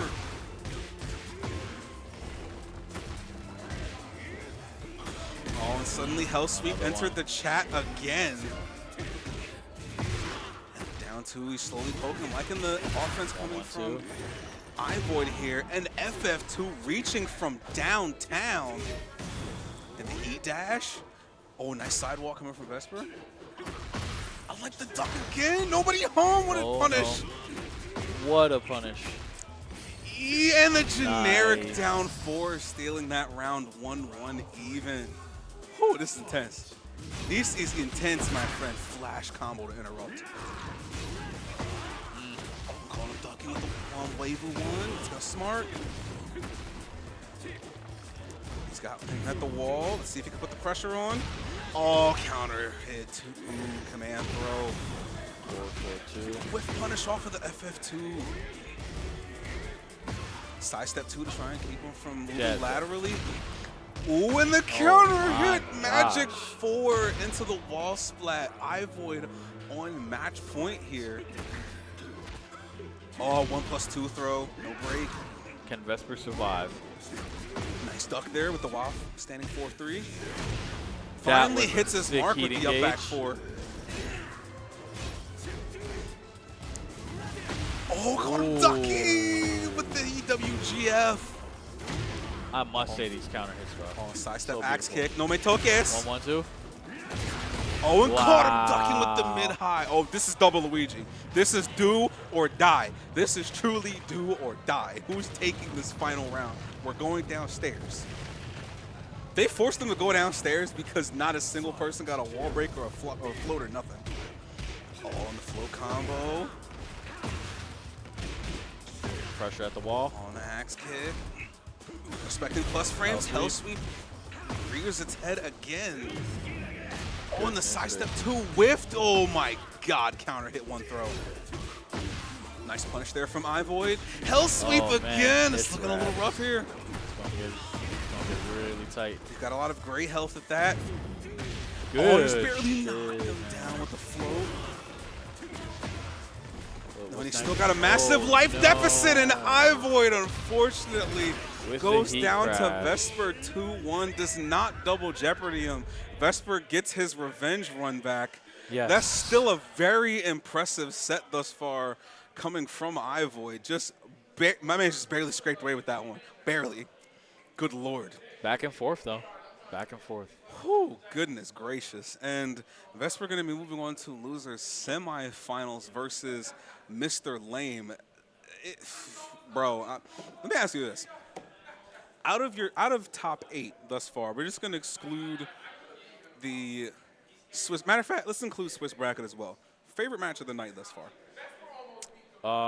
My favorite is gonna have to be that Asuka and Lars J-Frag fight. J-Frack versus that- Mr. Lame. I'd be yeah. inclined to agree. I think that was my favorite. That is one. by far one of my favorites of the night. That was a very good match. I'm still Only partial to because- Runebane versus Vesper. That was good too. only because just the expression, you know what I'm saying, of just like when they were throwing out their combos, how they were punishing, like just it was very entertaining. Not saying that the last match wasn't, but it Personally, my favorite match of the night, definitely the one we just had, Ivoid versus. Like I said before, the way that match could have gone, where Ivoid did beat Vesper in the first round or the 4th round of Swiss format, I thought to myself, I want to see how this goes on stream. And it was very clear that both of them played out of their minds for that set. I want to see that run back in the future. Because technically it's tied up. It's 1-1. I don't know. J-Frag, Mr. Lame takes it for me though. That is fair. That was a very good match. My favorite was that last one. That was my match of the night thus far. But we still got 4 to go. That was intense. It was And our next one is going to be our winners finals match. It's going to be Ty versus J-Frack. It was nice to see beef settled. Oh, most It definitely. was nice to see beef settled. Most definitely. And now it's still tied 2-1. So if they see each other in bracket again, let's see if they can break that tie.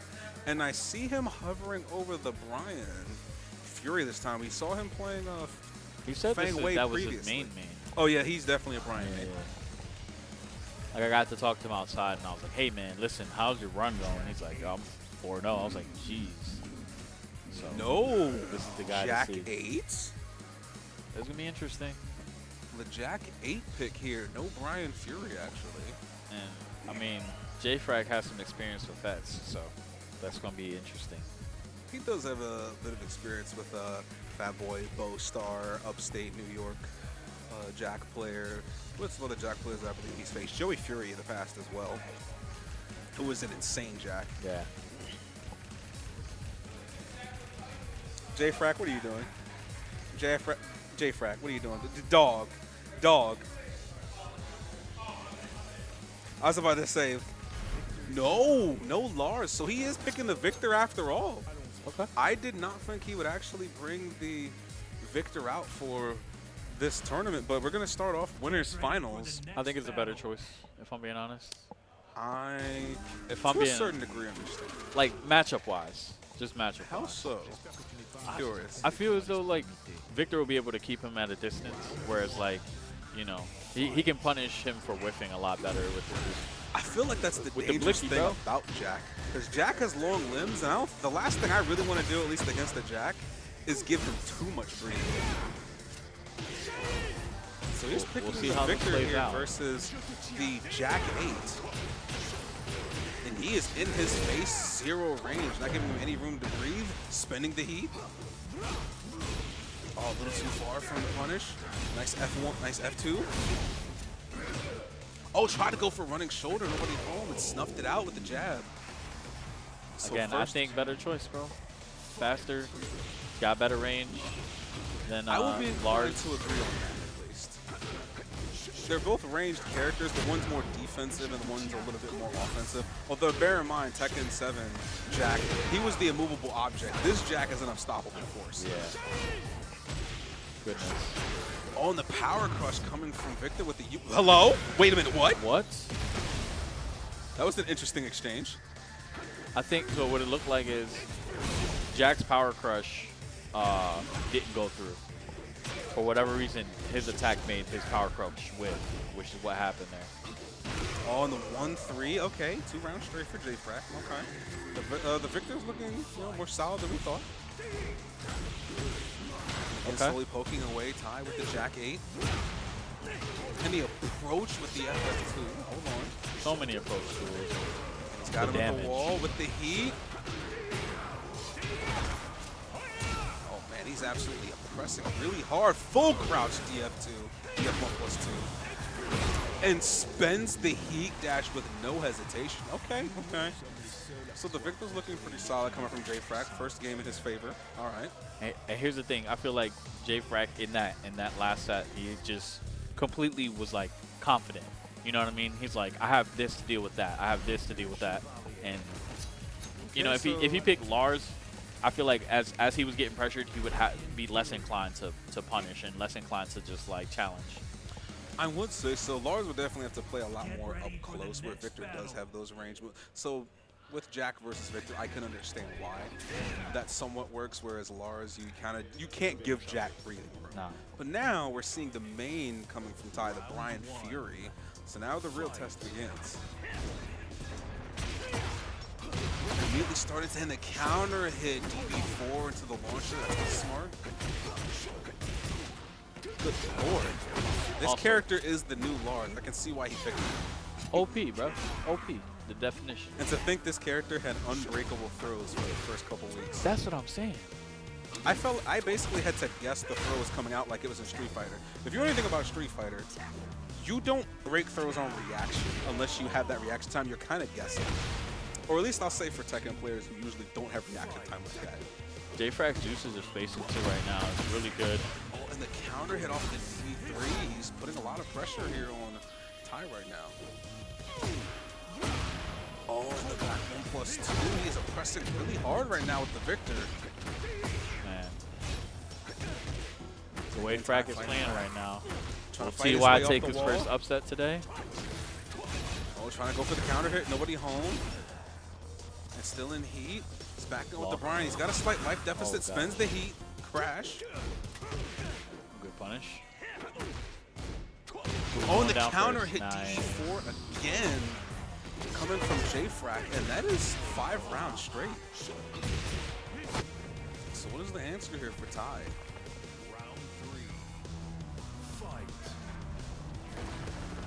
Again, playing very slow pace, trying to slow down the pace, and J-Frac setting the tone again. Nice interrupt there with the 1-2-1. 1+2 throw, get floor blasted. Give him more of those. Give him Nice more conversion of hatchet the wall, kicks. and my God. the taunt. And the taunt hit confirmed, and he's awoken into the down 3-2. Okay, so Ty's awoken. Goodness gracious. And again, just the pressing with that down 2. He's starting to get his pokes in. That was a bold interrupt. Coming in that running 2 out of nowhere. Catch a kick. He's got his back to the wall, so he does have advantage here. And again, that down back 4. So 2 straight for J-Frac here in the winners finals right now. He's currently 2-0. Man. What's Okay, going to so be we're the going to answer? character select. Is he actually going to switch, or we're going to stick with the Brian? Are we No, good? he switched off to the Paul Phoenix. Interestingly enough, I think I would have liked to see the Fang pick from TY. Get ready for the I can't next say battle. too much in opinion in terms of the Fang versus Victor matchup. I think it's dual. I don't think it really sways to anyone's. Let's be honest, it's Fang Wei. Fang doesn't really have bad matchups, so he can kind of fight anybody pretty well. But I'm curious as to what the approach is with the Paul Phoenix here versus the Victor. It's a very simple character, very high damage, and the character has a lot of solid plus frames. Also, the full throw game at his disposal as well.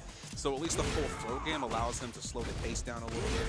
Hopefully we can get some backsway whips in there. And already oppressing with down 1+2 and down 1. You know, the key Paul moves, QCF3, back 3. Nice whip punish there on the 13th frame. Tried to monkey flip. What a duck there Oh, with he the was walk so standing ready. too. My man's just having on the, and that was actually his first round on the board at that too. That was 6 straight up until that first round of game 3. Nice sidestep there coming from Paul. Another down back 3 getting punished. He's starting to get a little too overzealous with it. He's starting to pay for him. On this week's issue of Frack Informer, Oh, in the back 1+2. Oh my That's gosh. smart. nice And counter suddenly hits his mark again with down back 4. Hey, just because you blocked it twice don't mean I won't do it again. hit. Big old damage. Oh, that is a lot of damage, taking him to the wall at that.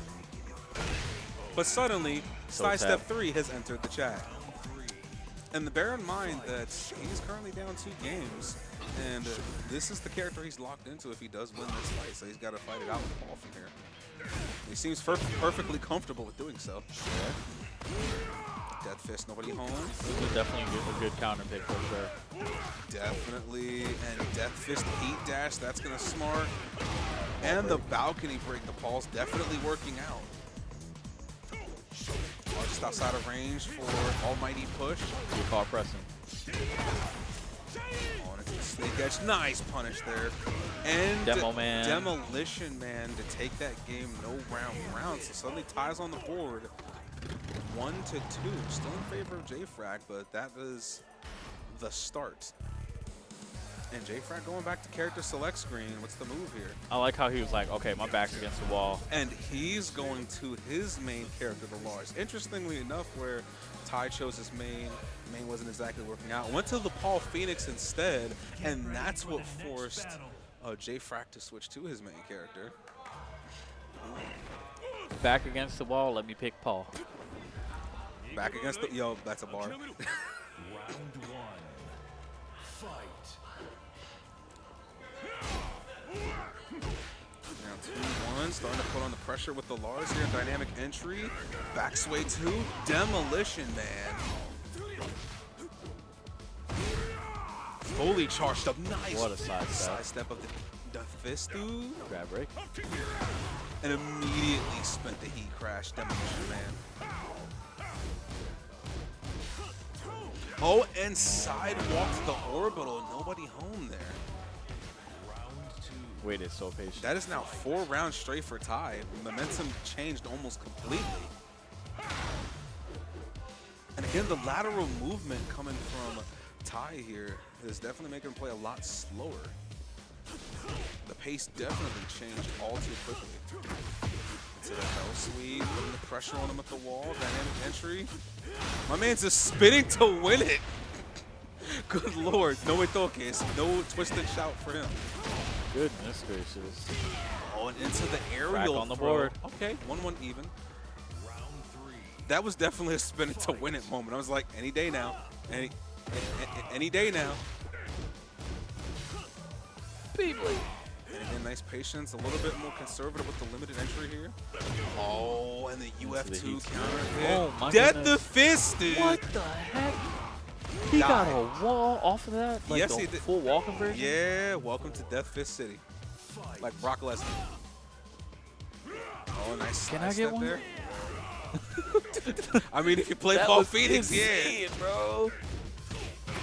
Oh, and then the 2-4, trying to interrupt. Nice interrupt with the back sway. Try to go for back sway too. Nobody home. Oh, and a big whiff punish there off a sidewalk. CD3. Where is it? Ooh, and back sway too again. Nice. Oh, snap. Okay, What a don't touch break. me. We got the break.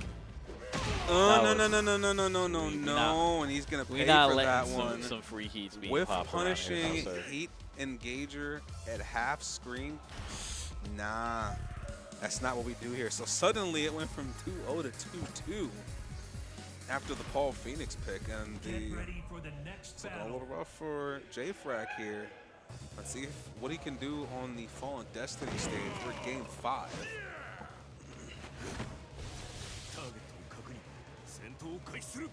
Round 1. Fight. And down 1 to round start. Stop chopping away at the ankles here. Side Making step that two, climb just back chop slowly. away. A nice float combo, taking it to the wall. And demolition, man. Oh, side step gracious. 3 counter hit. That's gonna smart. Yeesh. It's looking really rough for J-Frack in this third game, this 5th game here, excuse me.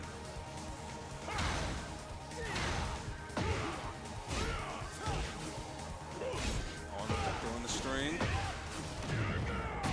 And again, the heat engager, nobody home. Get off me. What are we doing?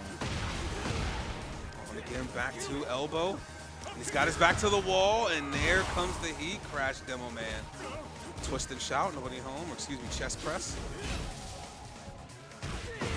What a wall splat. The down 1-3, that's gonna smart. And he's not dead, nice duck there. Twist and shout, what's for breakfast? And Oh my goodness. chest press. Oh, wait a second. And he spent the heat crash. Oh my goodness. 1-1 even in game 5. That was ridiculous. Heat frack with the heat crash mash. Death Fist Whiff Punisher. Oh, and again, just runs in and does the heat engager. Nobody home. Heat crash.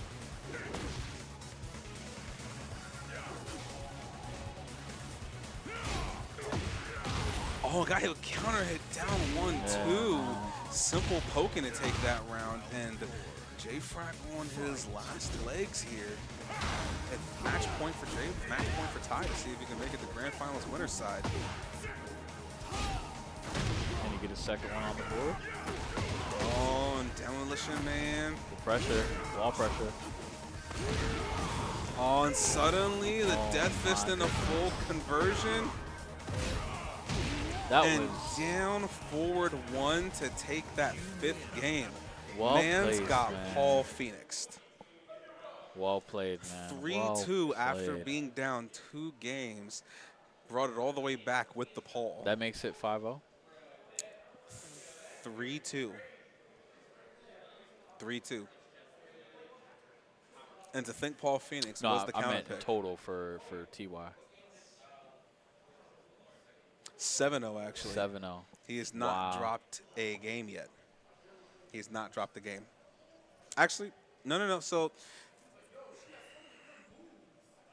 5, 7, 10-2.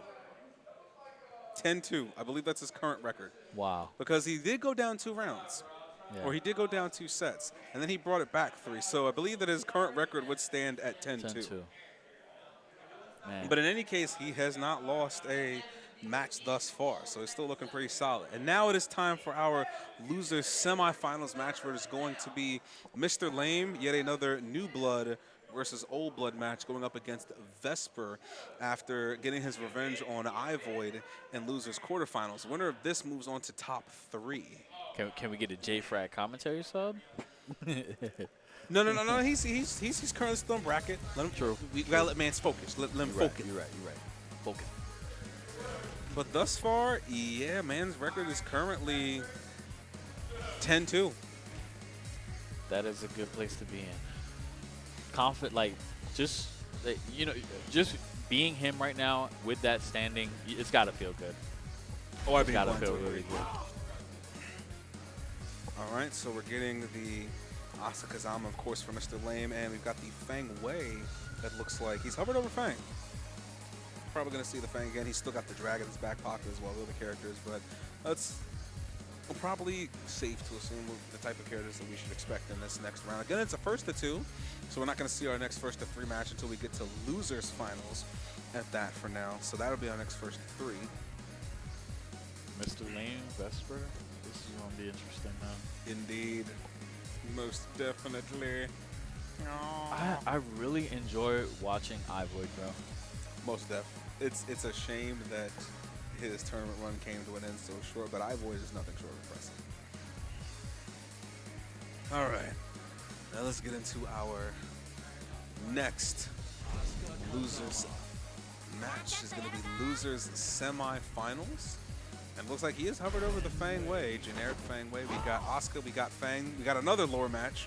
And it ain't really much of a lore match. It's more like a grown man is beating on a high school kid. Get ready for the next But hey, let's see if high school kid could teach him a thing or two. This, can I just say that this storyline intro is so disrespectful?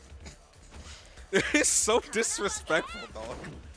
That's a fight, bro. That's rude. I play Fang Wei, and even I'm like, yo, that's rude. Dem's fighting parries. Dem's absolutely fighting parries. Oh, nice duck there. The down 1+2. Got him at the wall with the wall splat. Nice conversion there from Vesper. Okay. Trying to keep him from sidestepping on the down 2 on even gauge. What up? Goodness, counter. Oh, on the back sway 1. Nice conversion off of that. Oh, he got hit with the third part of the string. It's time for a Fang oppression session. Immediately when he crashed, UF2 and shoulder to whiff punish. Excuse me. Get out my way. Solid round to start off. Spiro Lubu. Oh, he tried to go for the parry after while standing too. Oh, what nice a side step there off of the hop kick. Clean. Optimization. No punish. Still would have got sidewall though, in my opinion. That is true, but that is so unfortunate. Nice start there from Mr. Lane. Oh my goodness. The pressure, bro. Headbutt. All right, stay frosty, big dog. All right, so 2 rounds straight here for Vesper, really imposing his will over the Asuka here. That was Caravan, right? Or that was Nabras. The Leroy. And unfortunately, the lower match is kind of coming true right now. Sidewalk again into the hop kick, off-axis combo. Get young bold. Oh, and try to parry, nobody home. Again, this is experience, bro. Just in front of you, just sidestepping. Oh, nice duck again. He's just not having it with the ankle biters here. So first round, first game going in favor of Vesper pretty darn convincingly. What is the adjustment of the move here for Mr. Lane? Vesper's like, I got to see you play. I know what you like to do. And that was a good showing of like, I'm going to shut this down.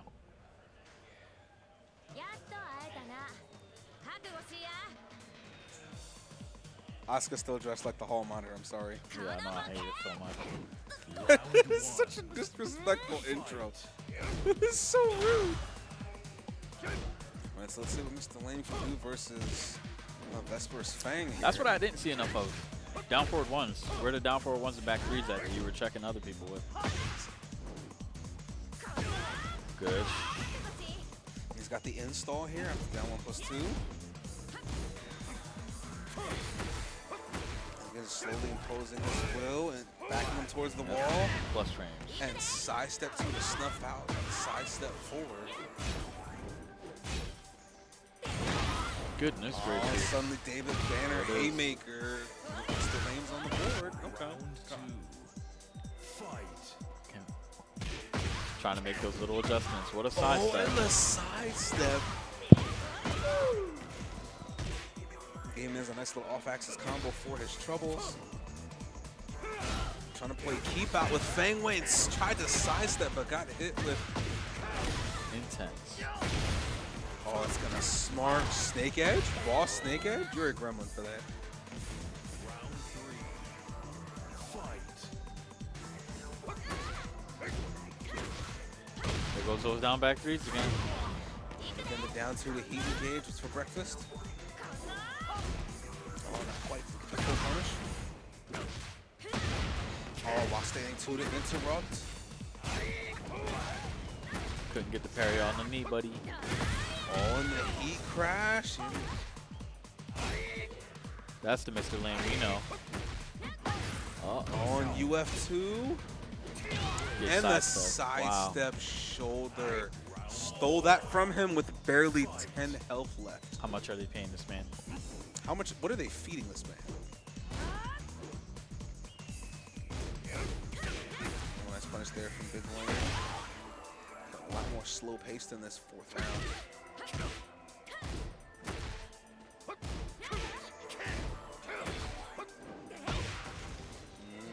He's trying to fight back. He's putting on some solid. Sure, I respect the attempt to whip punish, but he's gonna eat a climbing dragon for his troubles. All that off of.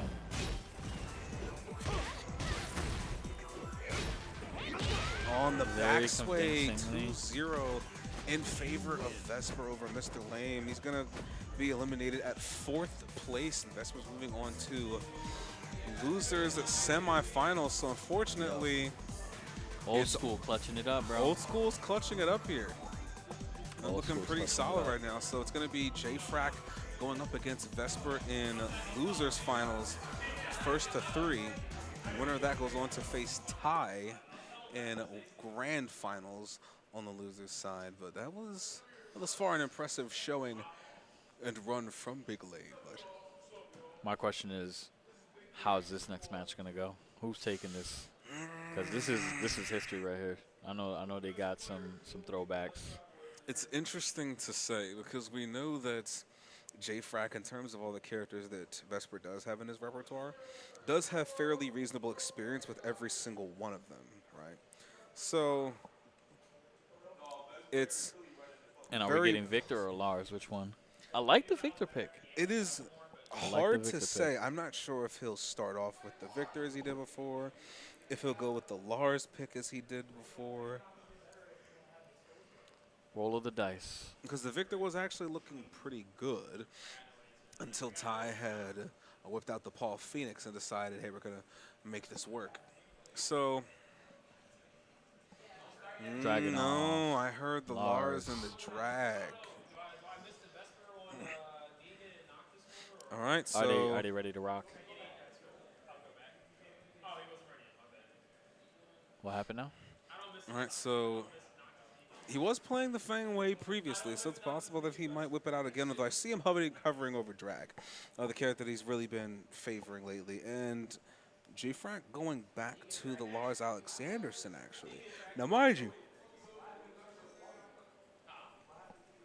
I'm a little sleepy, y'all. Yeah, I felt that. Now, mind you that this is a 1st to 3, so we have 3 to 5 games Okay. instead of 1 to 2 games. So if any point in time they want to switch or experiment with any other characters, such as Vesper, where he has a myriad of characters, even though he's mainly sticking with 3, you've got clearly the Lars pick, which was unexpected. Not the Lars pick, the Victor pick, which was unexpected coming from J-Frac, also at play here. But it looks like we're working with the old reliables here. We got Dragunov and we got Lars Alexanderson, losers final, 1st to 3. Let's get it. Who'll be going on to face Get ready for the next Ty? Will it battle. be Vesper Yakushima. or will J-Frac be getting his run back versus Ty? ターゲットを確認。戦闘を開始する。戦闘開始する? Round 1. There's no way that man's 27. Fight. Dragon off. Yes, he's supposed to be in his late 20s. I went to color. All you have seen is war. Oh, and back four. Why does that take so Counter much hit back damage? four. That was 50 damage. Holy smokes.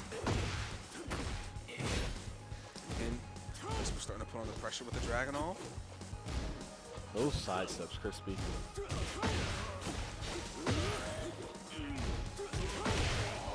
Nice punish there with the 2-4. All right, so starting off, J-Frac's on the board. Fight.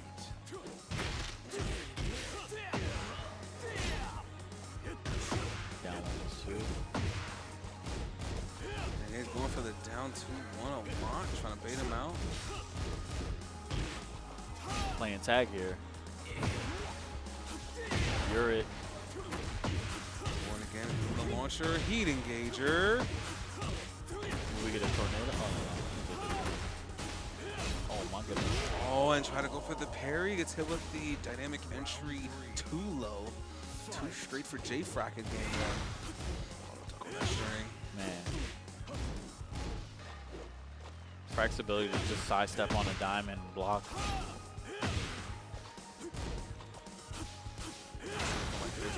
Nice Ooh. parry there. Have a seat, my friend.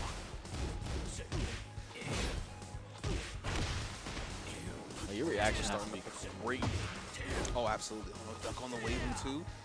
Wave 1, excuse me. Oh, counter hit. 1+2 throw.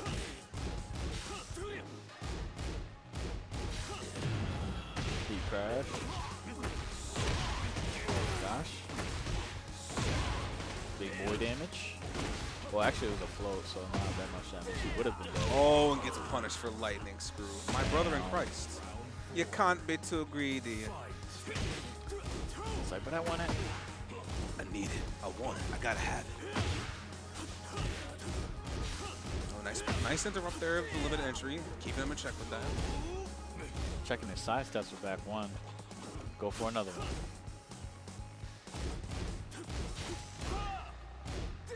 Goodness gracious. Ooh, counter hit that's gonna smart. It's like a full combo. Leave 1+2. That's gonna hurt. Going to heat.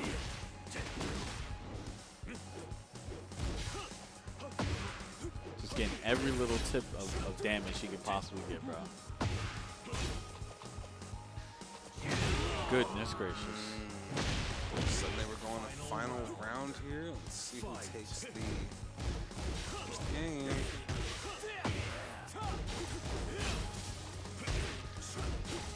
Good choice there. Trying to catch him pressing. What a forward. Forward 1+2. Really rough here, and he's still got heat as well. Spent the tornado. All limited entry, nobody home, and 2-1. First game going in favor of J-Frack in this set. Ooh, I need to stretch my legs. Give me a second. Yes, sir. Ooh, pimping ain't easy. All right, we're heading into game 2 now. Get ready for the next battle. All right, so we're sticking with the Dragunov here. All right, and we're going back to Yakushima. All right. Here we go again. Was that a rematch? That was a stage select. They just Oh, happened to go back to the same stage. Jeez. It happened so fast. Breakfast here. Oh, nice side step there with the UF2. And still even off axis and back turn, he's getting that wave 1+2. This was the same scenario who was in when he got that last combo. Same exact scenario.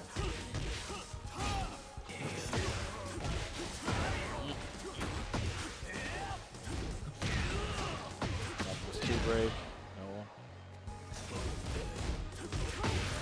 Punish. Down one hit Chop away the ankles here. J-Frack taking first round in game 2.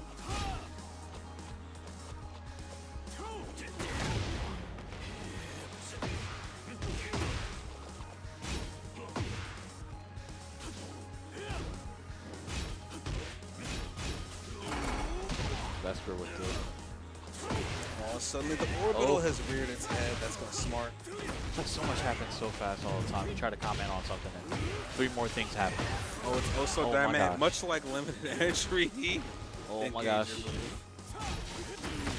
On the back 3-4 and wave 4. We now have it. Round 3. Fight. What an arc blast. Dropped it though. Dragunov taking him this way.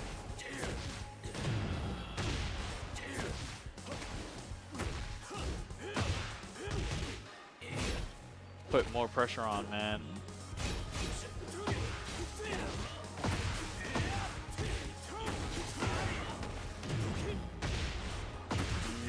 Engager. Immediately spins heat dash. Oh, We break the the throw. break. We break those around Nice here. punish there, the 2-1. Nice shoulder punish. What's the answer? One reductor on the string. Oh, my and goodness. limited entry 1 to take that third round up 2-1 J-Frag. Counter Oh, hit. my man's got count. That's going to smart. Going that away, buddy. Heat smash. Give me that leg.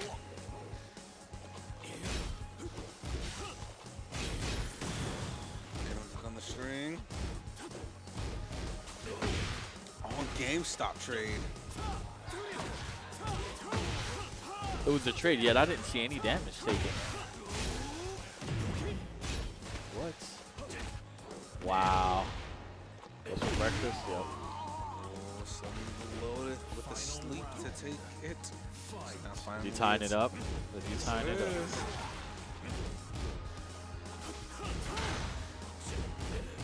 Oh, full punish there. 2-1.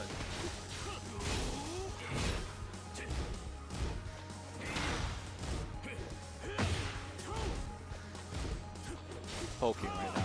Lots of poking. Nice duck there coming from Vesper. Full combination off the. Oh, and he dropped the combo. That's what we wanted.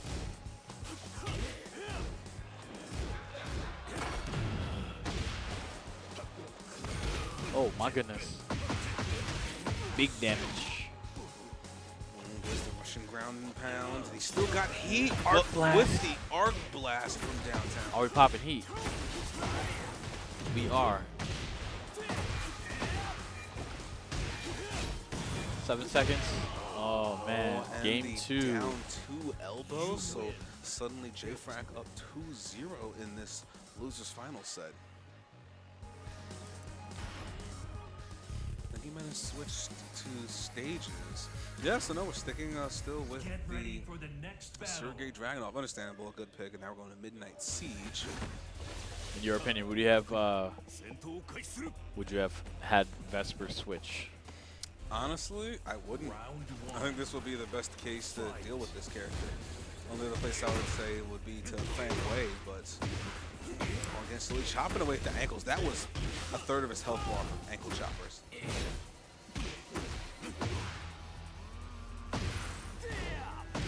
Keeping him guessing. What a punish, man. Very convincing first match. Fight. Made all the mistakes.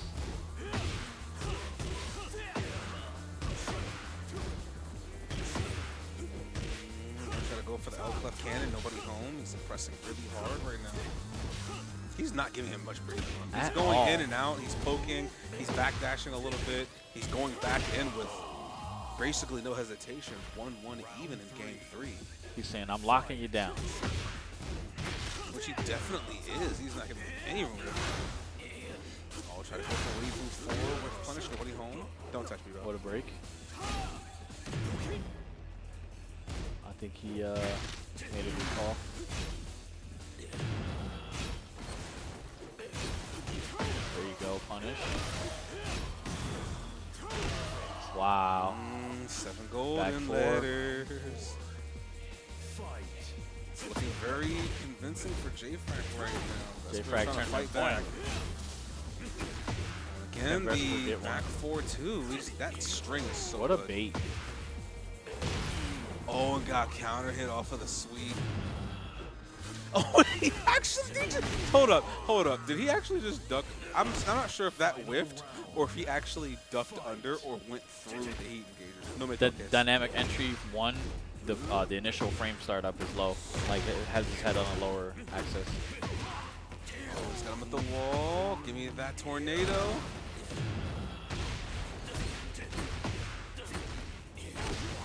Man, Vesper really wanting to put one on the board right now. Give me all the chips.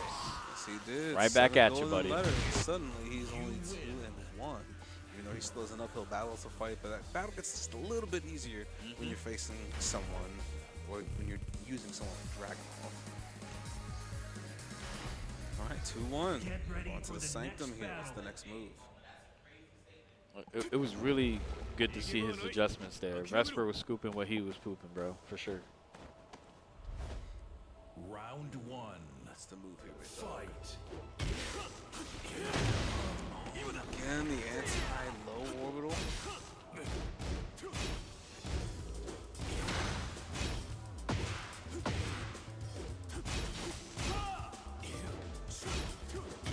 The spacing. Really good here. Oh, trying to go for L clef cannon, getting sidestep DF2 on launcher. Give me that extra wall Into the damage. flippy floppy. Boop, boop, boop. Oh, he dropped the combo. See, I always get mixed up with that mix-up too, man. Listen, brother. Low mid, I'm not gonna lie to you. overhead. I got hit. And suddenly, Lightning Screw has entered the chat.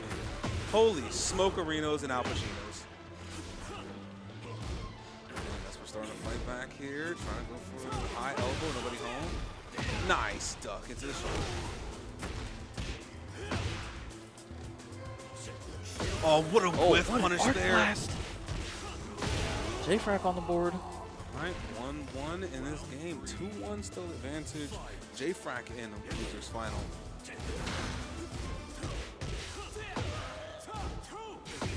Oh, nice stuff there on the DG-1-3.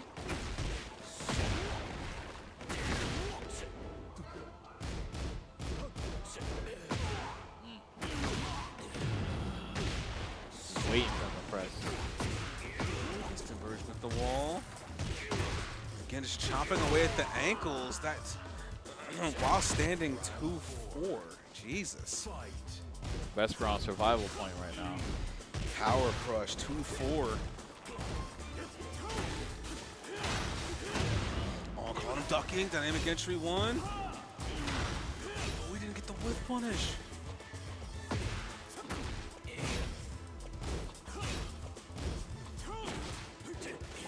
What a parry. I'm not having it, big dog. Oh, and spent the heat crash with no hesitation. And the sidestep, and he was off. How did that go off axis? Well, it doesn't matter because it's 2 even. And this is match point for J-Fracker to see if he can make it back to the winner's side or to the grand finals. Nobody home there for the sidestep launcher.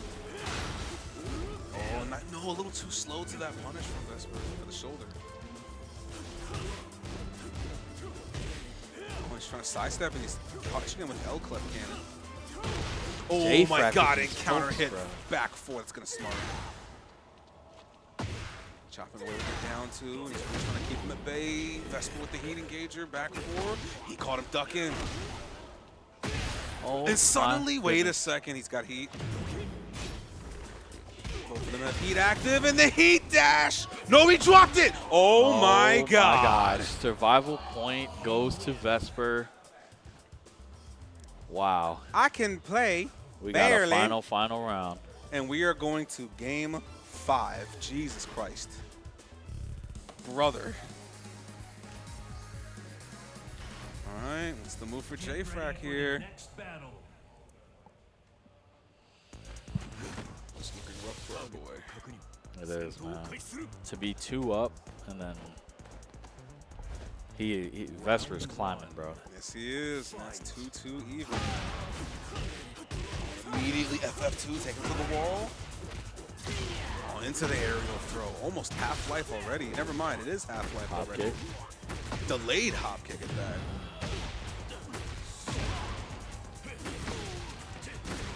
Hold all this. J-Frack. And he hasn't even Looking spent for an heat opening. yet either. Oh, what a nice duck. duck.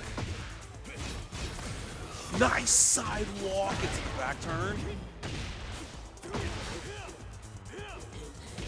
Oh, and caught him on the throat. Don't touch me, bro. Oh my no gosh. tackle for you. And immediately crash cashed out. Immediately woke up and cashed out with He did his the heat mesh. crash. He did the Grown heat crash man. mash. Mashing. Again, Russian assault from Vesper, trying to put some weapons on the board. No orbital here. stuck there from Vesper. Gonna get a big punish off of it.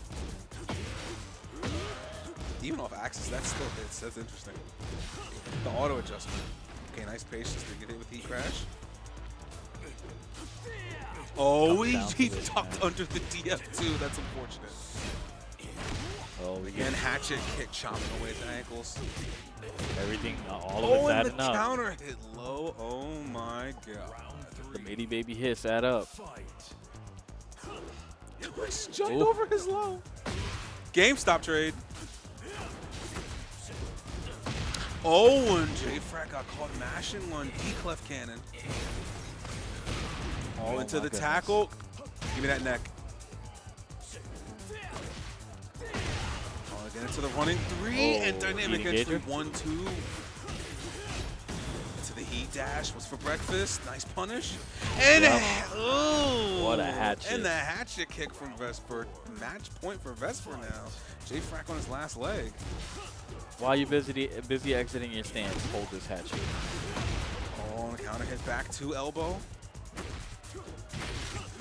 He's really trying to prevent him from getting a lot of sidestepping and trying to neutralize a lot of that lateral movement.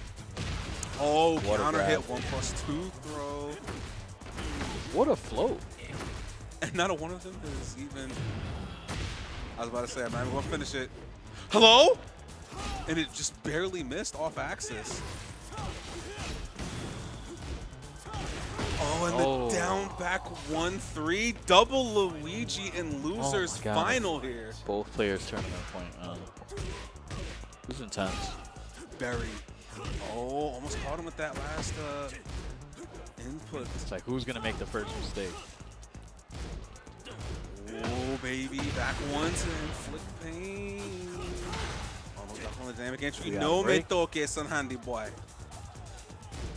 You want to spend any type of resource yet. Russian assault. Got his back to the wall. Nice interrupt. Oh, my goodness. And throws heat right back at him. Nice punish there. The power crush was for breakfast. And the low slip just barely. J-Frack, after a very precarious situation of a potential Vesper comeback down 2-0, 4-3+4, man. clutches it out to move on to grand finals on loser side. Vesper ending in 3rd place. He said, pardon me, sir. And now it is time for the run back. I came to slide in your DMs real quick. I appreciate the fact that you're not the only person who calls that move slide in the DMs. Yeah. I think you're like the 7th person. I'm like, okay, so it's not just me. So it's not just me, right? He slid in there like a thirsty stepfather trying to date a baby mama of 3 kids, bro. He slid straight in that John, bro. He was like, yo, I just seen your status. You just put single. God he damn slid it. right in that John, bro. Not the stepdad with the opportunity box. Not him hitting the hey baby. My man's just playing Trey songs in Neo as we speak. God help us all. Call 1-800-WTF-4321 for yikes and oof attorneys at law. He's sliding into your DMs. But it is now time for the final match of the evening. Good, because I want to go home. I'm tired. It's going to be the run back of winners finals, where it is Ty on the winner's side versus J-Frack on the loser's side. If J-Frack wants any chance, he's got to do this twice. Twice. So he's got an uphill battle ahead of him, for real. He does, man. And TY has shown he's not the one to mess with. Oh, good Lord. It's after 10 p.m. I want to go home. I'm tired.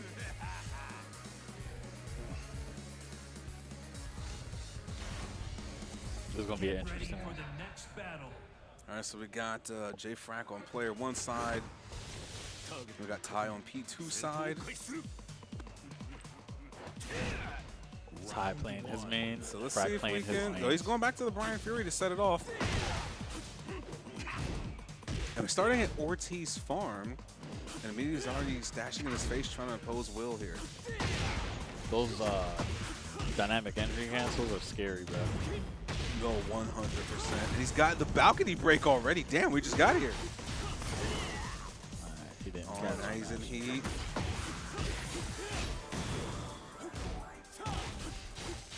Oh my god, the cancels of we're literally spinning, we're doing spin it to win it. That was 7 golden letters to start off. Watching this character spin around like a Beyblade is ridiculous. Oh no, 1+2 break, we're going downstairs, buddy. Oh, and even still the off-axis combo, very clean. Oh, hit the Okazeme as well. Oh, don't touch me, big dog. That's on. Oh, try to heat crash, nobody home. Look at that chip. That was a lot of chip, good lord. Like a good portion of that was just off of blocking.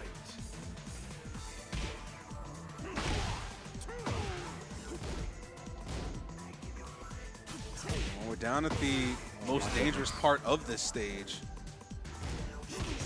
There's multiple walls. Oh, suddenly someone's getting my wall God. blasted. Ouchies. And we're going to To the the other other wall. side.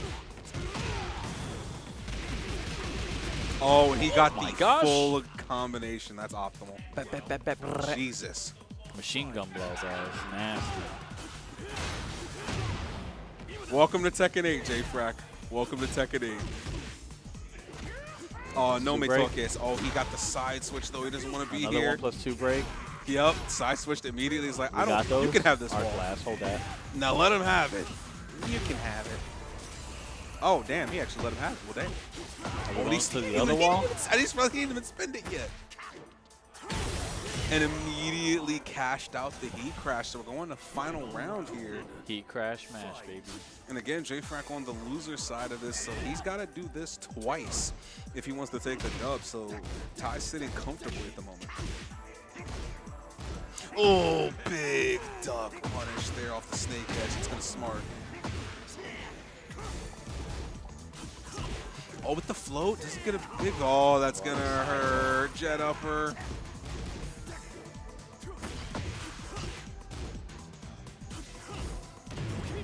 Spends the heat, starting out. Hello? Oh, and the down 3-2 to take him to the wall. So first game going in favor of Ty here. And it started off pretty strong on Frack's side. So what adjustments is he going to make this time? Let's see. Oh, time for a stage switch. Oh, are you serious? They forgot? Yes, they did. I told you, Harada, can we please get a stick? Just disable rematch when it's on tournament mode. Just disable it. Round 2. Fight. The amount of people waiting for that patch note.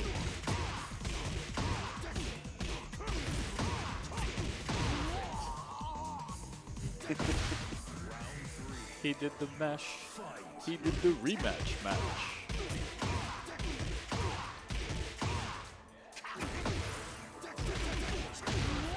All right, so now let's get into our second game of Grand Finals here.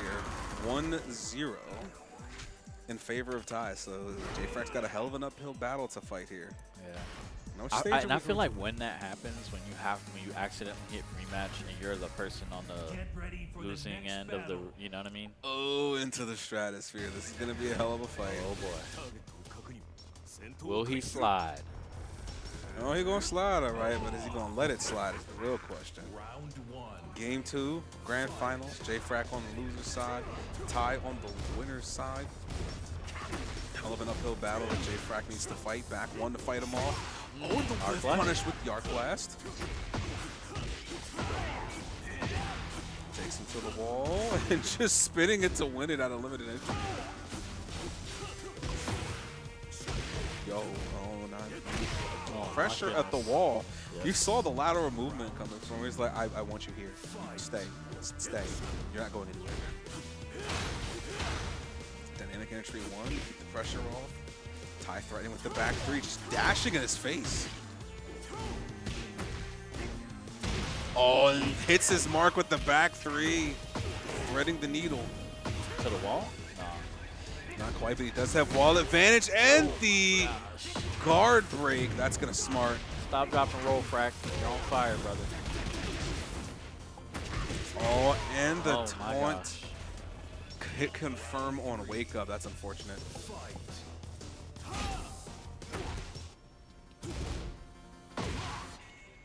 One trying to threaten with F3+4 from a distance. Gets the locked elbow. FF1. He's got his back to the wall and got caught mashing. This is going to hurt. Goodness gracious. And seven golden letters to take that round. Ty It's looking really strong. very Here. rough for J-Frack at the moment.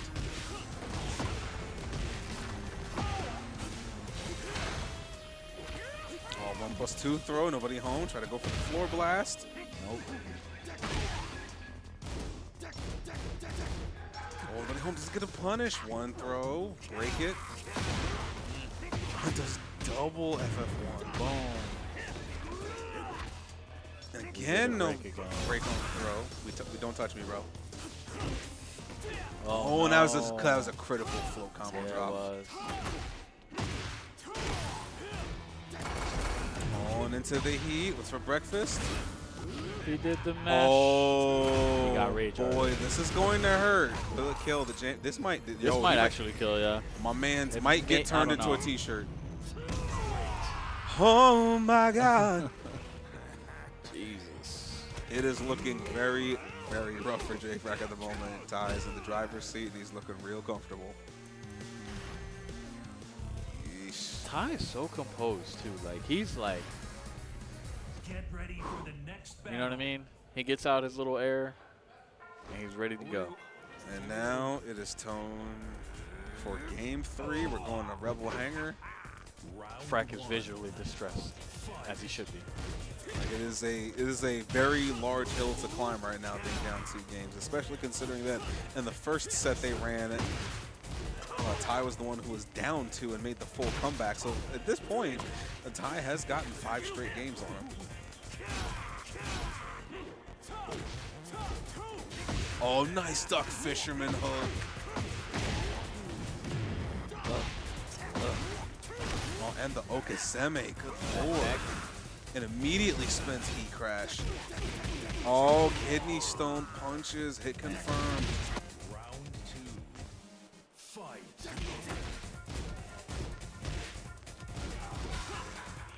Oh, J-Frack playing a lot slower here.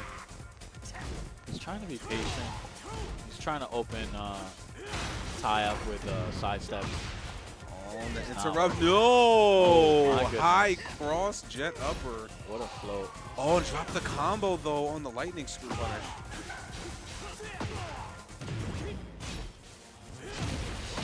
Oh, and my gosh, parried what? it. Your call cannot be completed as dialed. Nope.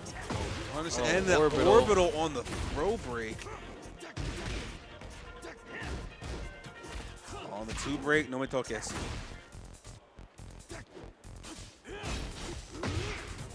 Oh, and again, another throw break. Nobody home with the float. Hold on a second. 9 seconds. Oh, Nice. caught him ducking there with the dynamic entry 3+4. So he's on the board now. Oh, suddenly back 3 hits its mark again. It's going to take him to the wall. And there Oh is taunt my jet gosh. upper. That's going to smart.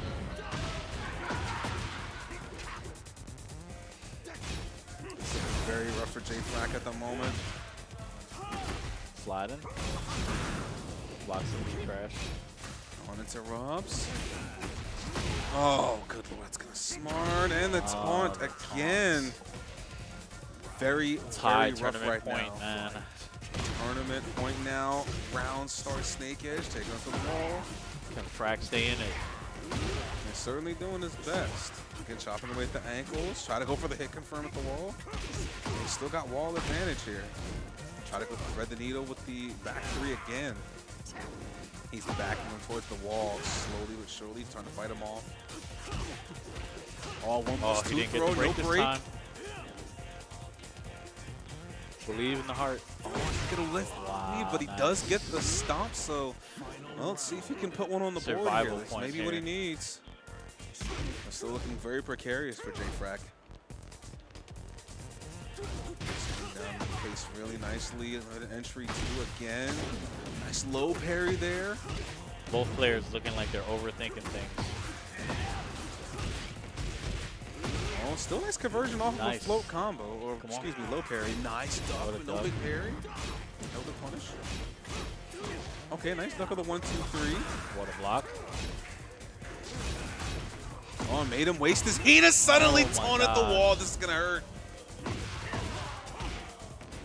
On, drop the combo to be home. Still got a big life deficit, however. Bless you. Entry 1, about 10 seconds left on the clock. This is do or die. Oh, and the float got, no. Orbital got floated, and 3-0 tie, winning IPP Gulag 33. Damn. Convincingly, too.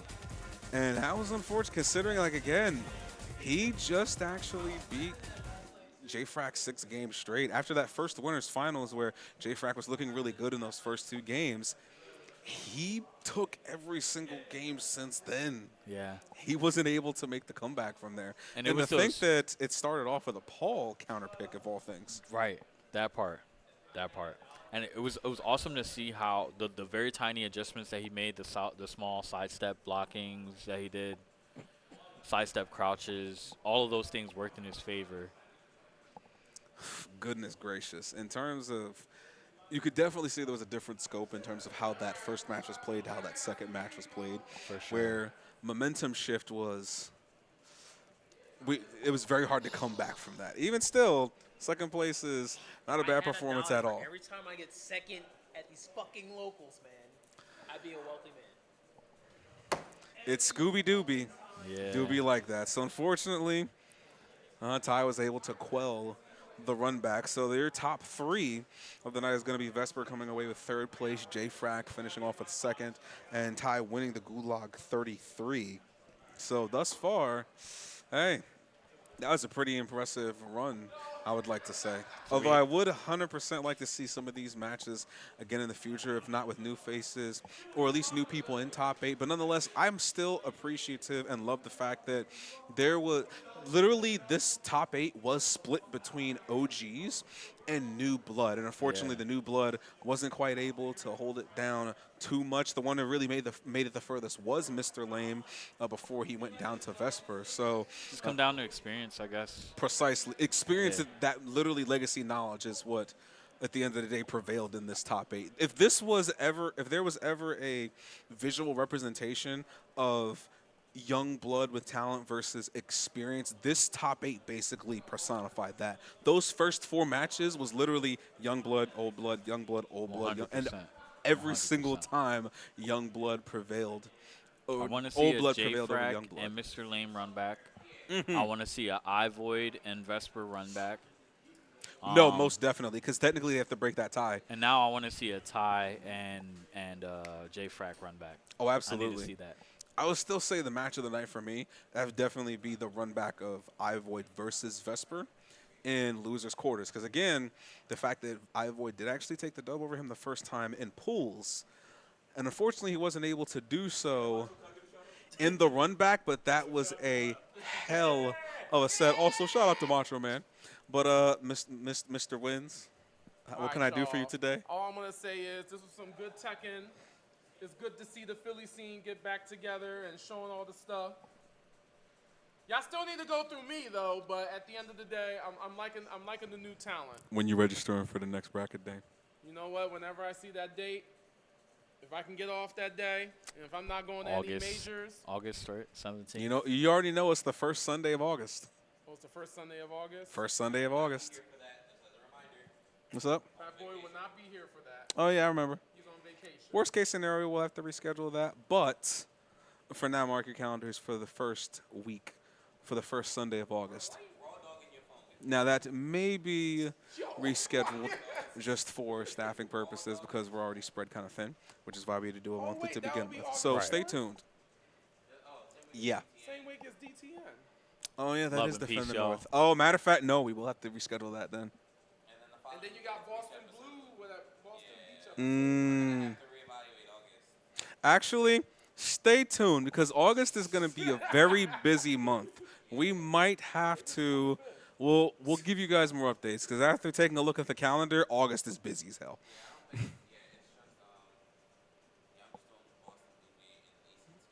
Yeah. Oh, yeah, ECT is not until October, but best believe I'm going to that. I haven't been since the last time I went to ECT. It was in Fairfield, New Jersey, We're going to the new one in the Connecticut Convention Center. Connecticut. Also, I need somebody to put me on because I've heard too many times, even from one of the homies from Jersey, there's like Connecticut pizza kind of go hard. And considering the fact that they're right next to Jersey and NY, and they saying Connecticut pizza is hard, I need to know. Somebody put me on when I get to Connecticut. Because even one of the Jersey homies was like, bro, I'm going to be real with you. Fire. They got us beat. And I was like, did you just say that on purpose? You lying. My man, I've never heard a Jersey person concede that Connecticut pizza is super. I've never heard that.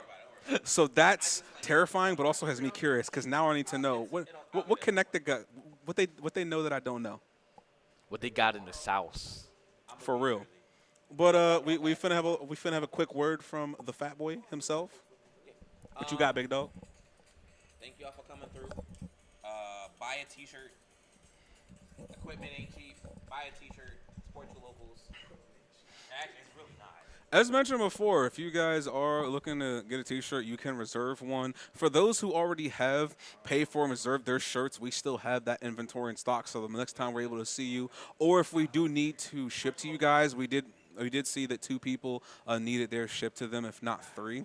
So we'll be sure to get y'all addresses and have y'all shipped out to you. But if you guys are able to come through to the local or just hit us up on any of our socials, then $30. Get yourself a limited run IPP Spray Loco shirt. We have plenty in stock from small up to triple extra large if you're a big dog.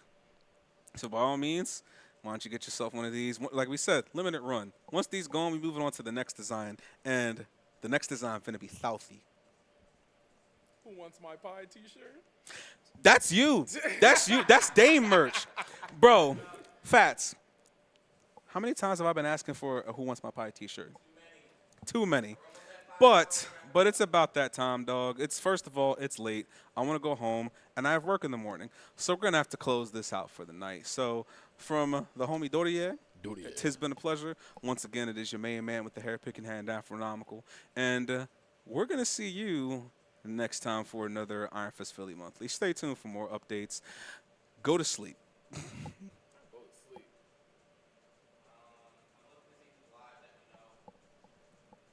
What was that?